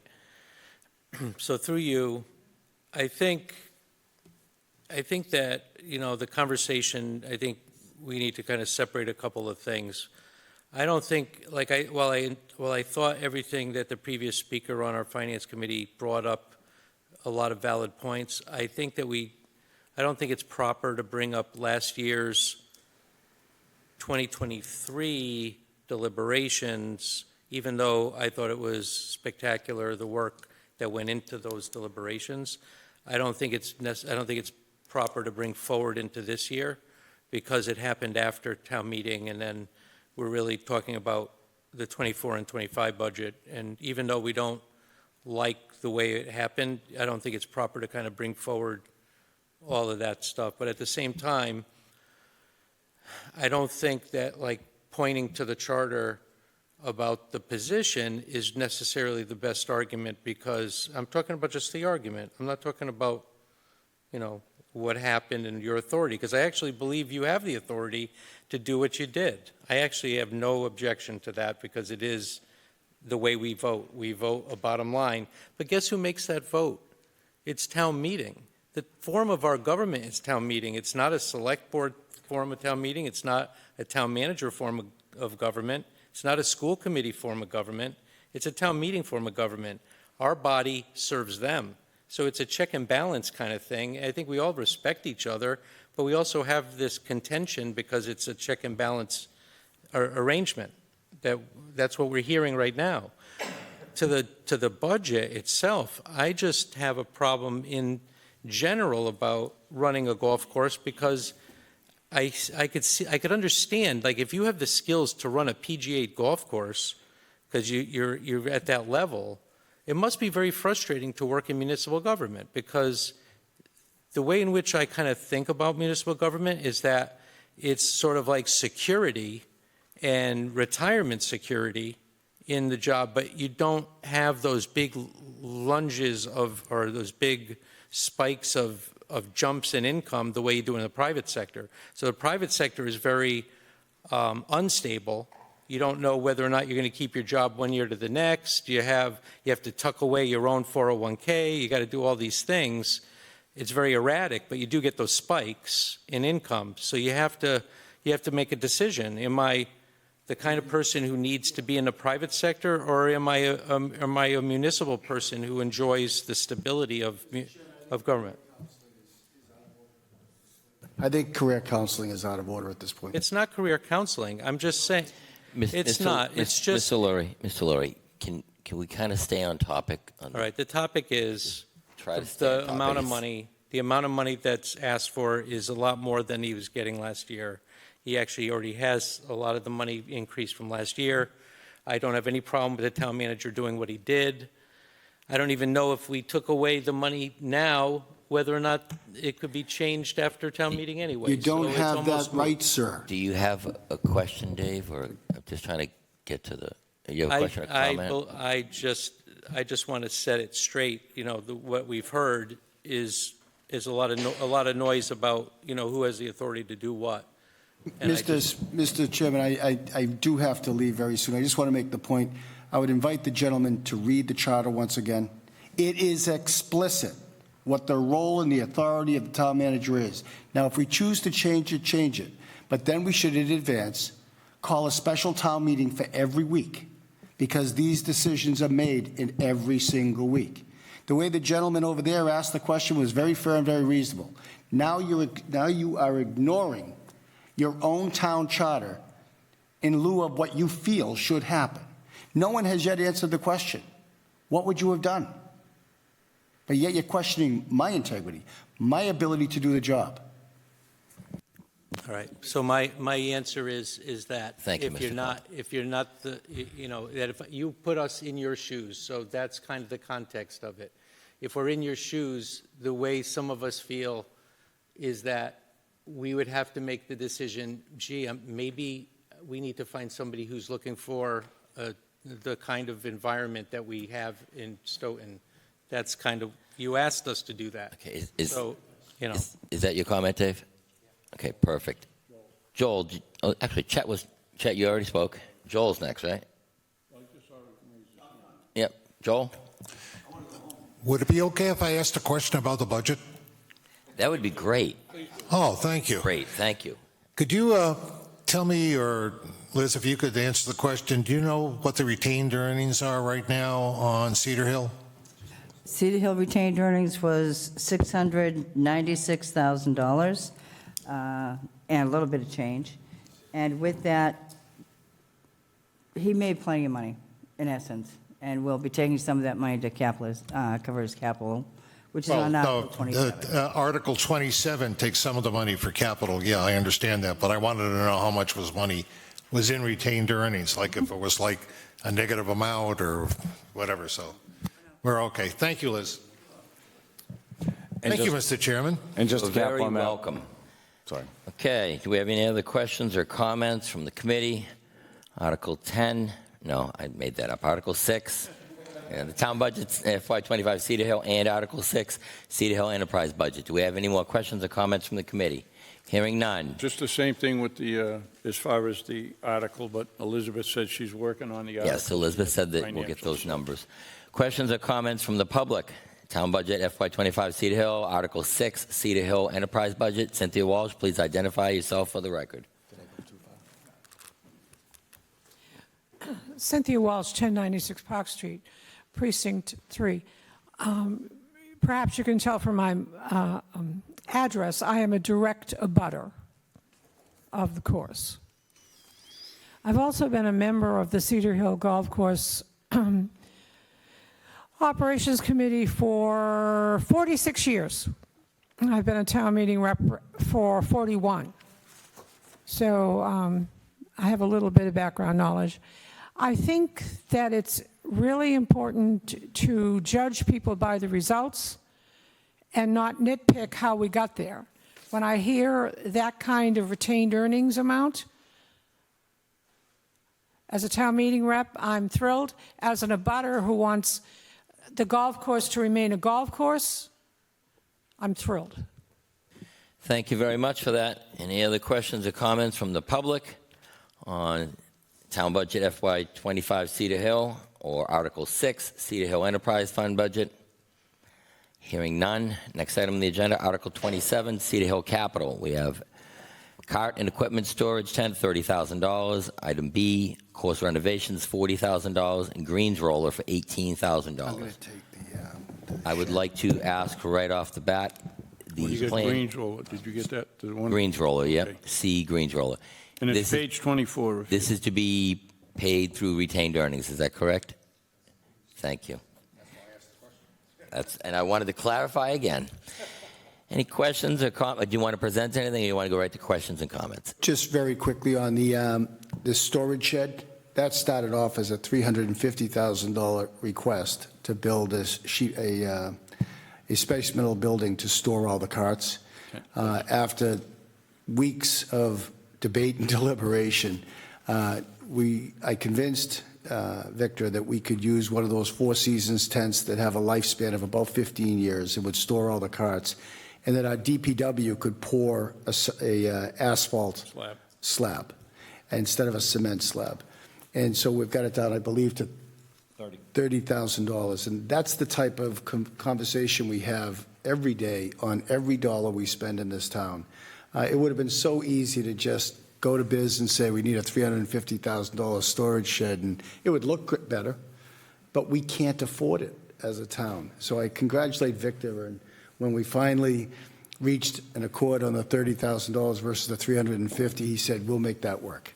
And so that's the kind of cooperation we need, and that's all I wanted to say. Well, thank you very much. Elizabeth, did you want to add something? I saw your hand up.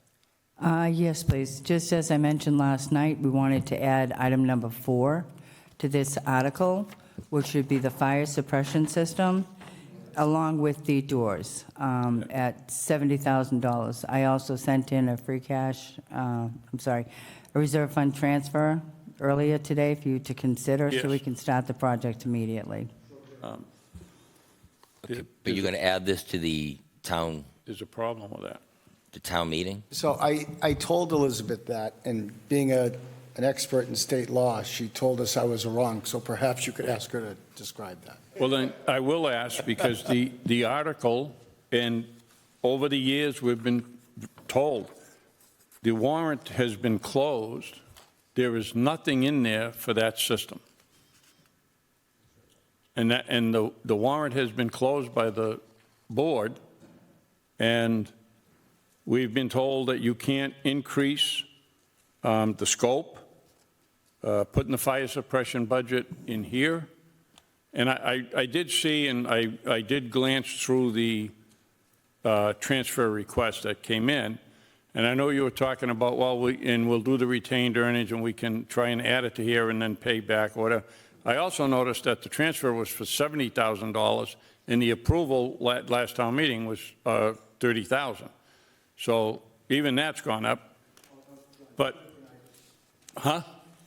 Two different items. But the transfer is for 70. That's correct. It's for the fire suppression system and the replacement of the doors that were demanded by the fire. Okay, well, I told you, I just glanced through it. I saw the fire, you know? Got it.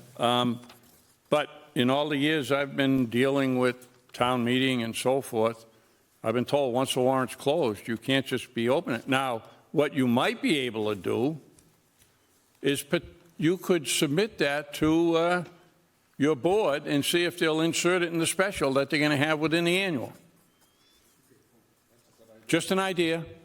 It's open till Tuesday, and I'm sure you're not going to have to petition it. I'm sure you could just present it to them, and they would probably act on that favorably if they were so inclined, or if they were so advised by their, town manager that we might want to do it this way.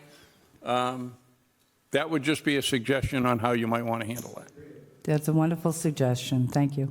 Well, thank you. I get a good one once in a while. Any other questions or comments from the committee on Article 27, Cedar Hill Capital, cart and equipment storage tent, $30,000. Course renovations, $40,000. Greens roller, $18,000. Hearing none. Any questions? Did somebody have their hand up? Chet, you're next. I couldn't see. Go. That's why we're here, Chet. No, you're here. Let's hear it. You have a question on this? Through you to Victor. Hello, Mr. Victor? Yes. My question to you is, this enclosed little shed that you're going to build for whatever, is that going to be electrified? No. Well, what I'm asking, because sooner or later we're going to buy electric golf carts. Right. You have to have some way to plug them in. So my question is, I don't know if that's going to be capable to having it or not, but I'm glad you're getting it. I don't think that it would be capable of housing that kind of electric, bringing that kind of capacity into it. No, I don't think it would be prepared for that. But a few years, right? Maybe.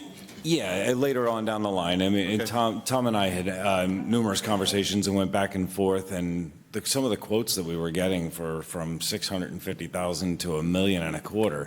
And I understand. Because it was an obscene amount of money, and there was no way I was going to spend that money, whether it was coming out of retained earnings or anything else. It was just way too much money.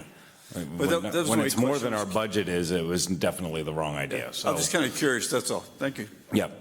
Thank you, Mr. Chairman. You're very welcome. Any other questions or comments from the committee? Article 27, Cedar Hill Capital. Baby steps. Hearing none. Any questions or comments from the public? Article 27, Cedar Hill Capital. Cart and equipment storage tent, $30,000. Course renovations, $40,000. Greens roller, $18,000.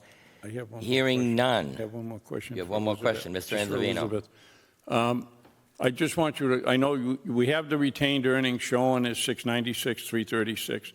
And I'm just going to ask you, when is that going to be available? Because when we voted to do the fire suppression coming out of retained earnings for the 30,000, we were told it was in the retained earnings, but after the fact, we found out, well, it's there, but you can't use it yet. So, and obviously fire suppression, we all felt the same way. Well, you can't let the building go like that. You got to have it done. So could you just explain, we have that money there now, but when's it actually going to be available to spend? Because obviously it's not quick enough. That's why we have the transfer request. As soon as that vote's approved at town meeting is when it's available to spend. The free cash? The retained earnings, yes, because retained earnings were certified on February 8th, 2024. So until I know you had an article in November, but that article was rejected and was not approved because retained earnings weren't certified yet. Now they're certified, so now we can go and do what we need to do. No, that article was approved for the $30,000. That was going to come from retained earnings. Then it wasn't a conforming article, What we is were what I would told say. later was that, no, you can't use that $30,000 yet. So, and that's why I asked, because I know with the request we have now for the transfer and with the amount of money we have in there, but that's obviously not available right now. So that's my question on when will that be available? Because we can't wait until June or July to take care of this. This is an absolute necessity to get done, which we mentioned at the special they had. It was a no-brainer. You had to get it done. So thank you for the explanation, Elizabeth. All right, thank you very much for that. Any other questions, comments from the public? Article 27, Cedar Hill Capital. Hearing none. Next item on the agenda. Item 16, any other matters relating to FY23 or 24 budget? I think we and beat this to death. 25, town meeting warrant articles. I just have a comment. You do. Thank you, Mr. Lurie. Please, for next year. Thank you very much, Victor. Please, thank you. Please, let's not do 3 weeks of hearings. We need more time than that. This was just 54 articles. Some years we've done over 70. And we managed to do it because we had enough time in the season to be able to start vetting this stuff. This is crazy to do these late nights. Please, in the future, let's have longer sessions. In the season, we should be vetting this stuff. Thank you very much, Mr. Lurie. I think the session was pretty long now. Okay, any other matters on that? Nothing? Okay, No other, I would, and I'll even get the right day this time. perfect. I would like to make a motion to continue the public hearing to Wednesday, March 20th at 7 PM, Great Hall, 3rd floor of Town Hall at 10 Pearl Street, Stoughton, Mass. Motion and a second on the floor. Joel, you have the second. All in favor? Aye. All opposed? And I'd like to make a motion to adjourn.